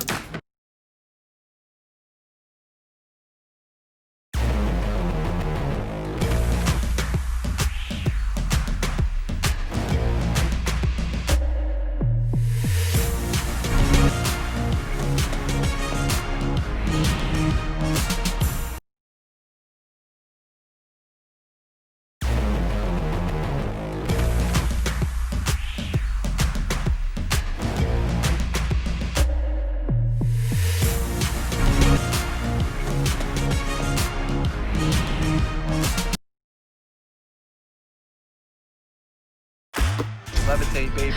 Man, this is light. Sweet.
Here's another change, updating this map right here as we take a look. I'm going to show you some of the alerts that have changed with this 10 o'clock advisory. So, you know, as I mentioned earlier, if we were to see this thing shift more toward the east, we were to expect a higher storm surge, and that's what we're going to end up seeing. So, hate to report it, but yeah, now we are looking at a storm surge that's going to be on the order, you know, for Escambia and Santa Rosa counties at 4 to 6 feet.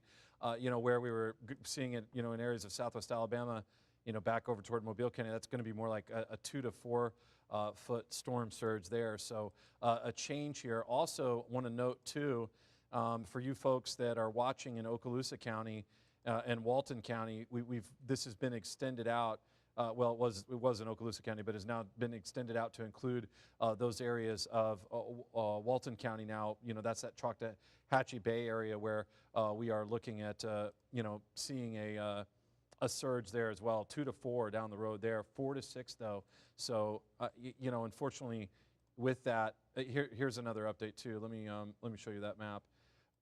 Unfortunately, what we've got is, you know, something higher than what we were expecting, and you know, this is obviously catching people off guard. As you take a look at this right here, this is now a hurricane warning. This is something new for Okaloosa County, so that's with this 10 o'clock advisory.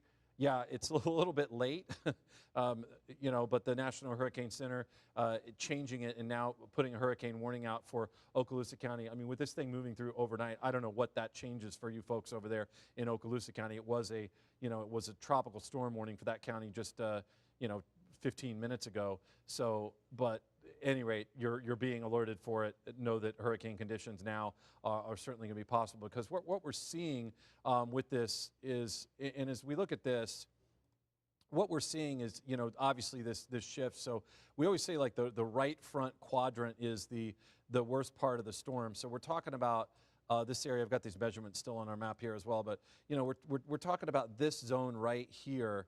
But really what we've got and what we're going to be seeing is this whole area, this eye wall zone right in here. You know, that is where our strongest winds are. And as this thing is kind of shifting up in this direction, we're going to be seeing that just rolling on in to areas of, you know, northwest Florida and southwest Alabama. Let me get back to that radar imagery too, because that really tells the story right here. So the center of the storm, the very center, when they say it made landfall, that's going to be when this point right here, the very center, moves over what area it moves over, whether it's Gulf Shores, Orange Beach, Perdido Key, you know, somewhere around there. It's going to be, as it's moving north-northeast, it's going to move over one of those spots. And that's what they're going to say when they have the official statement that comes out overnight or early tomorrow morning when it officially makes its landfall. But what we're going to be dealing with before then is this massive zone here of heavy rain, flooding rains, and tremendous winds that are going to be rocking in this direction. So, you know, they're going to be coming right now out of Gulf Shores, and I'll bring up our winds map too. Right now out of Gulf Shores, I mean, it has got to be kicking out of the southeast, I imagine, and in Orange Beach. I mean, it's same thing, you guys in Perdido Key, it has just got to be cruising right along there. And then as all of this shifts on inland, we're going to start to see that around Pensacola and Gulf Breeze and Pensacola Beach and Santa Rosa Island. And then you folks up around Milton and, you know, Molino and Cantonment will be in for a long night of very windy, rainy weather as this just continues to roll right on through those areas. We'll check, let me go down here and we'll check the current winds. Where's that map? I've got so many in here to show. You know, they were running in the tropical storm force nature, the current winds at this time. So that's basically what we were seeing. Here we are. Let's take a look at this and see what we can get. These will go up, and we'll also probably lose touch with some of these. NAS Pensacola has been running about a tropical storm force wind here pretty consistently for a good hour or two, you know, and that would indicate that the winds are even stronger out toward Perdido Key and out toward Orange Beach, Alabama, and those areas. I mean, out there on Pensacola Beach, it's got to be pretty rough there too. So, you know, those are our current winds. So yeah, we're seeing some updates with the alerts and with our warnings now. That the hurricane hunter has been flying around, so it continues just to gather data, and there it is just rolling around. Looks like at this time right now it's at about 10,000 feet, headed back toward the center of the storm as it's moving right now toward the northwest. Or to keep up with the weather in real time, just download Channel 3's weather app. You can do that for free. You will find it in the Apple or Google Play Store.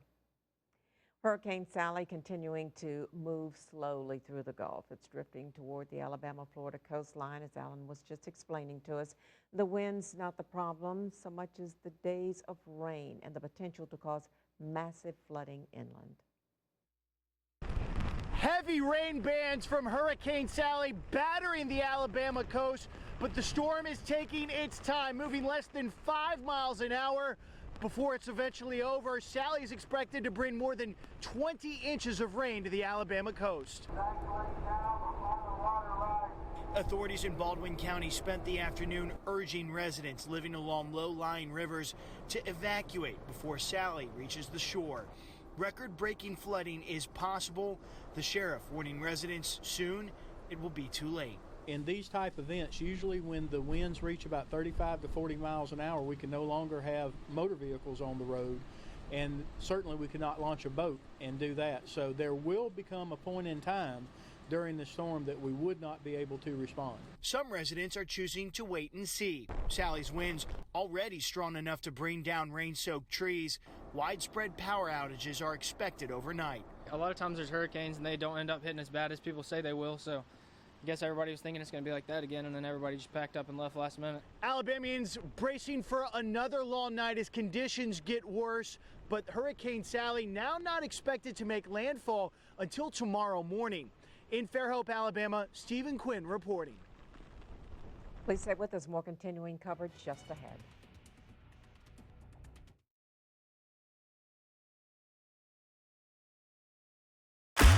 Levitate, baby. Man, this is light. Sweet.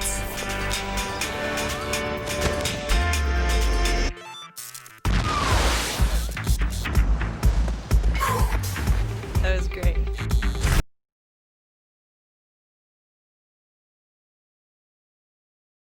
Introducing Stir. It's a new way to watch TV for free. It's live local news, it's live sports, it's movies, TV shows, cult favorites, the latest viral videos, and more. Just go to the App Store and download Stir to unlock a free lineup of TV channels and video on-demand programming. All stirred up into one easy-to-use app. It's free TV, anytime, anywhere.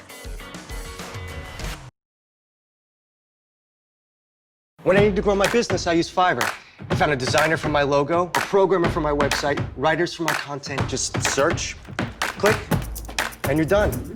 I love the results so much, I even got the logo tattoo on my arm. Sorry, wrong arm. Stop dreaming and find your freelancer at Fiverr.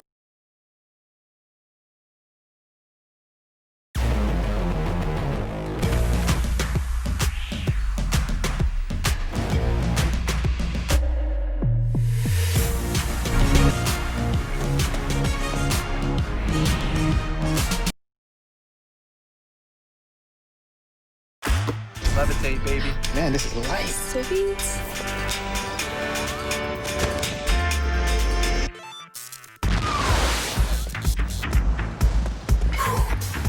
That was great.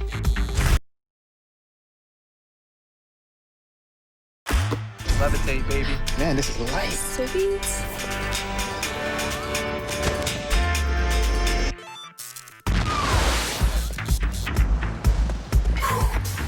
That was great.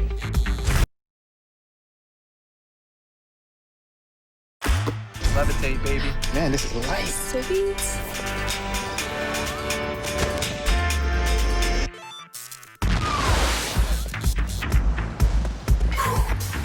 That was great.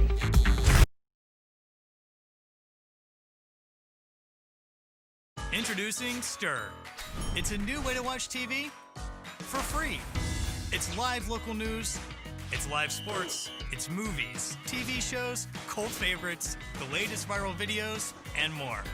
Just go to the App Store and download Stir to unlock a free lineup of TV channels and video on-demand programming. All stirred up into one easy-to-use app. It's free TV, anytime, anywhere.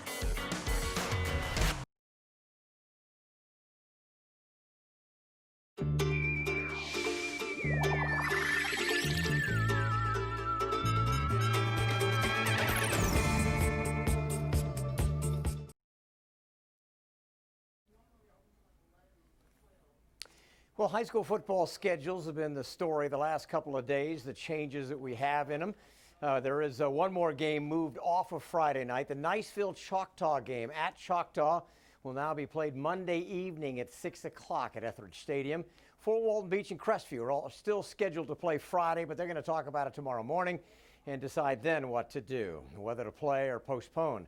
Navarre and Milton also still scheduled to play Friday night. They too will decide tomorrow whether to play Friday or perhaps play a kickoff classic style scrimmage Saturday, or they could move their game to Monday as well. Gulf Breeze and Pace have the same decision to make on their game. Here, by the way, is our Monday schedule now with the most recent changes. We have Niceville at Choctaw at 6 o'clock on Monday. Pine Forest is at Tate at 7 o'clock. Pine Forest at West Florida Tech, and Northview at Baker. That game is also at 7 o'clock. Games to be determined. We expect to have decisions tomorrow morning on both. Crestview at Fort Walton Beach. Same for Milton, Navarre. Gulf Breeze, Pace also had not decided when we last checked with them. Alabama games are on schedule Friday night. Let's check. We'll now check back with Renee Beninati when we come back. She's downtown.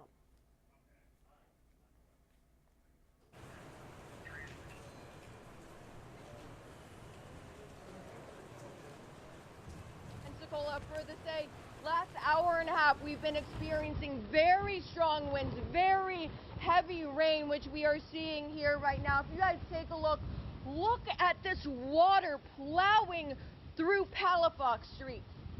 It is crazy, honestly, and the fact is that in other areas it may be dark because, you know, they are out of power, but Palafox Street is very lit, so we're able to see the impacts of Hurricane Sally here. Now, of course, one of the major things we are looking out for is flooding, and stores do have sandbags out here, but so far the major conditions that we have noticed are the very strong winds. Oh, we are getting a very, very strong gust there. Now, for the most part, the flooding hasn't been too bad other than over in the parking spot areas. We have seen water started to gather there. So if we were inside the truck right now, it would be shaking back and forth, because when we have been waiting to check in with you guys, that is what has happened, is we've seen these very strong bands.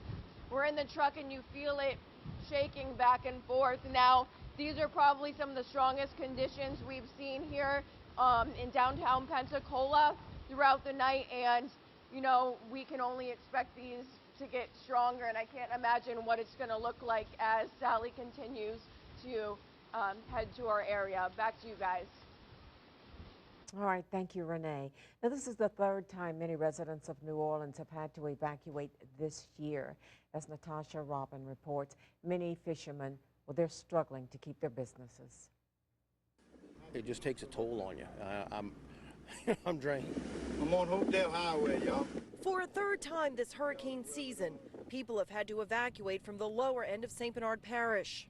I'm telling you, I just literally put stuff back like Wednesday, and then I had to take it down Friday and start pulling stuff back out Friday.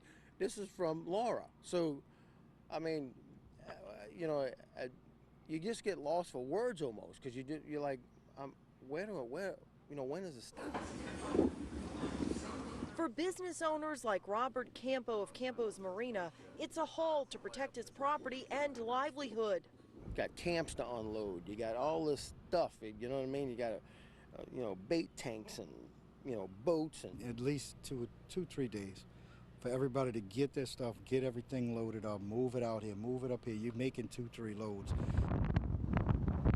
The evidence of the hardship is the line of trailers, RVs, and boats along Highway 46 inside the hurricane protection system. The fishermen are out of work too for a third time this season. Their boats parked in canals behind locks for days or even weeks. When the water recedes, we want to get out there to go catch the shrimp, because that's our money right there. That's our season, and we stuck in locks. And then it just mentally, it takes a toll on a commercial fisherman. Councilman Fred Everhart says, in turn, the entire economy for St. Bernard suffers from a storm event. We drive on our fisheries industry. that brings a lot of money into our general fund. It's not just the commercial side of it, it's the recreational side of it also. I mean, because the biggest tax base in this parish, one of the largest tax bases of this parish, comes from down on this below this wall. We'll be right back.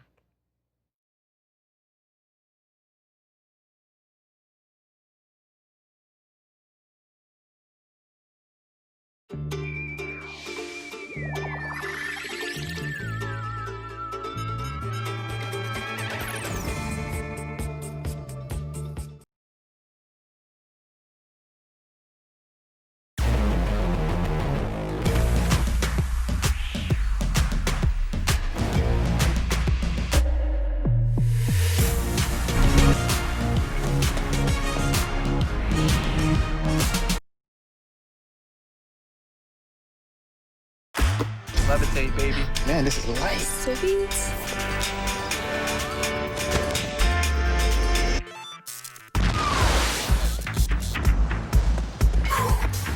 That was great.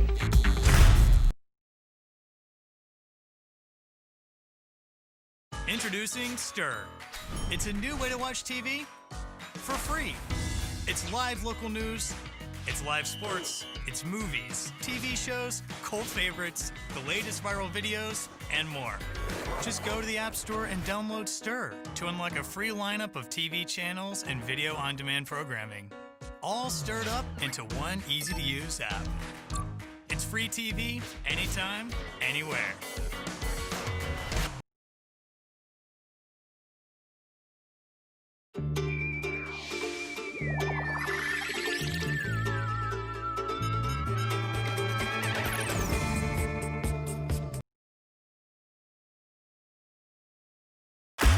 Levitate, baby. Man, this is light. Sweet.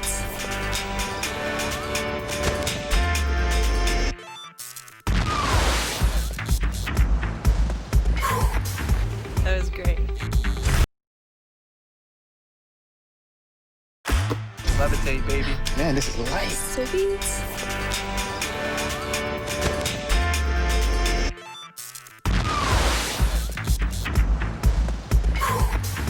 That was great.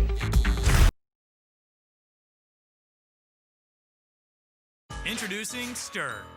It's a new way to watch TV for free. It's live local news, it's live sports, it's movies, TV shows, cult favorites, the latest viral videos, and more. Just go to the App Store and download Stir to unlock a free lineup of TV channels and video on-demand programming, all stirred up into one easy-to-use app. It's free TV, anytime, anywhere.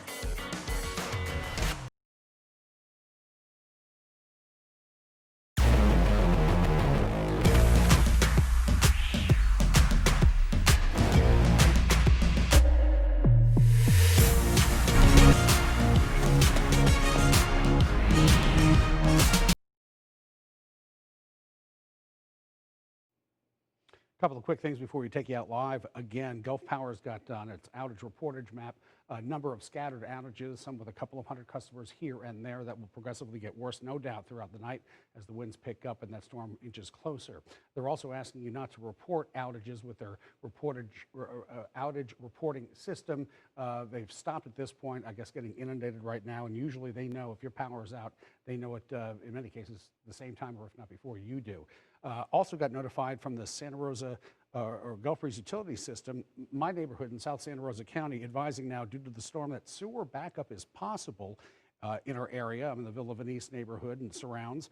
Minimize water down drains. In other words, they're suggesting you sandbag your toilets and tub drains to prevent an overflow or a backup of sewage into your home. Just got this notification a couple of minutes ago. That's specifically for the Villa Venice neighborhood in South Santa Rosa County.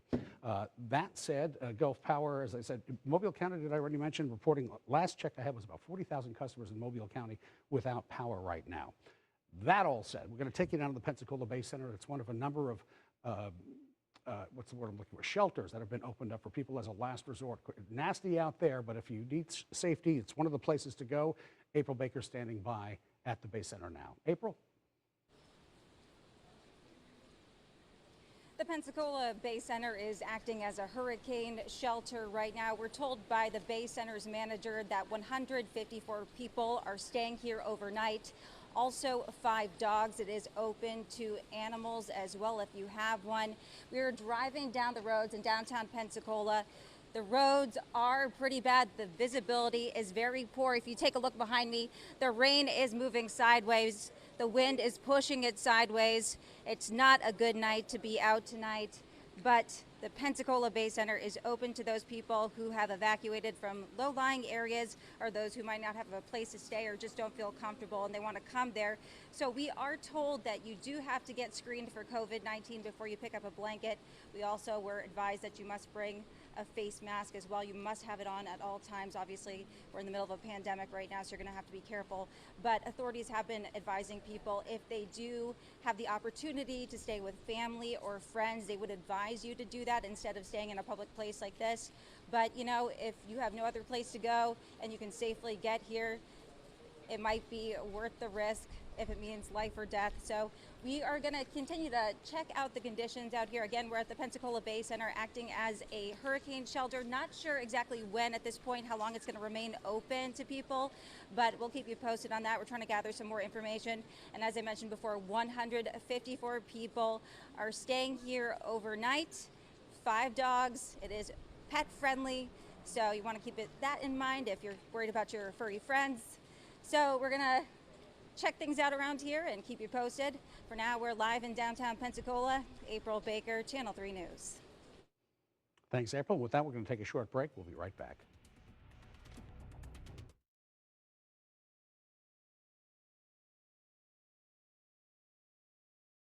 Introducing Stir. It's a new way to watch TV for free. It's live local news, it's live sports, it's movies, TV shows, cult favorites, the latest viral videos, and more. Just go to the App Store and download Stir to unlock a free lineup of TV channels and video on-demand programming, all stirred up into one easy-to-use app. It's free TV, anytime, anywhere.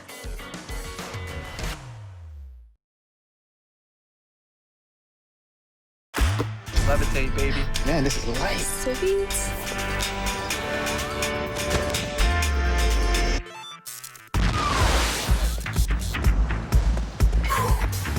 That was great.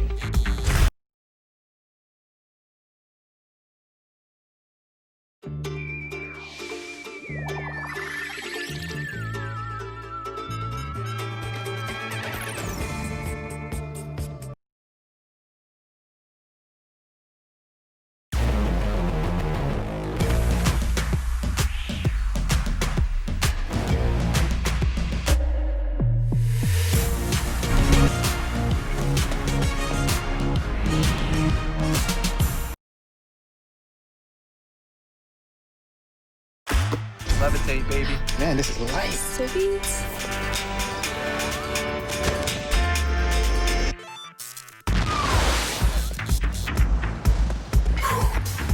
That was great.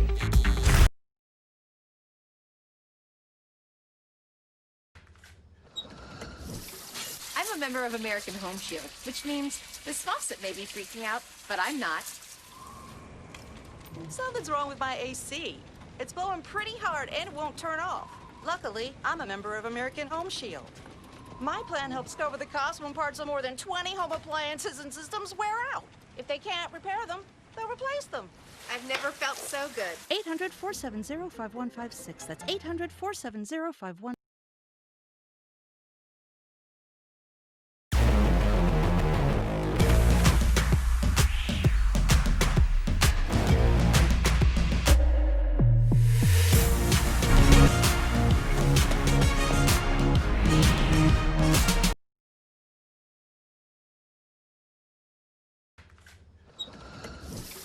I'm a member of American Home Shield, which means this faucet may be freaking out, but I'm not. Something's wrong with my AC. It's blowing pretty hard and it won't turn off. Luckily, I'm a member of American Home Shield. My plan helps cover the cost when parts of more than 20 home appliances and systems wear out. If they can't repair them, they'll replace them.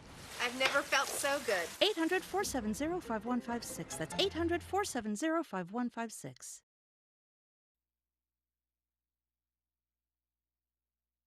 Channel 3 First Warning WeatherNet is sponsored by Peden Air Conditioning, Plumbing, and Electrical.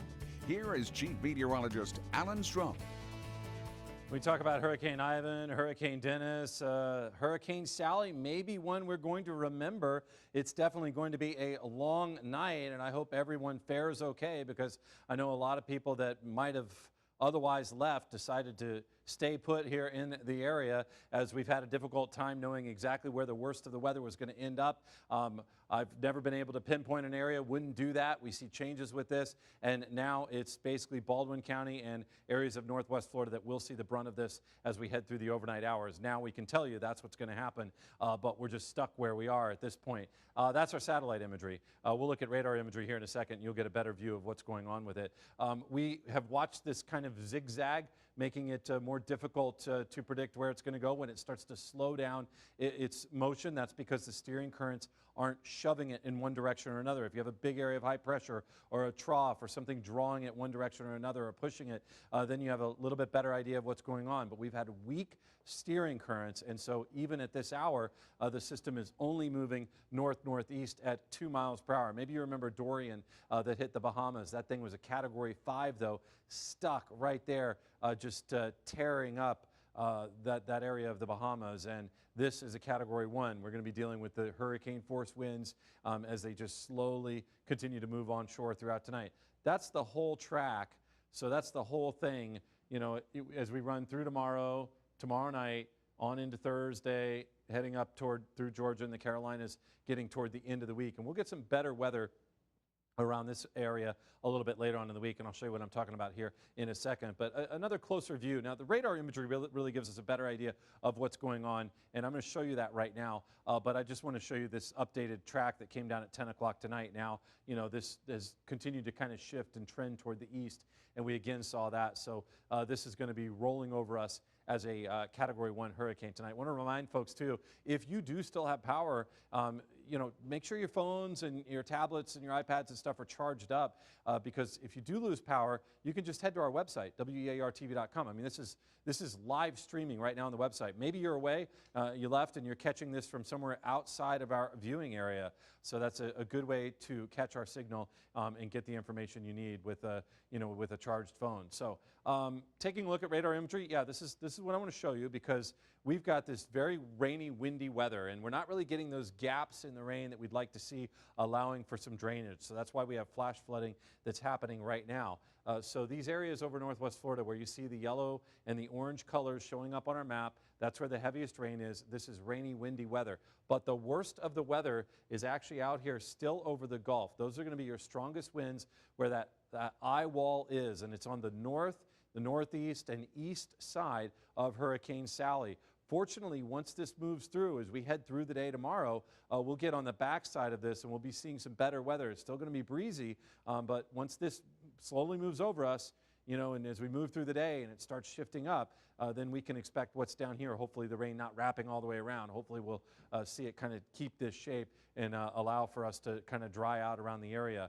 A little bit of a closer view as we take a look at it and kind of freeze it right there. Yeah, this part right here, those are going to be the strongest winds, you know, but already, you know, hurricane force winds. I mean, it's blowing into Orange Beach and Gulf Shores, those areas, Perdido Key, around Perdido Bay. It's got to be just howling there. Other areas of northwest Florida really seeing some very windy weather as well. Measuring it out here from, you know, where exactly it is, Pensacola, the center of the storm is probably about 65, probably right in here is your center. It may have shifted a little bit since I put this marker on, but the center is right in here. It's about 65 miles from Pensacola.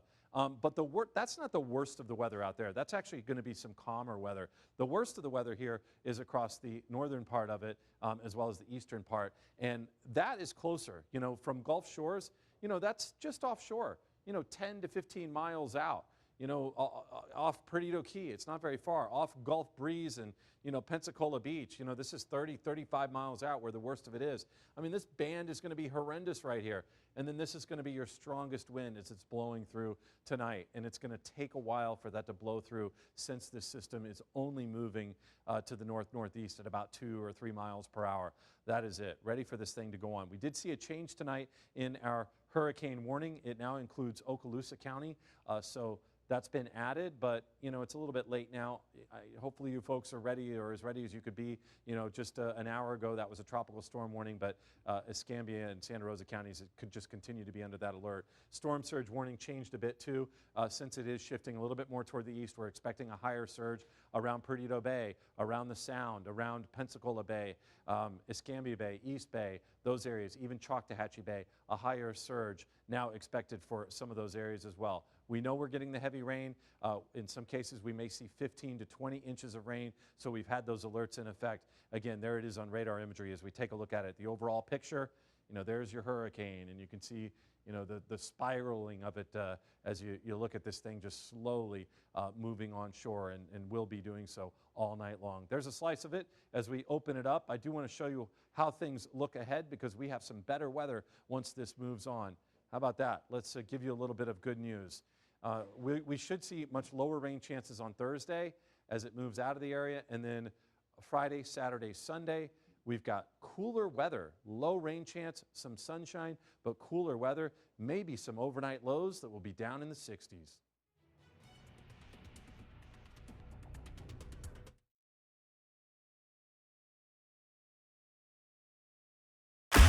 Levitate, baby. Man, this is light. Sweet.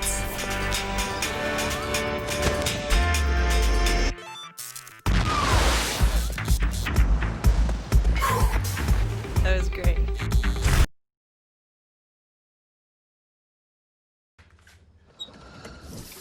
I'm a member of American Home Shield, which means this faucet may be freaking out, but I'm not. Something's wrong with my AC. It's blowing pretty hard and it won't turn off. Luckily, I'm a member of American Home Shield. My plan helps cover the cost when parts of more than 20 home appliances and systems wear out. If they can't repair them, they'll replace them. I've never felt so good. 800-470-5156. That's 800-470-5156.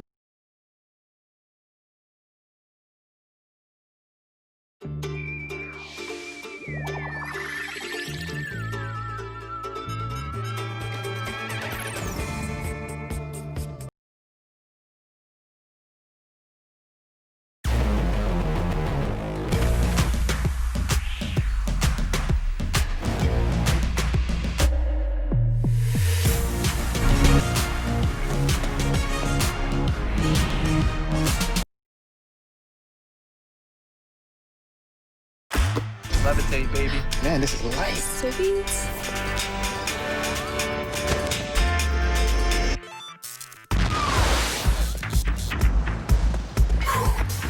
That was great.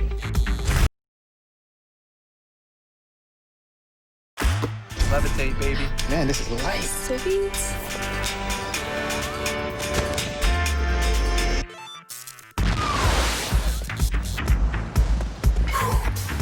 That was great.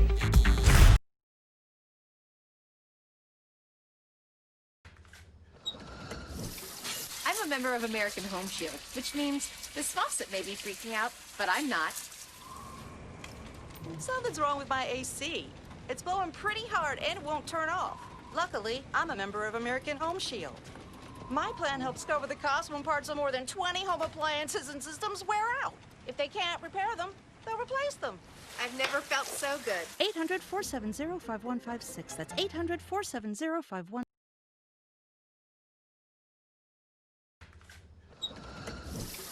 I'm a member of American Home Shield, which means this faucet may be freaking out, but I'm not.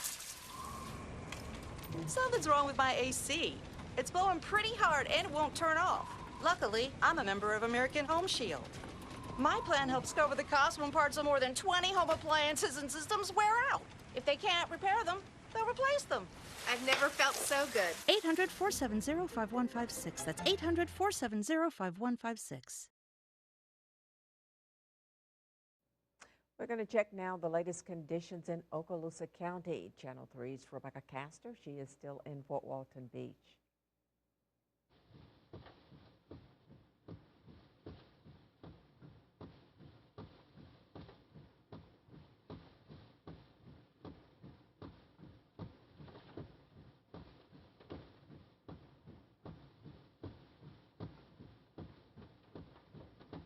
Guys, we're obviously having some audio difficulties with Rebecca's feed. We're going to take another short break and we'll be right back.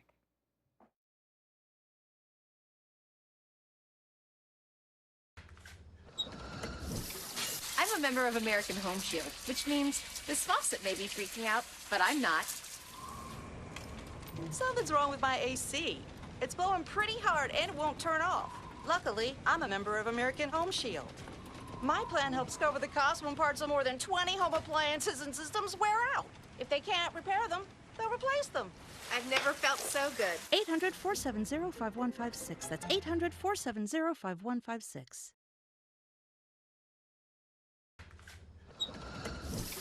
I'm a member of American Home Shield, which means this faucet may be freaking out, but I'm not.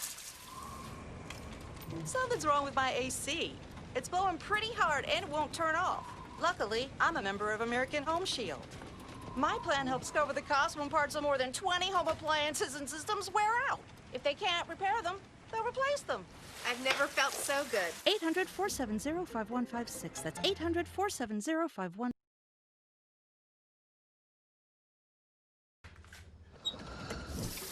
I'm a member of American Home Shield, which means this faucet may be freaking out, but I'm not. Something's wrong with my AC. It's blowing pretty hard and it won't turn off. Luckily, I'm a member of American Home Shield. My plan helps cover the cost when parts of more than 20 home appliances and systems wear out. If they can't repair them, they'll replace them. I've never felt so good. 800-470-5156. That's 800-470-5156.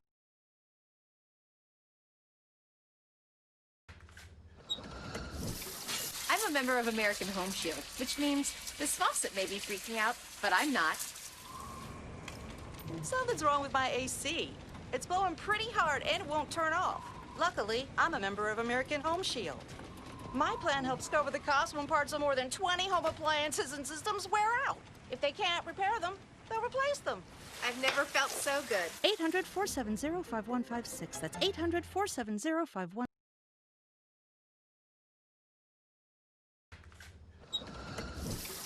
I'm a member of American Home Shield, which means this faucet may be freaking out, but I'm not. Something's wrong with my AC. It's blowing pretty hard and it won't turn off. Luckily, I'm a member of American Home Shield. My plan helps cover the cost when parts of more than 20 home appliances and systems wear out. If they can't repair them, they'll replace them. I've never felt so good. 800-470-5156. That's 800-470-5156.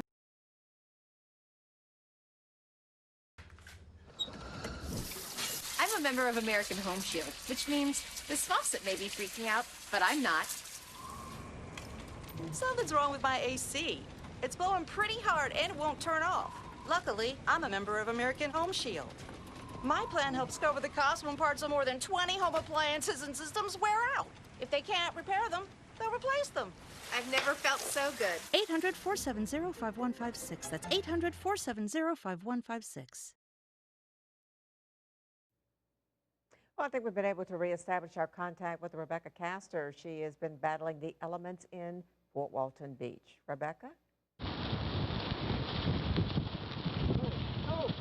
Sorry about those sound issues. We're doing our best to give you guys the best coverage out here in the storm. I'm out here in Fort Walton Beach right now where the rain is just continuing to come down. This is what we've been seeing out here since 9 a.m. this morning. We've been out in Okaloosa County all day just showing you the conditions. Right now, the wind picking up, definitely the strongest winds we've been seeing all day. I'm right underneath the Brooks Bridge right now. It remains open at this hour. I want to show you what the water's doing out here. The waves from the sound just coming up real close up to the pier. There's usually significantly more steps, but as you can see, just the rising waters bringing it up real close. We got another good look at the waves back here as well. And now this is one area that we're keeping our eye on for possible storm surge. You can see it just coming up real close here. residents in the area being told to really shelter in place. You really shouldn't be out on the roads right now. The bridges are still open right now. However, we just drove over them. It's windy. Your car's going to shake. If you don't have a reason to be out right now, it's best to be safe and sound at home. Reporting live from Okaloosa County, I'm Rebecca Castor. Thank you, Rebecca. We'll be right back.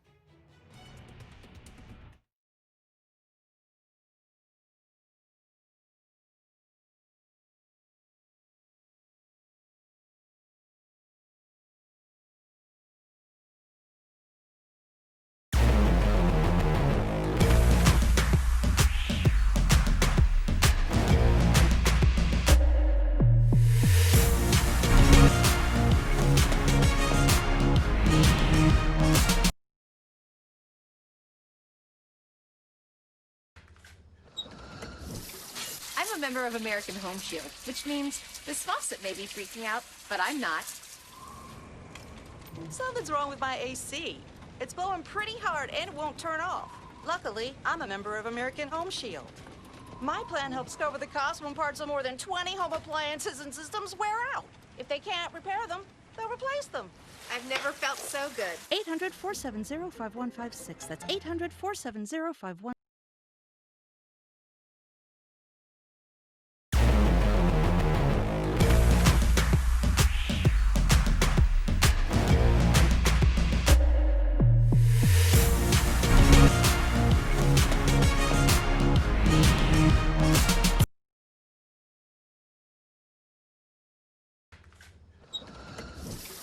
I'm a member of American Home Shield, which means this faucet may be freaking out, but I'm not.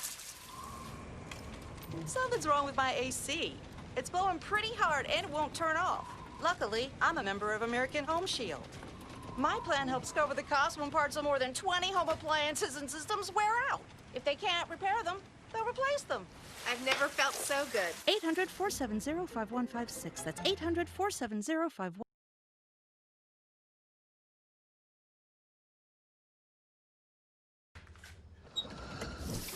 I'm a member of American Home Shield, which means this faucet may be freaking out, but I'm not. Something's wrong with my AC. It's blowing pretty hard and it won't turn off. Luckily, I'm a member of American Home Shield. My plan helps cover the cost when parts of more than 20 home appliances and systems wear out. If they can't repair them, they'll replace them. I've never felt so good. 800-470-5156. That's 800-470-5156.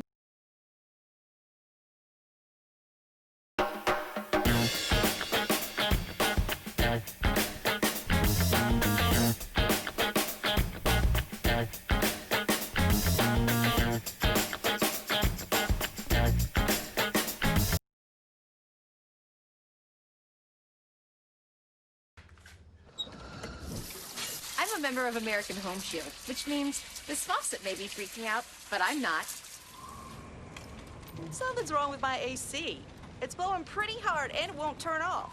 Luckily, I'm a member of American Home Shield. My plan helps cover the cost when parts of more than 20 home appliances and systems wear out. If they can't repair them, they'll replace them. I've never felt so good. 800-470-5156. That's 800-470-5156.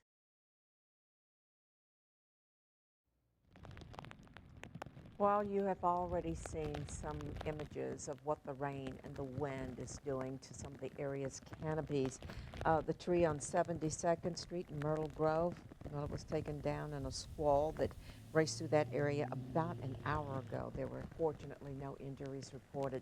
A short time later in the 1000 block of I Street, another tree toppled, and this one taking down some arcing power lines with it. Many more trees will be impacted in the coming days, no doubt, as the root systems are compromised by the saturated ground. Gulf Power working with hundreds of power outages. At my last count, we had 510, which it sounds like a pretty good number given the high winds and what we've been seeing out there. So let's hope that it stays in that range. Now, we have a look for you at Mobile, Alabama. This is water levels here continuing to rise. The area is still experiencing strong winds. Of course, this is a video from earlier today, but it's just been relentless.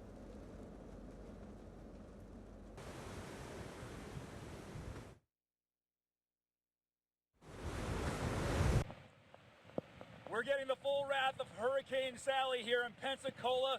Winds and rain have only increased in the past few hours and will only continue to get worse as we get closer to sunup and that eye wall makes landfall and scrapes the big cities of Pensacola and Mobile, Alabama. Extremely slow-moving storm, which has been this relentless rain and wind all day long. And now we're seeing damaging wind force gusts. We've seen some of the roofs and some of the shelters around us being torn off. The waves here on Pensacola Bay, 6 and 8 feet, smashing against the seawall. We've had to back off from that because we're seeing significant flooding now from that surge, and we're at low tide. High tide will coincide with landfall of Hurricane Sally. That is not good when we talk about a storm surge that will come well in and off the bays and up the rivers as well. And of course, this amount of rain, 20, potentially 30 inches coming down, that will lead to disastrous flooding in some spots as this incredibly historic and active hurricane season continues for 2020. In the middle of Hurricane Sally, I'm Rob Marciano for ABC News, Pensacola, Florida.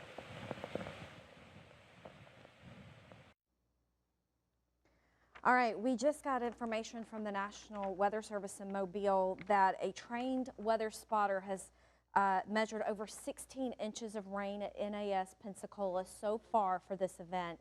And they really want us to stress that this is just beginning. So 16 inches of rain has been officially recorded by a trained weather spotter at NAS, 16.27 inches, and it's still coming down there. So it's just the beginning of this event. We expect 12, 18 hours more possible of rain falling somewhere in our viewing area as we go through this event. Hurricane Sally is 60 miles southwest of Pensacola, 65 miles south-southeast of Mobile. This is the infrared. It looks very impressive. I want to show you some of the changes if you're just joining us or just coming into the coverage. We have had some major changes with the 10 o'clock advisory. This is the latest track. It, excuse me, it did edge a little bit more to the east. They have it coming in still as a Category 1 storm right here. It's hard to see for me. 90 miles an hour. Right now it's at 85 miles an hour. A little history with this storm, it went down to 80. Then at the last advisory, it is still at 85 and is expected to strengthen. The pressures are dropping also within it. It dropped 6 to 7 millibars from one advisory to another.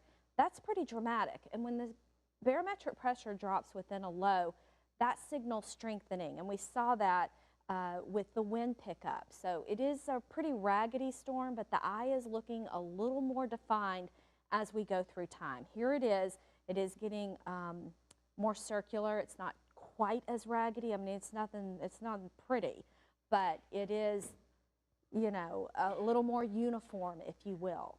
And it still doesn't have that southeasterly closed up. It's not like that, but it is better than it was. So that's not great news. But that tornado warning is for Bay County. We expect the possibilities for tornadic activity as we go through the evening into the early morning hours. Here's our futurecast. I put a ton of pause points on it. Vanessa, is there any way you can change that in that prompter to where I can see on air? Okay. All right. I'm having to look down here because I can't see into there. Here's the pause point. It's 1:30 this morning. Tons of rain out there, just like we're having now. Go forward to 3. Isn't moving much at all. 5 o'clock, not moving much at all. Same thing. This is the pattern we're going to see. 7:30 in the morning, 10 a.m., starting to lift a little bit by early tomorrow afternoon. So that's what we're dealing with. This Futurecast model has done a really good job with this storm over the last 4 to 5 days. So we have pretty good confidence in this model at this point, this close to landfall. So when we say it's going to be an extended event, it really, really is. This is tomorrow evening, Wednesday at 7 p.m. Okaloosa County, Walton still getting quite a bit of rainfall and it holding together pretty well. All right, there's the Futurecast for you, clearing out finally by Thursday night. But the morning hours of Thursday could still bring us a lot of rain, especially if the storm, God forbid, slows down or turns stationary. We did have some expansions with our hurricane warning over into Okaloosa County to the Okaloosa County-Walton line. Okaloosa-Walton County line, now that's where the hurricane warning goes to. That has been extended. Also, the storm surge has now gone over to Walton Bay County. So that is increasing. I want to show you some of the winds, and they have picked up. These are the sustained winds right now. NAS has had the highest, of course, it's right out there on the coast, 37 miles an hour.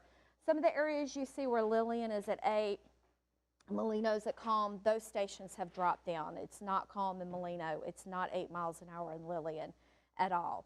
35-mile-an-hour sustained winds over into Destin. We are getting reports from folks near the station where they've had 9-10 inches of rain. It's not unheard of. In fact, we're getting that from pretty uniformly around the area, 7 to 9 inches, and then, of course, the 16.27 over at NAS from that spotter.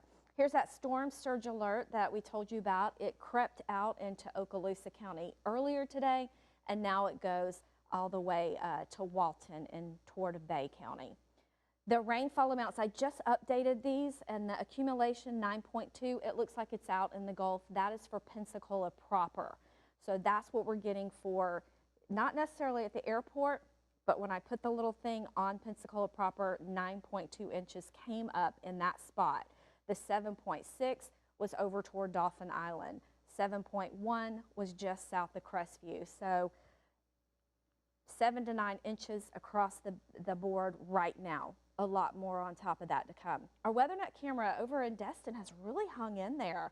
It has, Bear is whipping around out there. Of course, you've seen Rebecca at Fort Walton Beach. It is just, she's just getting pounded over there with the winds and the rain, and we can see that bearing out. Tornado watch has been extended to at least 6 o'clock tomorrow morning. We expect to see that to go much later into the day, overnight, possibly tomorrow night. As these systems move out, sometimes they do leave that risk behind them for a while. Heavy rain, of course, is our highest concern. Tornadic activity, we'll see an increased risk for that tonight as those very strong, heavy feeder bands start to come ashore. So we are kind of bracing for the possibility for some tornado warnings here. Usually at this point in the storm, that's when you'll see them start to crop up. Hasn't happened in our area yet. Bay County has one. We're looking for that, possibly the water spouts. That will trigger a tornado warning too because it's tornadic. It is rotating.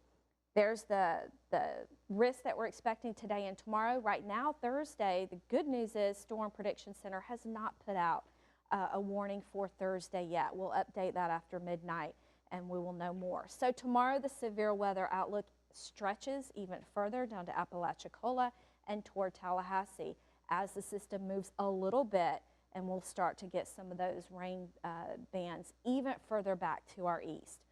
Okay, there's Teddy. We talk a lot about this in a normal situation.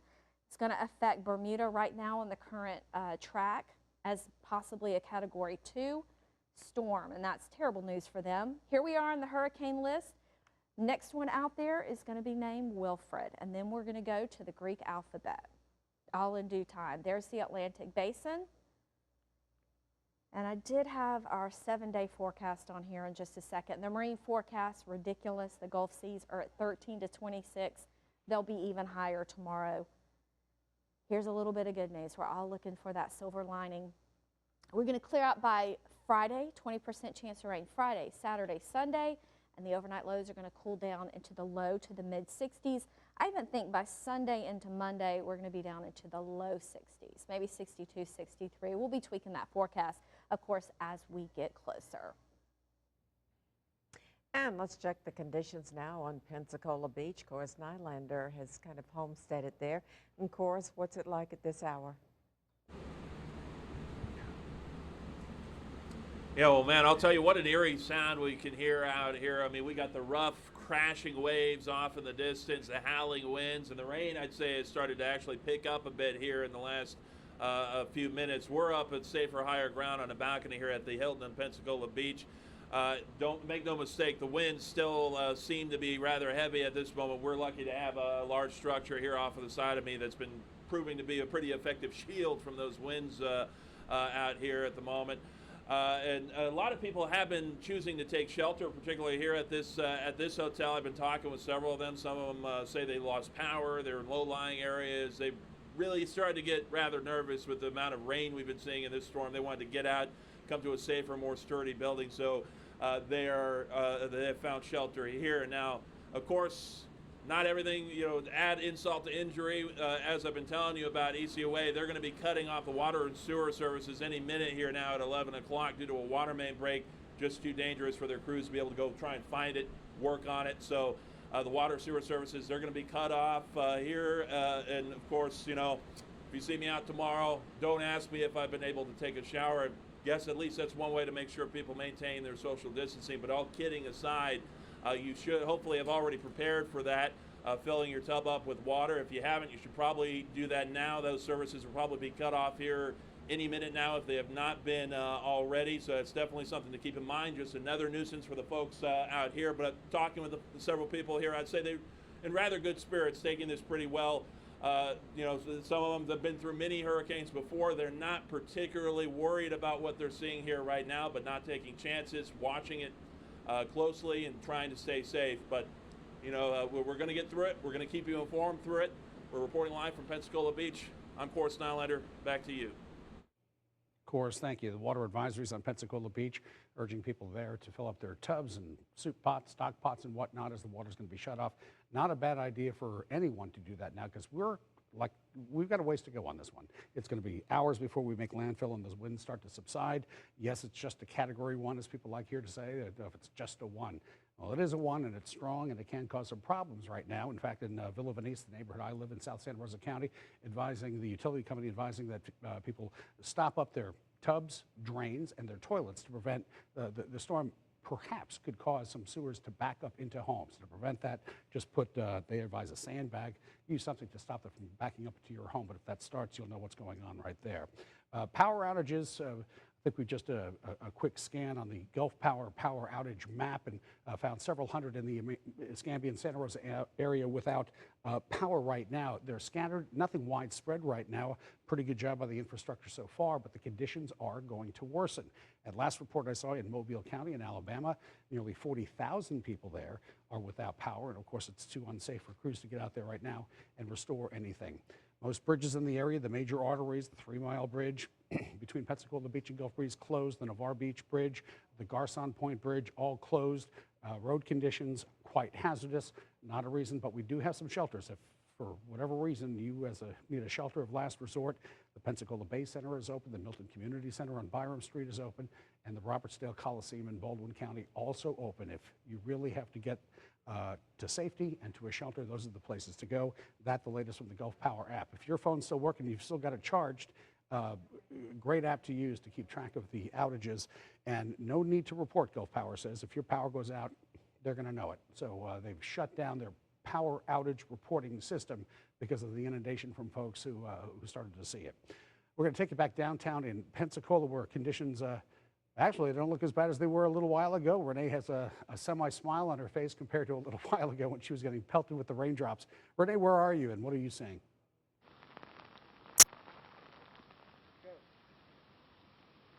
Right now we are taking shelter under a section of I-110.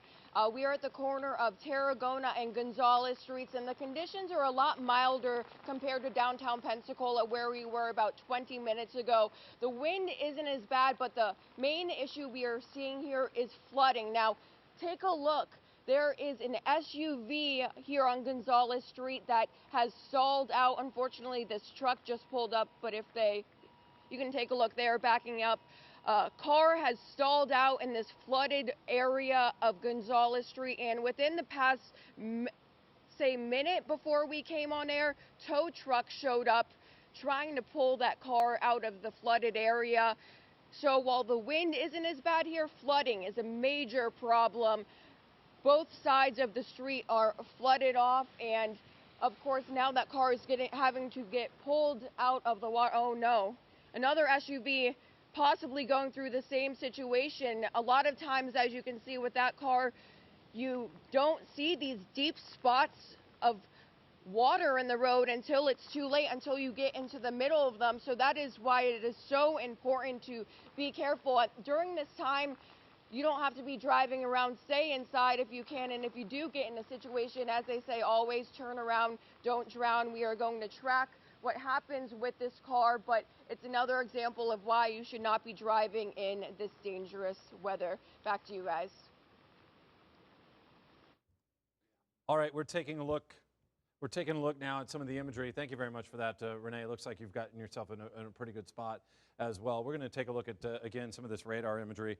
I mean, this thing is just poking along, so it's going to be a long night for us. And, you know, we, again, want to remind you that you can catch our signal on our website. So we do live stream this. So if you happen to lose power, you can use your iPad or your charged computer, your phone, and catch this live stream anywhere. If you travel out of town, you can always catch that, and you can catch that during the overnight hours. I know once it gets dark and you hear the wind howling, that's like one of the most difficult things really to deal with around the area. So this is the radar imagery. Now, the worst of the weather is going to be within this zone right here, which is starting to move onshore around Baldwin County, slowly moving onshore. And that's the problem, too, you know, at NAS Pensacola. Catherine, how many inches of rain did you say NAS Pensacola had? 16 plus inches of rain there out at NAS. You know, that was a site right there. Yeah, so that's more than a foot, you know, and we're just going to pile more on top of it, you know, maybe another half a foot or more. I mean, just we are looking at a crazy amount of rainfall. And now that we're seeing this actually land here over areas like Baldwin and Escambia and Santa Rosa counties, hopefully we don't end up with that flood event like we saw in 2014. It was like these colors nonstop over the area in 2014. At least we've had some little kind of breaks here and there for areas of Santa Rosa and Escambia counties, but flash flood warnings are in effect, and those are going to continue here right on through these overnight hours here for the area. Flash flood watch, flash flood warnings. There's a little bit of a closer view, so we'll pause it right now too on our radar imagery. This is where the strongest winds and the heaviest of the rain is going to be, but you've got extreme rainfall, you know, hitting areas around Navarre, you know, up through Milton and in toward areas of Pensacola. I couldn't hear what he said. Somebody said something to me. Can you repeat that? Okay, thank you. Bob Garfield says hi.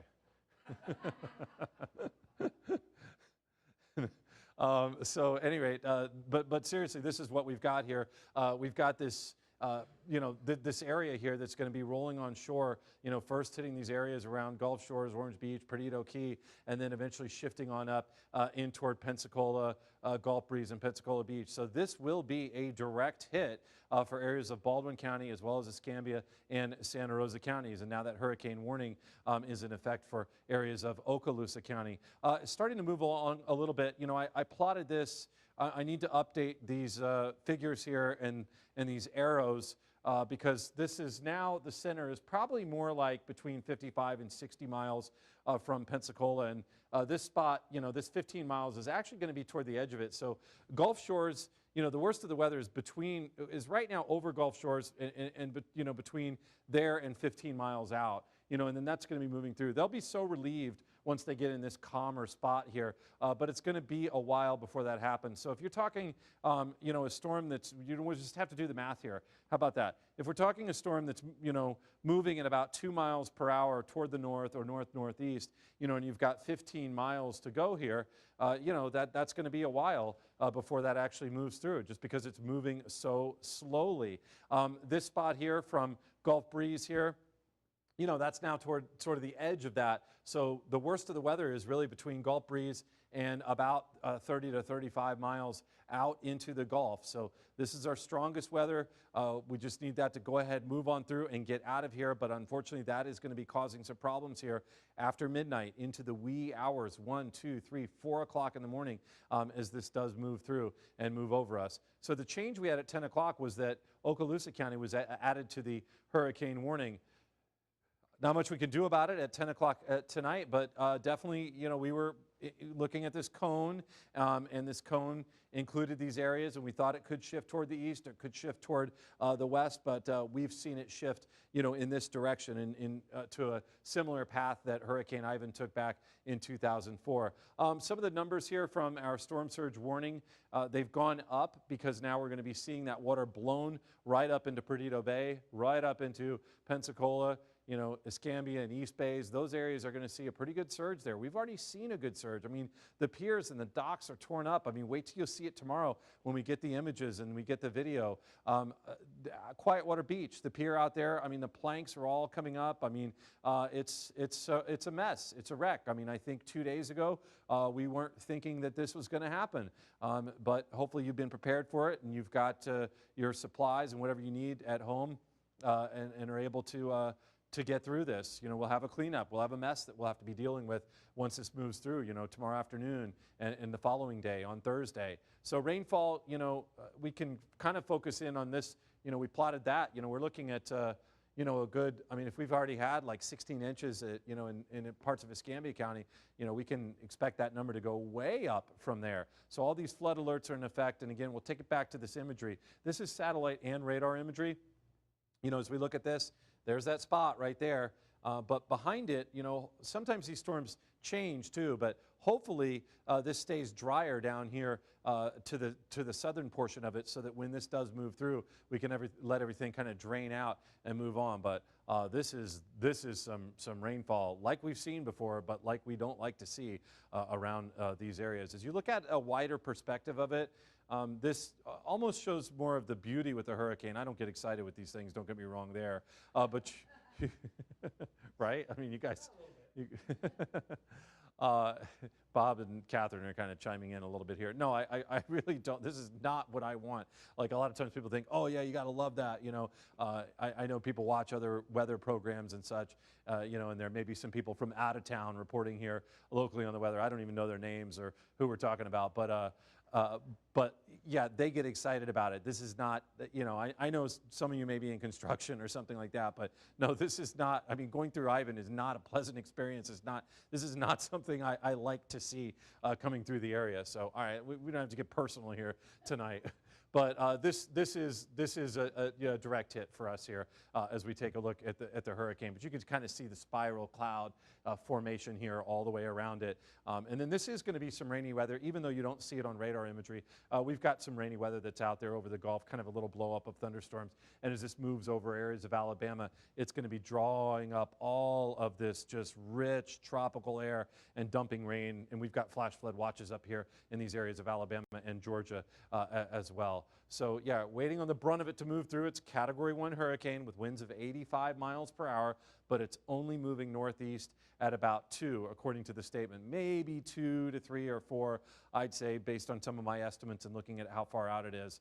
But there it is. So the worst of it for you folks in Gulf Shores is upon you now, and it's going to be lasting for a while. I mean, you've probably got a couple of hours of this really intense, rainy, blowing, windy weather, and then once the worst of it starts hitting areas like Pensacola, it's not far from Perdido Key, but Pensacola, Gulf Breeze, and those areas, yeah, it's going to be several hours of that blowing, winding rain. I remember back during Hurricane Ivan in 2004, I mean, people listening on their radios and such as we were simulcasting, and calling us into the station and asking questions, and basically when is it going to be over, and us having to tell them when the worst of it was, and that system, if I remember correctly, it was moving along at a much better pace. I don't know, maybe 8 to 10 to 12 miles per hour or so. This one isn't moving along, but fortunately this is not a major Category 3 or higher storm. There's a sliced open view. This is the eye of it right there. This is the eye wall, as we would call it. The eye wall is where you have your strongest winds, and that's going to be in this zone right here. So there's your slice open of it. Cloud top's getting a little bit higher, but a lot of the heaviest of the rain appears to be here between the surface and 28,000 or so feet, and then that there is your eye wall. Those hurricane hunters were flying at about 10,000 feet in and around this particular storm and had been flying. This is an estimate of radar. It's a radar estimate of how much rain has fallen in the last 2 days or last 48 hours. So we need to update this right here at the top. That is our key. You know, it runs up to what, 7 to 8 inches or so, but we've surpassed that. We've gone beyond that here, and that's what we've seen. So we've got colors showing up on this map that aren't even listed on our key because it's been just so incredible, the amount of rain we've seen. We were looking out for these tornadoes. Water spouts moving on shore, tornadoes are possible with this kind of thing. Sometimes you do see once that sort of eye wall starts moving on, sometimes they will issue a tornado warning for that in case. You'll see that. I think we saw that with Laura. You'll see that with different storms, but we'll see. I mean, that's just going to be incredible winds, hurricane force winds, as well as rainy weather. But we were looking out for this, and down the road toward Apalachicola, okay, cool. All right, I'm told that this is Gonzales Street. Some video there from Gonzales Street, so you can see, and that is an area. I'm going to take a closer look at this as well.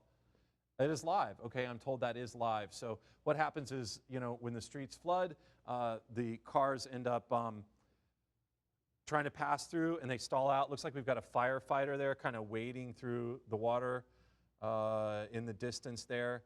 So that is Gonzales Street, and it is, I mean, that is a flash flood for you.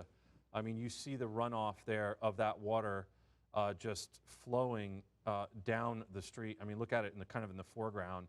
Can we drop the super just so we can see the whole thing for a second? Thank you. Yeah, I mean, that is just water, just a river of water flowing in. And, you know, I just hate to say that, you know, that's Gonzales Street in Pensacola, and we've still got that big band of rain that's going to continue to dump. So this scene is likely just to get worse. There's somebody, you know, wading in what looks to be about thigh-deep water. Waist deep, you think? Yeah, I mean, that may be the vehicle's owner going back to the car. Turn around, don't drown is the saying from the National Hurricanes or National Weather Service, NOAA. They say turn around, don't drown. That's one of their sayings. Oh, that may be a tow truck operator. It looks like they might be actually trying to pull that car out of there with some gear. But you're looking at a live view. Again, this is Pensacola, Gonzales Street. And I mean, just the flow, that river of water just flowing through there. You look at this and winds. I mean, you know, as I look in the distance at the trees, I mean, it looks like it's windy, but this is a flood rain event that's happening right there over that area of Pensacola. Yeah, I know Bob, Sue, and Catherine are here with me in the studio as well. And I mean, Bob, you know, when I look at this, I remember some of the images that came in back in 2014, and this one particular one that stands out in my mind. It was not far. It was over here in Escambia County, not far from the station. You know, it was just I think it was off of Brent.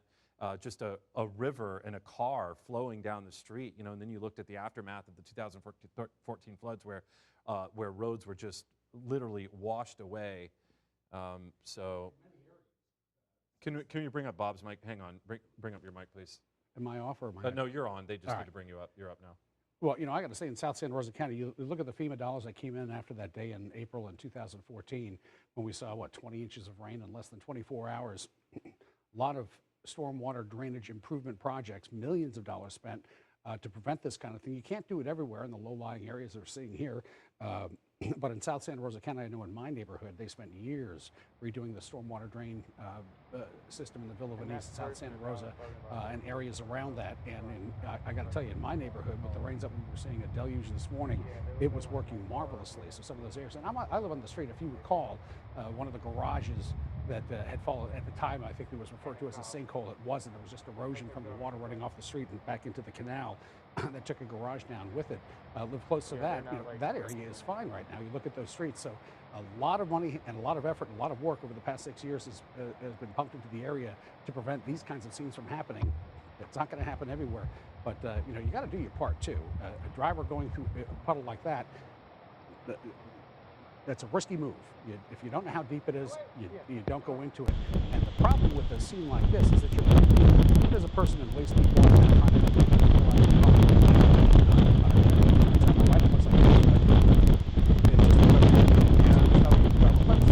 you're putting responders in a precarious position. They don't need to be. Go ahead, Sue. That Mayor Cole was talking about earlier today. when we had a phone interview with him, you know, everybody was applauding.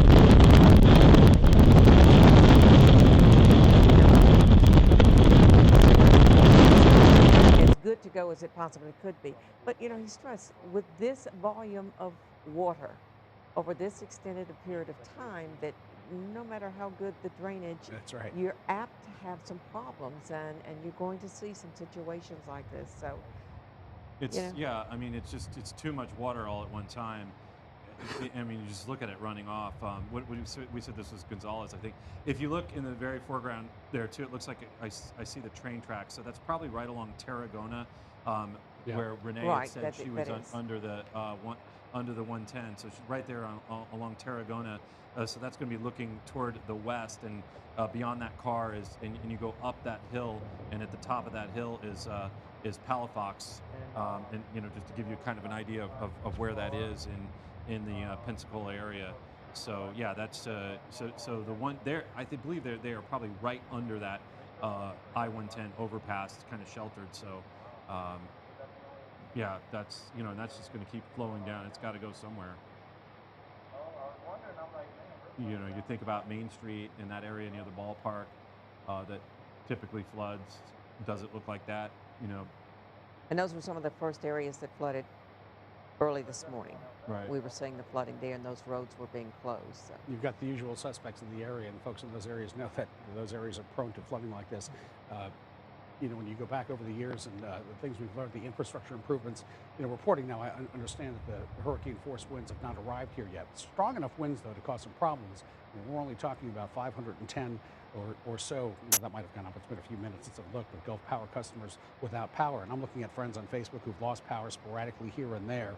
But the widespread outages that we've seen in Mobile County so far, that's not to say it's not going to happen later tonight, but big improvements in the infrastructure so those things don't happen. We're looking at a number of improvements that have happened over the years. And you look back at Hurricane Erin in '95 and my first experience with a hurricane all those years ago, and then Opal that same year. Vast improvements to this. Yeah, we're talking about 26 years later, 25 years later. Big improvements, but you know, you still can't take into account everything that Mother Nature's going to throw at you. We heard a lot of comments through the course of the day. We didn't see this coming. We thought it was going to go into New Orleans based on those cones. I think a lot of people look at those cones and think that's the end all. You know, when Alan and Catherine and our weather department and us, when we look at those cones, you got to read the forecast advisory and you got to read the discussion, and that will take a few minutes and take some time out of your day. But consistently, for as long as they've been tracking this, they consistently said they did not know where this was going to go. Don't trust the cone. Don't trust the pinpoint. Don't trust where the. And from the very start, they said we don't know exactly where this is going to make landfall. Then it becomes a crapshoot, and unfortunately, we've rolled snake eyes apparently in this area because we're going to take a pretty good brunt on a Category 1 storm, and as well as we're prepared for it, it's going to cause some problems, and it's going to be a long night. Right. Another thing they warned against was the rain. Right. Just the sheer amount of water that we were going to see with this. And you know, you can read 30 inches on paper and say, oh, we've seen that before. We saw that 24 inches that one day, you know, 6 years ago. I think you forget how much water 30 inches of rain is. You said we had 17 inches of rain in some parts of Pensacola. You know, if you've got a rain gauge in your house, send it to us, because this has got a ways to go. We're going to see a couple of feet of rain. Yeah, a couple of feet of rain. I mean, if it were snow, it'd be a problem with a couple of feet of fresh snow on the ground. This is a couple of feet of fresh water. And it's a slow mover, so you know, it's all at one time. You know, and you bring up that point. You know, I'm glad you brought that up, Bob, too. You know, you and I talk about these things extensively. You know, not on air, but when we're off air, looking at the discussion and the different details. You know, of what's going on with the forecast for these, you know, these tropical systems as they're moving in. And like I've always said, you know, and people will ask me, you know, what's your gut, or where do you think it's going to go? And, you know, and people say, you know, this one's going to Mobile, this one's going to Biloxi. And, you know, I just can't. I mean, it's just not in me to give a pinpoint like that, because it doesn't really exist in my mind, because you just don't know. There's so much unknown, and there's so much change that can happen with these systems. You know, I was just thinking back to Marco and Laura. You know, we had that double track over the Gulf at the same time with those two systems. You know, we had two paths overlapping each other. You know, I'd never seen that in all my time watching these tropical systems. You know, Laura and Marco, both over the Gulf, but Marco ended up just being a rain event, and, you know, a heavy rain event for us, but we took it. Hey, no problem. We moved on, and then we watched Laura as it hit Louisiana. So that one ended up being the powerful storm. You know, there just is. It's you never know exactly what's going to happen with these systems, and this one is now shifting and has shifted toward the Pensacola area, toward Gulf Breeze, Santa Rosa Island, Perdido Key, Gulf Shores, Orange Beach, Alberta, Lillian, all those areas, and those are the spots that are going to be seeing a direct hit. And we're still waiting on the strongest winds to come on in. I think what makes this storm so unusual to this point as well is that what we haven't seen, well, one, it's because of the time, because this thing made those turns to the right. We weren't expecting to get hit, suddenly realized, all right, we're right in the path right now. So a lot of folks didn't have time to go to the Lowe's and the Home Depots and the grocery store to make the runs on the water and the bread and the generators and whatever else. But the flip side to that is, because of 2020 being the crazy year that it has been and the COVID-19 quarantines, a lot of folks have got their stuff stocked up at home already. They've got their flour to bake, they've got their food in the freezer, they've got a lot of water on hand, so they can quarantine at home or stay at home or spend less time in public. If there's an upside to COVID-19, and I don't think there is, but if I'm going to reach, I'll say the preparations we've made to stay at home and spend long times at home and socially distance and quarantine have perhaps, you know, put people in a good some pretty good preparations to stay at home with what they've got at home and not make these last-minute runs. Yeah, we saw Renee Beninati earlier this afternoon showing one gas station in Pensacola, I think it was on Navy Boulevard, that had run out of regular gas, but they still had premium. Who knows what tomorrow's going to, when the sun comes up and we see the damage, yeah, we might have some problems with supplies and whatnot, but right now we haven't even talked about it, and here it is, 11:30 at night, and we're in the midst of a tropical event. Kind of unusual. But Alan, you're expecting it's going to be over in the day or early evening before it's even safe to start looking at trying to get out. Get out and about. Well, I think what we're going to see, you know, as we watch this radar imagery, I mean, it's moving so slowly. That's what we've got here with our hurricane. This is what we need to wait for that to go through. So I actually do believe that this, you know, the center of this is eventually going to be here over this area as we head toward, you know, 6, 7, 8 o'clock in the morning. So you're still talking about it being right on top of us, but potentially at that point, we're going to see, you know, if hopefully what will happen is this will maintain, you know, this kind of lower rainfall rate to the south end of the storm. Now, sometimes it will wrap all the way around, and you'll see that thing kind of take shape on the south side. But hopefully we would see that, and we would end up with kind of less of this rainy weather as we really head toward the daylight hours tomorrow and a different scenario. I mean, most of this for these areas here along coastal Baldwin, Escambia, and Santa Rosa counties, most of that is going to be here during these dark hours and during the overnight hours as it does continue to just kind of shift in that direction. But yeah, that is some rainfall. Let's hold on that live shot too if we still have it. We'll take a look at that, you know, and just keep our eyes on that. If they moved, did they move that car out of there? Looks like maybe they did pull it out. Yeah, so that, but just watching that water flow through that area, I don't see the car anymore there, guys. So, yeah, well, but that's it's a good thing. Yeah, it's and that's where Renee is. So, yeah, but that water, well, it looked like it was about, you know, thigh to waist, about waist deep there. You know, as they yanked that out of there. So, okay, that's our live signal there in our feed. But let's take a look at this too. So as we, you know, I've been kind of giving you a kind of a sample of like how far out this actually is, and let's do that again. So we're going to freeze the image right there, freeze it right there. You know, as we're waiting on the worst part of the storm, which is going to be, you know, this area right here. You know, that's going to be the worst part of the storm. That's out over the Gulf still. But I mean, some of that is starting to hit this area around Gulf Shores and Perdido Key, and they're dealing. I mean, those folks are dealing with that right now. But I've been measuring it out. You know, I mean, from say areas of southwest Escambia County down toward, you know, the dog track area, down toward that area. You know, from the other side of NES Pensacola. You know, that worst part is, you know, about 15 miles away.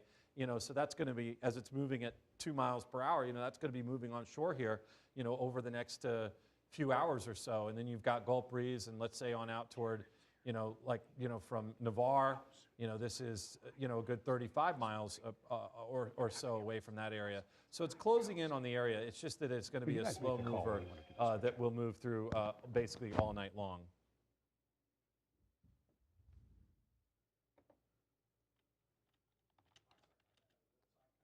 as we plan our course of action through the rest of the night. Are we going to this piece right here, Vanessa? Oh, Daniela Polinar, our new mom, going to her live right now.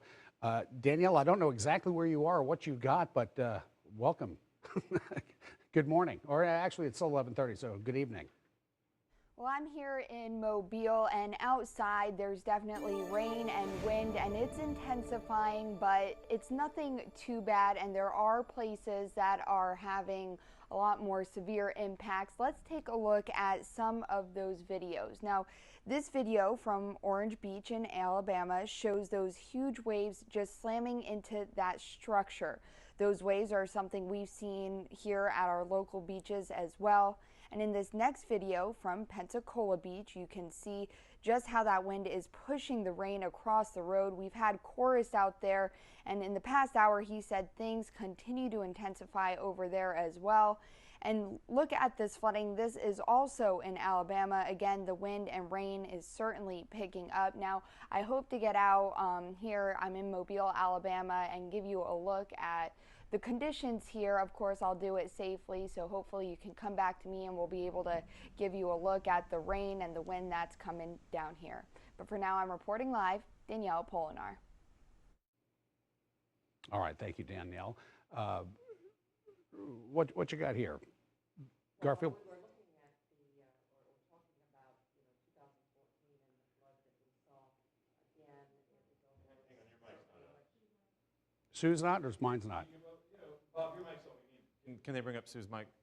Sue's talking. Bring up Sue's mic, please. There we go. All right, some technical difficulties. We're sorting some things out and a little change here. Anyway, was talking about the flood of 2014, and again, that vast amount of rain in a short span of time. But I remember going into so many homes and covering stories after that, and to see just how far that water had risen inside of homes. I mean, 3 feet, 4 feet, and the one home, the one image that will always be with me is the water up to the ceiling of a home.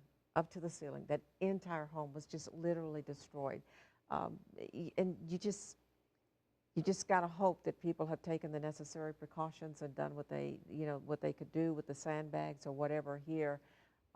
That was certainly very unexpected. We are a little more prepared for this and know the kind of damage that can be done. Looking at live radar image on the right-hand side, it's going to be still hours before Hurricane Sally makes landfall. And if you're just joining us, the latest on the National Hurricane Center's track has shifted, as it has throughout the day, a little bit to the east. And that's going to bring that right side, the north and east side, as Alan's been showing us, the strongest part of a hurricane, the bad side, if you will, bringing it very close to Pensacola and northwest Florida, taking aim at Baldwin County. And as Alan said, much like Ivan did those years ago, coming in across Florida, then up into ours, and making that little bit of a hook, thinking it was going past us underneath, and then swinging up and in, and taking a very similar landfall. I think Ivan was direct landfall attributed to Gulf Shores or that area, and getting Pensacola hit with the right side. This significantly weaker as far as the winds are concerned, but this packing a lot more water with it. In some cases, estimates of 30 inches of rain falling in some areas right now. Earlier this week, and folks didn't really think that it was going to be coming here, bringing that much rain. There wasn't a whole lot of activity at the sandbag filling sites in Escambia or Santa Rosa or Okaloosa Islands. They made the sand available. Only a few people availed themselves to that sand. Hopefully the preparations were enough, if this caught some people off guard, where it's going to be enough. The winds should not, I think they're topping out at 85 is the forecast now from the National Hurricane Center. They wouldn't call that catastrophic damage expected from that. Certainly annoying, certainly damaging, but not the catastrophic damage that we saw from a Cat 3 with Ivan and some of the other storms that have come through. Still, that much water is going to cause some problems. Yeah, all right, pop it up. We've got a tweet from Santa Rosa County. I can't read what that's saying. Okay, this from the Emergency Management Office. Starting to see some downed trees and some power lines, and that accounts for some of the outages that we're beginning to see. You can't report them online, damage report form, or by calling the Citizens Information Line in Santa Rosa County. As I said earlier, Gulf Power has stopped its online outage reporting system simply because they were expecting inundation. And in most cases, it's an automatic system. So if the power goes out at your house, Gulf Power knows about it. they'll indicate how long it'll be before they expect a repair to be made. But I wouldn't expect any linemen or crews or anybody to be going out in the conditions that we're seeing out there right now. Al? Yeah, that is, you know, that is interesting how we do get those updates and stuff from Gulf Power, and how the technology is so that they know that the power is out, which is also, I suppose, kind of nice. The track, we've talked about this, and of course, we've been thinking about this, and we'll show Max 1. I'll run through some slides on Max 1, if you will, please. This track showing Sally, this is just kind of consistently trended toward the east. Now, at this point here, late tonight, we already know what's happening as we check out our radar imagery and such. We know where this is going, and we know it's going to be rolling on shore here during these overnight hours and just continuing to bring the heavy rain. But as you do look at some of the details, you can get an idea here too. So, it looks like now too they have changed it now, bringing those winds up to 90 miles per hour. So we're going in the wrong direction there. We don't want to see that. So now up to 90 miles per hour, and the motion is still north-northeast at about 2 miles per hour. As I look at some of that radar imagery and such, I mean, they're saying 2 miles per hour. To me, it looks like it's, maybe around 2 to 3 or 4. Maybe I'm optimistic as I try to estimate it myself and take a look at that, because the sooner this moves through, the better. You saw that street in downtown Pensacola with just water just flowing through, and creating a flooding situation. And as we know that we have more and more rain to fall across the area, we're going to see more and more scenes like that around. So yeah, this radar imagery probably tells our best story right now. The width of the actual eye is 40 miles, so that's going from west to east and vice versa. From top to bottom, the eye is actually 30 miles, so it is not a perfectly symmetrical eye. You can even see it's sort of like an egg or sort of oval there as you look at that last image. But yeah, it's about 40 miles wide, and then from top to bottom, it's about 30 miles high. So there it is, but it's this heavy rain, and those 90-mile-per-hour winds are going to be right around the eye wall in just the very outside edge of that eye, Sue. Alan, just had a viewer with a question for you, wanting to know if Pensacola is going to be affected by the eye. So while you're talking about the eye of the storm, what is the impact of the position of that eye to Pensacola? Well, the actual eye, as I was saying, is the center. That'll be calm when that moves over, and that'll be nice, and then actually you'll have a change in wind direction when it goes back around. You're looking at a live view here now too. So there's your scene, and you can see how windy it is. That is, where's this live shot from? Do we know? This was from one of the cars. Is that from Daniel? Brooks Bridge. So Garfield tells me it's Brooks Bridge. In Fort Walton Beach. Yeah, so that's Fort Walton Beach, and so it looks like we're seeing a reporter there. I can't even tell if that's one of our reporters. That's Rebecca. It is Rebecca? I believe so. Okay. Yeah, she's got her flashlight. That's Rebecca. Yes. Okay. So that's Rebecca, and so this must be with that camera set up with that live view that we've been seeing kind of roaming around Okaloosa County lately is now got a shot, and you can see the surge behind her. So there near the Brooks Bridge. There and some of that wave action too.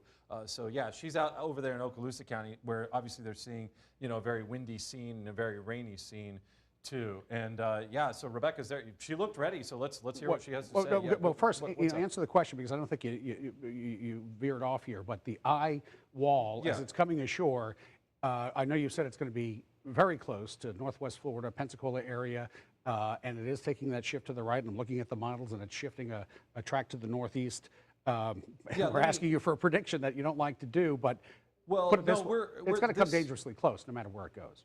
Yeah, this is easier now that the thing's right upon us, that we can, we can tell you it's going to be a direct hit. If you're in Pensacola, if you're in Gulf Breeze, if you're in Perdido Key, if you're in Gulf Shores, you've got a direct hit from this hurricane. I mean, we're at the point where it's here. But yeah, the worst part, so the eye, to kind of explain what I was talking about too, and I was kind of measuring it out. The eye is right here. This part is right there in the middle. That's actually calm.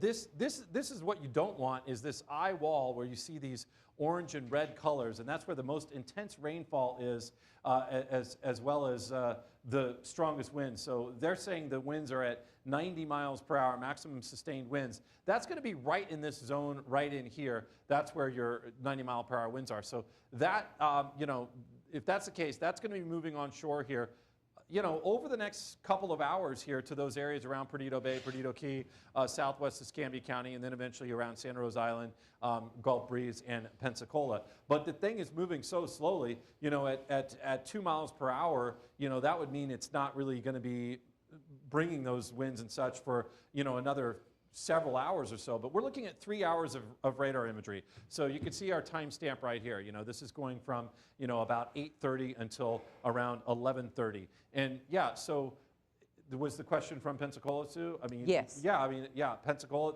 that eye wall area is going to be moving over Pensacola, and that worst of the weather is going to be felt during the overnight hours in the area. All right, so we do have a tornado warning now for southern Santa Rosa County and southeastern Escambia County.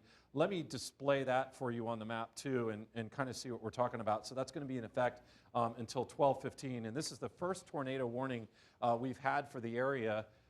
So this is, you know, we're under the tornado watch, and now we have the tornado warning. We will more detail this out for you. So a lot of times what happens too is people catch this on their phones and then they tune in. So we want to explain what's going on with that tornado warning. All right, so this is the zone we're talking about where you see that red polygon. That's a tornado warning as there's some rotation indicated that would be offshore, so this would be right off of Navarre, and this is going to be moving toward the northwest at about 55 miles per hour. So it's just off Navarre Beach, about 4 miles out. And it is going to be continuing through this area. So tornado warning does include areas like Pace and parts of Pensacola, up Scenic Highway in those areas. But first, that'll be in the vicinity of Navarre Beach, Navarre, Holly, some of those areas, Midway within that area as well for this tornado warning. All right, I'm going to get some more information on this. And Rebecca is out there, as we showed you from that live view, out near the Brooks Bridge. Let's hear what she has to say now. Rebecca, can you hear me? Are you with us?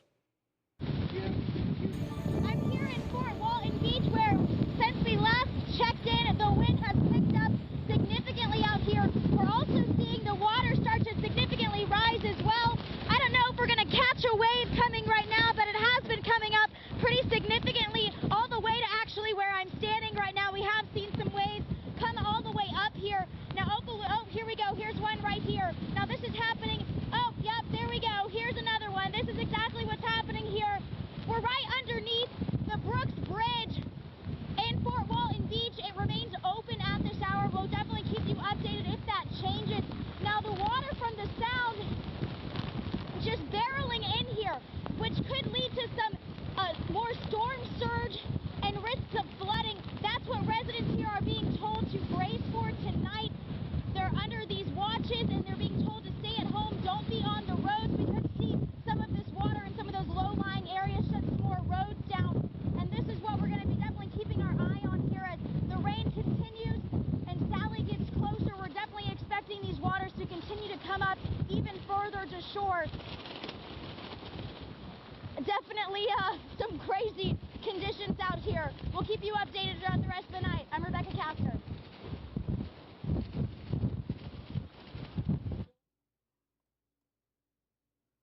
All right.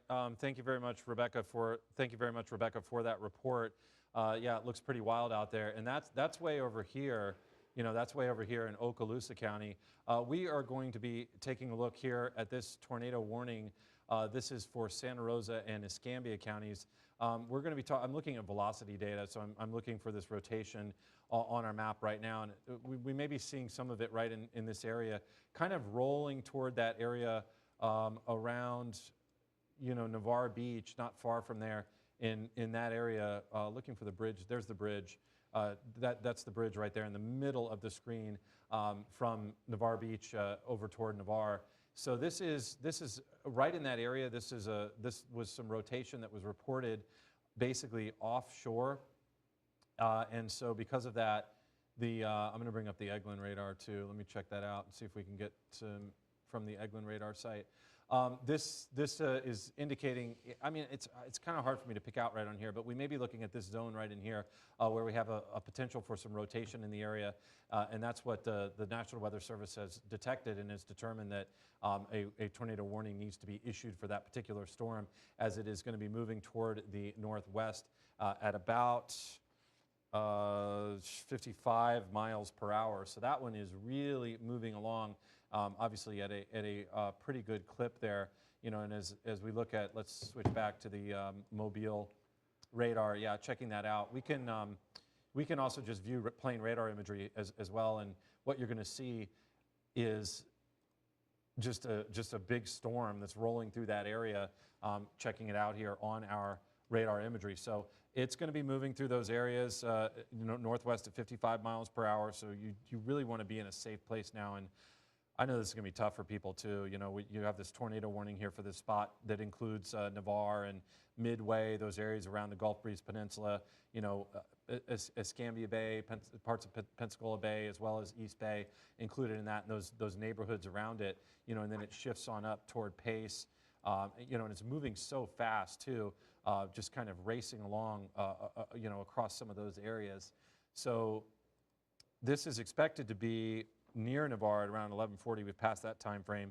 Oriole Beach at around 11:45. I mean, we're really kind of closing in on that. This is the storm we're talking about right there. Let me just put it in a 15-minute loop here for you. So there it is, just moving on shore. So the worst of it right there over that area, kind of between Midway and Navarre, right in that zone, should be not until Escambia County, areas like Ferry Pass, Brent, Pace, Florida Town, Pea Ridge, those areas closer toward midnight, and then Inslee and Gonzales are also included within this, and it should be around those areas by at about 5 after midnight tonight. So this is a tornado warning that does continue for those areas where you see the polygon on our map. That's parts of Escambia and Santa Rosa counties. Be in your safe spot. If you're within that tornado warning, you want to be away from doors and windows. Usually these are weaker tornadoes, but you want to be away from the glass, be away from those doors and windows, you know, in a place, an interior hallway or a bathroom, an interior section is the best place to be. As I zoom out the map, you can see that that's on the edge, you know, of our Hurricane Sally, Sue, as I watch this.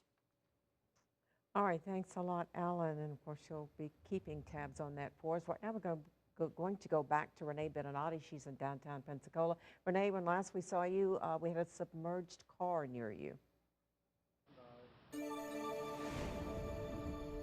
We've seen major flooding in different areas of Pensacola because of Hurricane Sally. Now, we showed you that video earlier of the SUV that was stuck in this flooded area here on Gonzales and Tarragona Streets. A tow truck right now pulling that SUV out of the flooded water. About 30 minutes ago or so, that tow truck showed up. Now, there was no one in the car at that time, and within the last 5 minutes, they started pulling that SUV out of the water.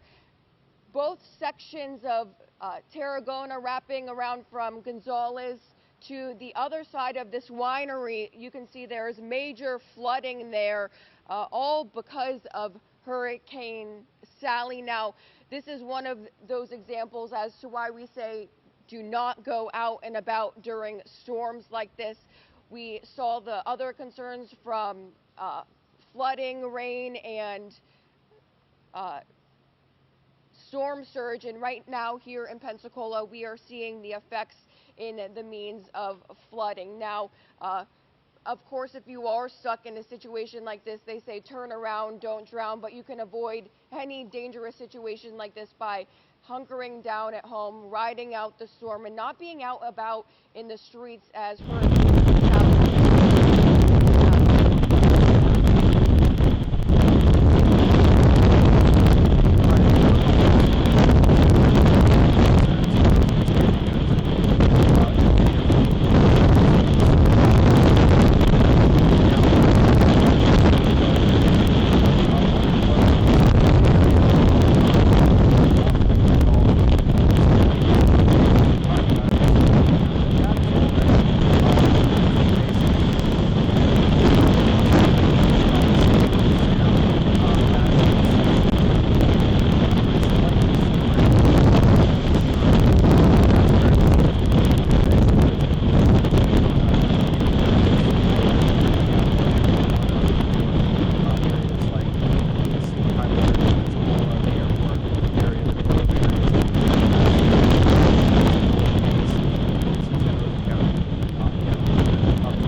but you want to be in a safe spot in case it is on the surface. You know, it's a bummer. This is at night too. Hurricanes don't choose to come at night. They come in the day. They come at night. It just happens to be that Hurricane Ivan back in 2004 hit at night. You know, that was to this day tomorrow, and this one's going to be making landfall as well on September 16th. You know, probably around Orange Beach or Perdido Key, and the actual landfall is going to happen as the center moves, very center of the storm moves over land. So that's going to happen probably at about 6 or 7 o'clock in the morning. And I'm talking about this point right here that I'm sort of drawing on the map. That's going to be the very center. Let me mark an X on it. That's the very center. But this area is quieter. So it's between now and then and beyond that we're going to see this actual eye wall area move on shore, and that's what's going to be bringing us this tremendous wind and rain. They're already seeing it in Gulf Shores and in Orange Beach, and that's going to continue. Perdido Key is probably pretty close to it, but that's the worst of the weather right now as we do check out this storm. But yeah, I'm concerned a little bit about this tornado warning. It's a tornado warning. This is it's a Doppler radar indicated tornado warning. So that's what's up, the radar indicating it. You know, it's night. It's hard to see these things, especially with this driving rain that we've got out there across this portion of Northwest Florida. But some of the communities, the worst of it here, you know, I mean, around Highway 98 is probably actually already moved over that area, maybe around this Avalon Peninsula zone, you know, where the Garcon Point, that's the Garcon Point Bridge right there, which is closed. It's closed. Other bridges are closed. You know, on up the road, these areas are within, you know, that Avalon Beach area within it. You can see, you know, some of the other spots. Florida Town is in this tornado warning pace, and it's on the way to those areas. So we may see this trimmed, Sue. We may see this kind of trimmed up here, you know, as we head through the next few minutes. But again, this tornado warning does continue until 12:15. And the flash flood warnings too, I mean, those are in effect. I mean, those are in effect for, you know, most of Northwest Florida and Southwest Alabama. That's going to be continuing all night too, because this rain isn't letting up. Let me throw it back into motion here and just give you a loop. That's 3 hours of a loop there as you take a look, you know, at just how slowly the storm is moving. Get back to you in just a moment. We have some video from Gulf Power's Twitter page. Gulf Power crews still working through conditions to restore power. And again, as long as it is safe for them to be out there, when it does get a little more treacherous, they will have to pull those crews in, but they're trying to get the power situation under control. And at last count, Bob, I don't know if you have a more up-to-date count than this, but we had a few over 500 customers in the Escambia, Santa Rosa County area who were without power. We had considerably more in the Mobile area. There were several thousand who were without power at last check there. But again, Gulf Power, about 500 in our area. So looks like they are trying to work to minimize that number and bring it down even more. So we certainly appreciate them. They're always out there trying to get it back on and operating for us as quickly as possible. Alan? That's tough to see too, because, you know, I mean, when the worst of the storm is yet to come, it's going to be, I would have to imagine, continuing to take out power across these areas of Northwest Florida. You're looking at the radar imagery, and you're also looking at some of the alerts that we have in effect here for Northwest Florida. The tornado warning continues to be in effect until 12:15 for areas of Escambia and Santa Rosa counties. That is moving toward the northwest at a rapid rate, really flying along here at about 55 miles per hour. So that's probably going to actually escape the actual polygon, the tornado warning, before it even is set to expire at 12:15, and we'll of course let you know when that happens. But no surprise that we're surprised that we didn't see any earlier, because a lot of times with these systems we end up with these spin-ups. You know, a lot of times it can be a water spout offshore that turns into a tornado once it moves over land, or a tornado over the water that moves on. You know, these tropical systems tend to have that, and we always describe where, and that's often the case that it's on this east side of the storm. You know, Bob, you were talking about it earlier. Yeah, that's the worst side of the storm. We had that image too from New Orleans. I think that was, you know, maybe at about 10 o'clock, maybe a few hours ago or so.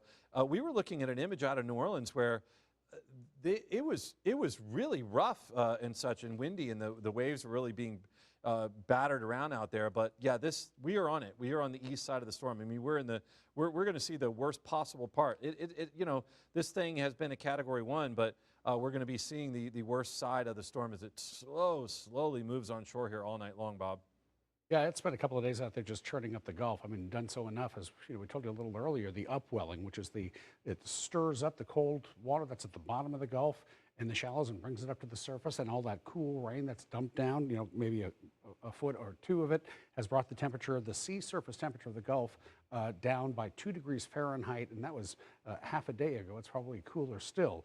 In the long run, that helps because it makes it less favorable for another storm to pick up a lot of fuel for the heat of that sea surface temperature. Not helping us right now, but perhaps that cooler water has kept it from becoming a stronger storm than it is right now. Speaking of sea surface temperatures, Corus Nylander is very close to being able to dip his toes in it. So that water's approaching. He's on Pensacola Beach right now, where the water was shut off about 55 minutes ago because of a water main break. I know he's going to talk about that a little bit, but he's found some drier, higher ground. But what's it like at the beach right now, Corus?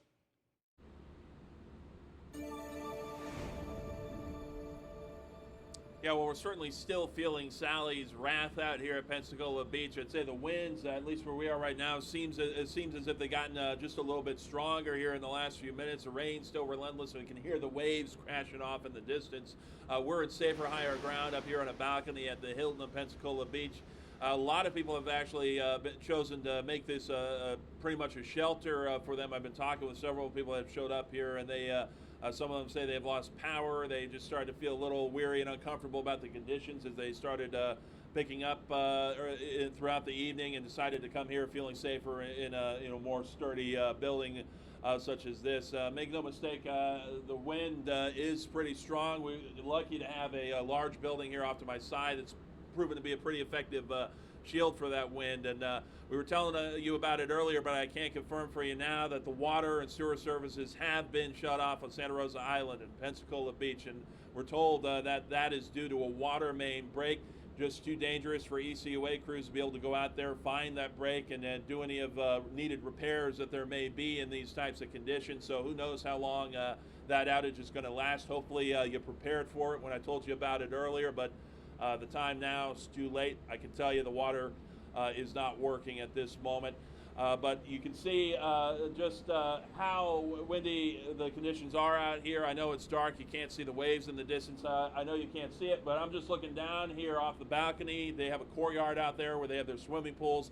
It's completely filled with water. I don't think that is directly any storm surge, but probably more due to the amount of rainfall we've had and the pools being there, of course.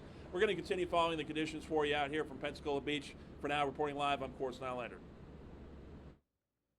Hey, thank you very much, Corus. Thank you very much, Corus, for that report out there. I appreciate all our reporters being out and about, bringing us the details. You may notice something different on this map now as you take a look at it. So we get these updates from the National Hurricane Center. Basically, the hurricane hunters are flying around in and around the storm. So I'm looking for they'll issue these little special advisories. Here it is, the updated statement at midnight. So here we are approaching midnight, and this one's coming in. So the statement saying that Sally is strengthened into a Category 2 hurricane as it inches northeastward. So the hurricane hunters are flying around, and they're using that as well as the Mobile, Alabama Doppler radar. So maybe you've been over toward the airport at Mobile. That's where the National Weather Service is that covers Northwest Florida as well. It's on the airport site there in Mobile, and the radar site is there. And so that and the Hurricane Hunter, the radar and the Hurricane Hunter determining now that the winds have strengthened to 100 miles per hour. Not the news I want to be passing along at this time, but it looks pretty impressive on our radar imagery as I've been showing you. The statement goes on to further say, if further strengthening becomes likely before Sally's center reaches the northern Gulf Coast later this morning, because this was issued at midnight, or so they're saying, then a special advisory will be issued at 1 a.m. A sustained wind of 76 miles per hour with a gust to 96 miles per hour was recently reported in Sally's northern eye wall by NOAA buoy. That buoy number, I know like a lot of people that get out in the Gulf and fish and stuff are familiar with these buoys. That buoy, 42012, That buoy reporting a 76 mile per hour sustained wind and a 96 mile per hour wind gust. And that's about, that particular buoy is about 50 miles southeast of Mobile, out, in the water. And we also have an unofficial report of a wind gust to 60 miles per hour recently received from an amateur radio operator out of Navarre Beach. So somebody from Navarre Beach reporting that in on radio that at 60 miles per hour. So what you see as you look at this map is that change. And now this being a Category 2 hurricane at the top here, you'll see our winds now at 100 miles per hour, but the motion just has not picked up. It's like, come on already, let's get this thing moving, especially with it getting stronger as it's still, the center of it's still out over those waters just offshore. I mean, the center of it just offshore. This is the Hurricane Hunter. You can see this is just an image of a plane, and then you're going to see this one coming out of the Houston area and flying around. So at one point it was up there at about 47,000 feet on the way to the storm, and then dropping back down to about 10,000 feet, as you'll see, and then going up to about 23,000 feet and just, kind of cruising in and out of the storm. And it looks like here this Hurricane Hunter is still flying around. We'll be up all night with you if you'll be up all night as well. And as we check back in on this, you'll eventually see this fly back to Houston. But that flight's still happening at this time there over Hurricane Sally right now, just above us up in the skies there, flying around and flying through the storm and gathering data. This is about 40 miles wide, the eye of the storm, and it's about 30 miles from top to bottom because it is a little bit lopsided. So you do like to see that, but what they're suggesting, and they were talking about those strongest winds, getting up to around 100 sustained, that's going to be, they were saying, in that statement, in the northern part of that eye wall. And again, this is your eye wall. When you have the most well put together hurricanes, you can fly the plane in here and they're literally looking at a wall that is the eye wall. And then on the inside of it, you have calm weather that they'll be flying through. And sometimes, in some special occasions, looking straight up, it'll be a clear blue sky, which is dramatic to those folks to see. I've never seen it. I don't really care to see it. I'm okay missing out on that. But you can see that this is going to be the worst area. So that is really closing in on Gulf Shores and Orange Beach, Alabama right now. And, this is rolling in toward Perdido Key. So you're looking at,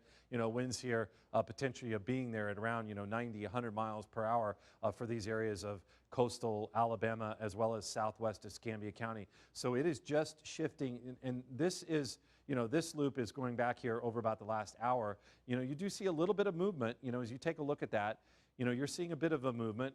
It looks mainly to the north for me as we take it back through an hour's worth of data. This is 45 minutes or an hour. So that's just going to be the slow move here, and then the folks across some of these interior sections already seeing this very windy, rainy weather are going to be experiencing this, as we head toward these morning hours. Now, the recent estimate is at the very center of it, right here, that center is going to be moving over an area maybe around Orange Beach, Alabama at about 6 or 7 o'clock in the morning. So at that time, then this eye wall is going to be, that much farther inland and over areas of Northwest Florida. So here we are at midnight, and we're going to be watching this thing all night long. Daylight hours, we're going to be watching as the sun comes up, as this thing is just continuing to blow. We'll be dealing with this band right here, the eastern portion of the storm. That is going to be just pushing up through areas of, southwest Escambia County, Pensacola, right on up Highway 29 into those areas. Gulf breeze as well. This is going to make a mess. During Hurricane Ivan, we sat here. I'm with the same folks, Sue and Bob. We were here on this very night. I mean, this very night back in 2004. Sorry, hun. Catherine's here too.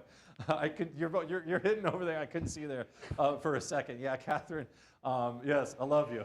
But we were here, Christian Garman also, and we watched as a more powerful storm was moving in. But what we, I remember watching our anemometer on the roof, and we were discussing it. The winds, the winds really didn't get up to the numbers that we were showing from the National Hurricane Center. But the point I'm making is it's that relentless wind that's blowing over and over and over that just stripped the trees of all their leaves and blew the shingles off the roofs, blew roofs off of homes and such, and just cause so much damage. And because this will be a slow mover, we can anticipate that with these hurricane force winds blowing over the area, it's going to cause some serious problems. You know, we haven't had anything clean up the area in a long time. So all those trees, you know, that have grown up and maybe have some rot, you know, they're going to be coming down. Power lines are going to be coming down, and we're going to be losing power here with this storm blowing through during these late night and overnight hours. I'm going to run through some of these maps as well. You know, we did have that tornado warning that was posted. We're going to check back in on that right now.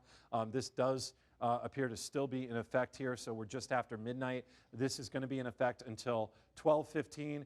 The National Weather Service out of Mobile issues these tornado warnings, maybe just letting that one ride.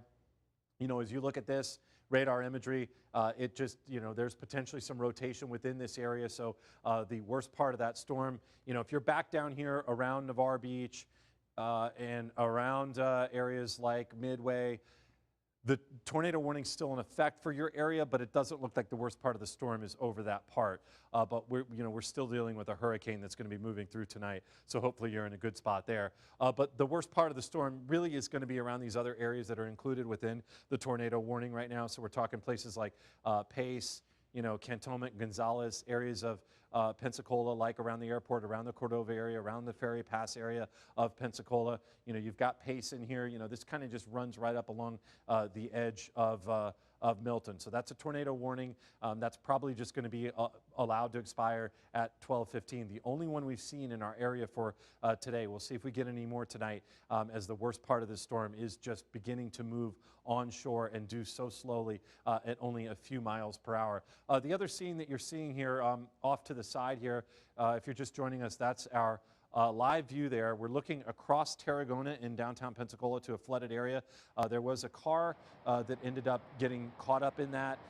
They did pull the car out and towed it off. It may be a loss because there was somebody, it looked like the tow operator was in about waist deep water there, and just look at the flow. I mean, where that water is going, it is just running down through downtown Pensacola. You know, Sue and I were talking about earlier about some of the springs and things too that run down those areas. Exactly, and it would take John Appleyard to give us the history lesson on that, and we were wondering, you know, just what kind of an impact that has on some of the flooding in that area, that you do have those underground springs down there. Yeah, Sue, I want to mention too, and maybe Catherine can let me know as well on that tornado warning. I think they may have canceled it, Catherine, if you can check for me. Catherine, what mic are you on? Are you on one? What, Catherine, do you know which mic you're on? Oh, 4, okay. Yeah, Catherine, it looks like they may have dropped that. Okay, so yes, hopefully we'll get that mic too. But so Catherine's telling me that yes, indeed, the tornado warning has been canceled. I'd like to see that when there's no longer that spinning threat within the storm. So I want to let you folks know, you know, like if you're listening and you're hunkered down in the tub or something like that, listening to the TV and you're in Pace or Gonzales or Cantonment or those areas of northeast Pensacola, the tornado warning has been canceled. So we're just dealing now with the hurricane, and we'll let you know if another tornado warning pops up. But that was one that was off of Navarre Beach. It was showing some spinning, and it was rolling on shore, so the tornado warning was issued.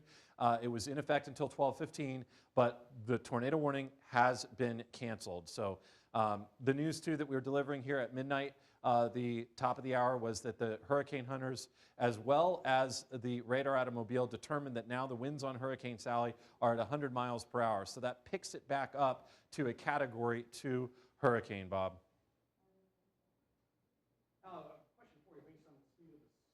The latest information, and I know we can't pinpoint exactly where it's going to come ashore. Do we have a better idea of what time it may make landfall? And the reason I ask is that we've got, for most of the area, high tide coinciding roughly late morning or noon. I know in checking some areas in the Santa Rosa and Escambia County, we're looking between 11 a.m. and noon, and looking at about an 18-inch rise in some areas of tide. If that coincides with the surge, do we have more surge coming in with those winds, and is it going to happen at the same time? Do you have any idea? Definitely, Bob. Can you hear me? Yeah, you're in the studio. Okay, there we go. Can't tell if your mic is on. Yeah. No, I'm on. Okay, so Yeah, okay, that's a good question. So as we take a look, let's say when they say landfall, all right, the suggestion is that it's going to be Orange Beach. It's probably going to be Gulf Shores, Orange Beach, somewhere like that. So when we say a landfall, that's going to be the center of the storm. So right now, off of, say, Gulf Shores, Alabama, the center, the very center of the storm is about 30 miles, okay? So now, if we do the math on that, you know, if it's moving at 2 miles per hour, that gives it, I mean, it's going to take a long time for that to actually get on shore. But the worst part of the storm is actually over Gulf Shores right now. So when you're talking about tides, we're going to be discussing, you know, the tides, you know, you said high tide, you know, being around the late morning to midday hours. This wind is still going to be blowing up in this direction as the storm moves on shore all throughout the morning hours. So it's not until these winds start to shift around that we'll see those tides and that surge start to subside. So the worst surge is going to be ahead of this area right in here. You know, so that's going to be for Gulf Shores, Orange Beach, Perdido Bay, those areas around Perdido Key, Santa Rosa Island, Gulf Breeze, all the way on up into Escambia Bay, you know, Pensacola Bay, East Bay, all those areas. Those are the spots that are going to see the worst surge, because that you know, I mean, that's what we're seeing with this, you know, as this system, you know, is just rushing up in this direction, just flying. And you know, with that tornado warning, it was, you know, it was saying that that the winds were moving at, or that potential was moving at about 55 miles per hour toward the northwest. So the center of the storm is about 30 miles off of Gulf Shores. So that is the center right there. But when that center moves over Gulf Shores or Orange Beach, it's going to be calm. That's going to be nice, and this will be the calm part of the storm until this part starts racing around from the other direction. So right now in Gulf Shores, they've got a wind that's just basically howling out of the east or east-southeast, and then the eye will move over, it'll calm down, and then the wind will switch back around. It won't be as strong, but it'll be coming out of the west. Bob? Gotcha, Alan, thank you. It looks like that those two events probably coincide tomorrow and bring that water up a little higher than we'd like, or it already is. We're going to take you to Mobile now, just near the Dog River, where Daniela Polonor is joining us now live, and she has moved outside for this. It looks like where you are is pretty calm right now.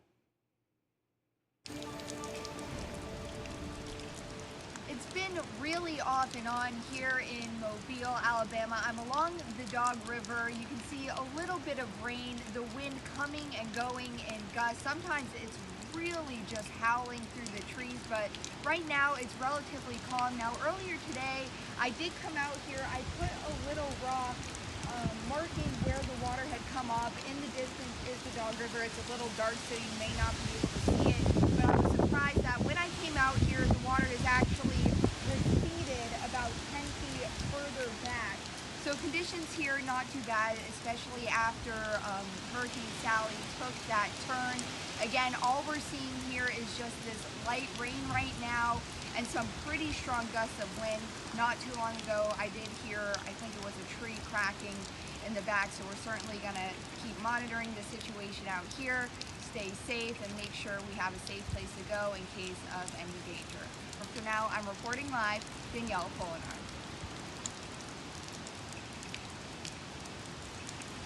All right, thank you very much, Danielle. Earlier this evening, Carolyn Serta was near downtown Pensacola. She was at Sanders Beach, near the Sanders Beach Corrine Jones Community Center, and this is what she saw.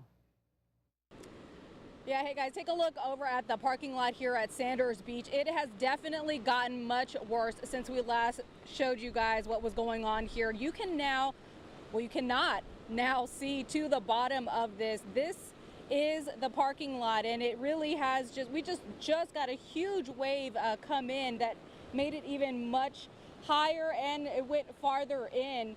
It kind of looks like a swimming pool out here, and of course all of this being brought on by the huge waves that we are seeing over here at Pensacola Bay.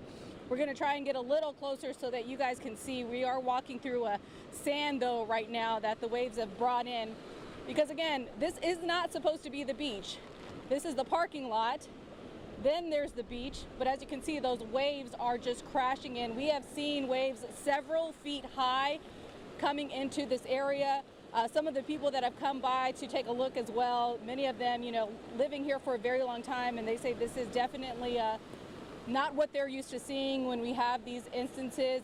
One of them kind of went back to Ivan, of course, and said that that was definitely the worst. It went farther, much farther into the neighborhood back here. I do want to give you another look over here at the boats that we've been seeing.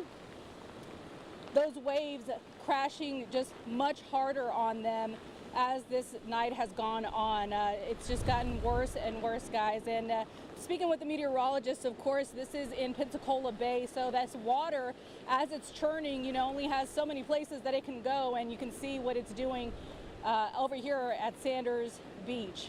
I did also speak with Escambia County, a spokesperson for the county, and she tells me that because of the flooded roads out here, that they did send ECAT out to help people get to shelters. They were doing that earlier in the evening, but they have since stopped because of the wind. She said that tomorrow, if the winds are below 35 miles an hour, that is when they will send ECAT out again to help people try and get to safety to shelters. One more look at the parking lot out here, guys. It is just up to my knees, and I am on the sidewalk on sand as well, standing on sand in the sidewalk here. So we're going to keep an eye out here for you guys and let you know as things progress. They are definitely getting much worse. We'll send it back to you guys. We're getting reports from a train spotter that NAS Pensacola has now gotten 18.25 inches of rain and much more still to come. So that's from a train spotter at Pensacola NAS just about an hour ago. Is it 16 inches? Now it's 18.25 so far. The National Hurricane Center is putting out information to us saying historic life-threatening flooding likely along portions of the northern Gulf Coast. We try to couch our words. Here you go, Vanessa. All right, thank you. We really try not to be dramatic. We try to parse our words, to be very careful. But they're asking us to pass that exact verbiage on to our viewers. They're like, please let folks know that maybe it is a strong Category 1 or a weak Category 2 as it comes ashore, to tell people to take the category out of their thinking, that this is a water storm. Wind absolutely is going to be a factor. It already is. This is about the water. Every storm has its own identity and definition. We'll talk about it years later. This is about the water and the tremendous amount of rain that we've already gotten in some places and more to come in others. We've gotten reports from friends up in Jay and Molino that they've gotten a great deal of rain up there as well. So while the coast right now is getting the majority of it, it will spread up into Atmore and Bruton and points north and get 10 to 15 inches of rain across the board for much of our viewing area. And then some places will even get 25 to 30 inches. As Alan mentioned, if you're just joining us, the updated track and information from the National Hurricane Center, they are now putting them out. It seems like every hour now. When we get this close to landfall, they do up the updates. We got one at 11 and at midnight. They have upgraded the storm right now as a Category 2, 100 mile an hour with higher gusts. And then it looks like if you go further up the track that it will come ashore as a Category 1. So that is the change that we got with this. The pressure has dropped down to 970, which is another indication that the storm continues to strengthen, and we've seen that with the winds go up as well. Still trudging at north-northeast at 2 miles an hour. We've seen a lot of change in the direction today. This morning it was north-northwest, then it was due north, and now we're getting that north-northeast hook, that change over, that shift. Everybody's talking about when do we expect landfall.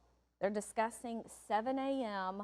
in Orange Beach, Alabama. Now that's the guesstimate right now. It has shifted east a bit with each talk and each discussion around in that area, but no matter where it does actually make impact, everyone is going to get a lot of rain. Everyone is already getting a lot of rain, and we're not forgetting about you, Walton and Okaloosa counties.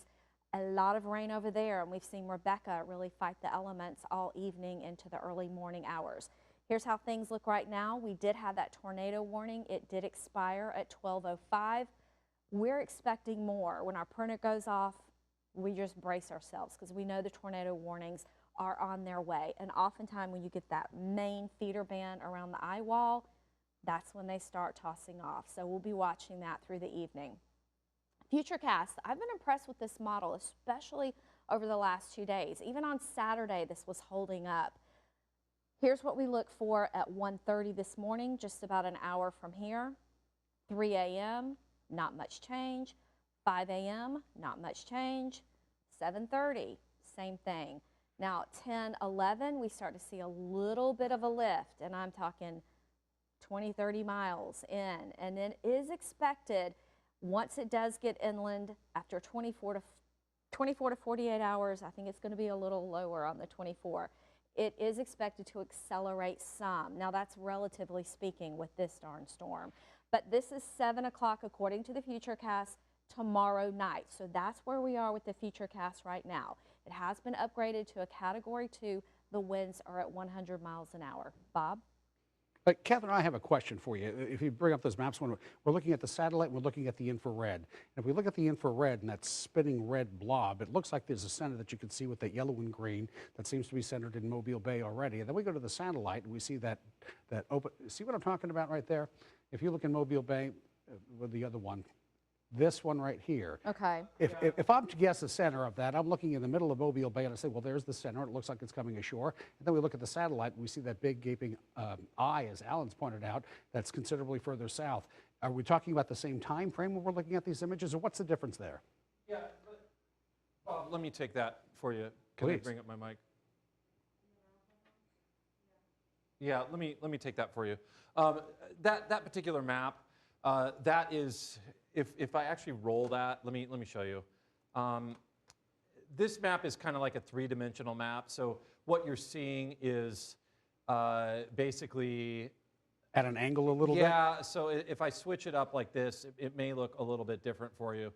Are we on the right one? I see what you're talking about. Yeah. Yep. See, so let's freeze it here. Let me see if I can freeze it at the end. Well, it's set on this loop. But yeah, so it basically it's a three-dimensional map, and so we had it a little bit of an angle. That's why when you tilt it, let me tilt it down. That's why when you see it tilted like that, it looks like maybe perhaps it's more onshore. But the best thing for us to look at is radar imagery at this point, which is what we've been looking at tonight. So thanks for asking, though. I mean, people always wonder that, and I saw it earlier. Gotcha. Yeah. Things like that drive me nuts.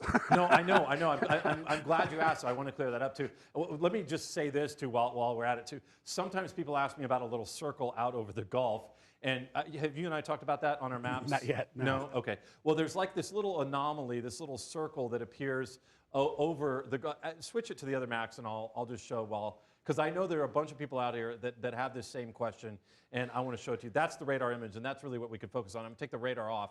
See that circle on the map? Yeah. Okay, so we're actually, this is supposed to be seafloor terrain, and if you look at it out over the Gulf, it's somewhat of a depiction of how the Gulf seafloor actually looks. However, for some reason, ours came with these little circular anomalies that aren't actually, they're just there, and I have no real good explanation. There's one like out off the coast of the Carolinas or off of North Carolina too, yeah. So those aren't like craters or anything. It's supposed to be the seafloor terrain, and it just turned out weird. So for all the people that were wondering about that, I have the time tonight. I'm glad to answer for you. All right, Bob. All right, well, there's this big circle that we're worried about right now. We're going to take you back down to Okaloosa County. Rebecca Castor standing by with, well, actually, she's away from the shore a little bit and actually has a smile on her face right now. Rebecca, what you got? Yes, we decided to seek some sort of shelter under the Okaloosa Island Boardwalk right now. It's providing us some coverage from the rain, but you can see it's still coming down pretty consistently out here. This heavy rainfall that we've been seeing in Okaloosa County, we've been seeing it since 9 a.m. this morning, and we're not expecting it to let up anytime soon. You're going to be seeing this heavy rain through tonight and into tomorrow as well, and we're going to continue to keep you updated. Now here on the boardwalk, many of the businesses did decide to close today and will remain closed tomorrow as Sally continues to bring some pretty significant rainfall to the area. Now drivers in Okaloosa County recommended to stay completely off the roads tonight. You really shouldn't be driving out there unless you are evacuating because you are in an area that is prone to flooding. Otherwise, the roads are getting pretty bad out there. The cars are shaking. We're feeling it in our news vehicle ourselves. Street lights are going out. Just not a good idea to be driving around tonight. You're definitely going to want to be staying safe and sound at home. We'll continue to be out here providing you all the latest updates that we're seeing and as we're experiencing it out here. Reporting live, I'm Rebecca Castor. All right, thank you, Rebecca. Well, we have seen a lot of rescue calls go out overnight. This is video from just before midnight, and it's of a high water rescue vehicle. This is in Santa Rosa or Escambia County. The rescuers were called to West Highway 98, that's just west of Blue Angel Parkway. They were called to a townhome that was surrounded by water. It was called out multiple times throughout the evening.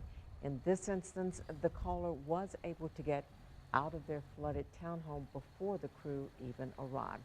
But now that is one of, I know that there were 2 high water vehicles that the Escambia County Sheriff's Office has, and there had been a request by the county for 6 of those vehicles to be sent in from the state, as well as 2 high water rescue teams coming in. So not sure which of those groups we're seeing here, but certainly glad they are out there and going to the rescue. Impressive stuff. I'll take you back downtown in Pensacola right now, where Renee Beninati is standing by live. Renee, where are you? We are still taking shelter under I-110 here in Pensacola, and over the past few hours, the conditions have been a lot milder here compared to when we were on Palafox Street. I think we're getting pretty good cover from I-110. The one thing that we have been seeing here is the major flooding on Gonzales and Tarragona Street. Take a look at this water that has now covering these roads. It is moving quickly. If you guys take a look at that trash can, it can kind of show you just how quickly this water is moving. It almost looks like a river, but it's just Gonzales Street flooded here in Pensacola. Now earlier we showed you how there was an SUV that was flooded in the middle of that road. Within, say, the past hour, tow truck pulled that car out, and right before we came on air, there were about 2 people playing in this water. Definitely something we would not suggest doing, not the safest thing to do. It may have appeared that they worked at this winery and had no other way to get out other than walking through this parking lot and across that road. But out here, the rain hasn't been too bad. The wind also not too bad, but we are seeing massive flooding here on Tarragona and Gonzales Street, so much that, as we saw, that car was stuck in the middle of that road.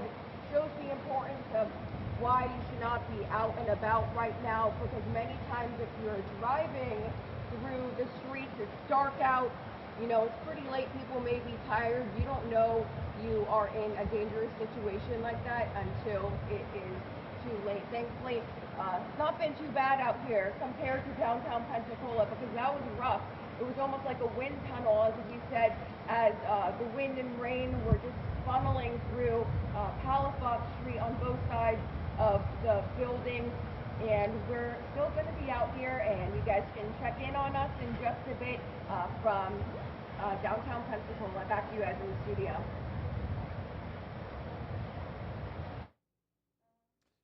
You know, I was looking through some of my emails while I had a moment and seeing a lot of rain reports from these rain gauges across areas of mainly Northwest Florida. I want to thank, you know, Bob and Kathy and Ken and these other people who reported in.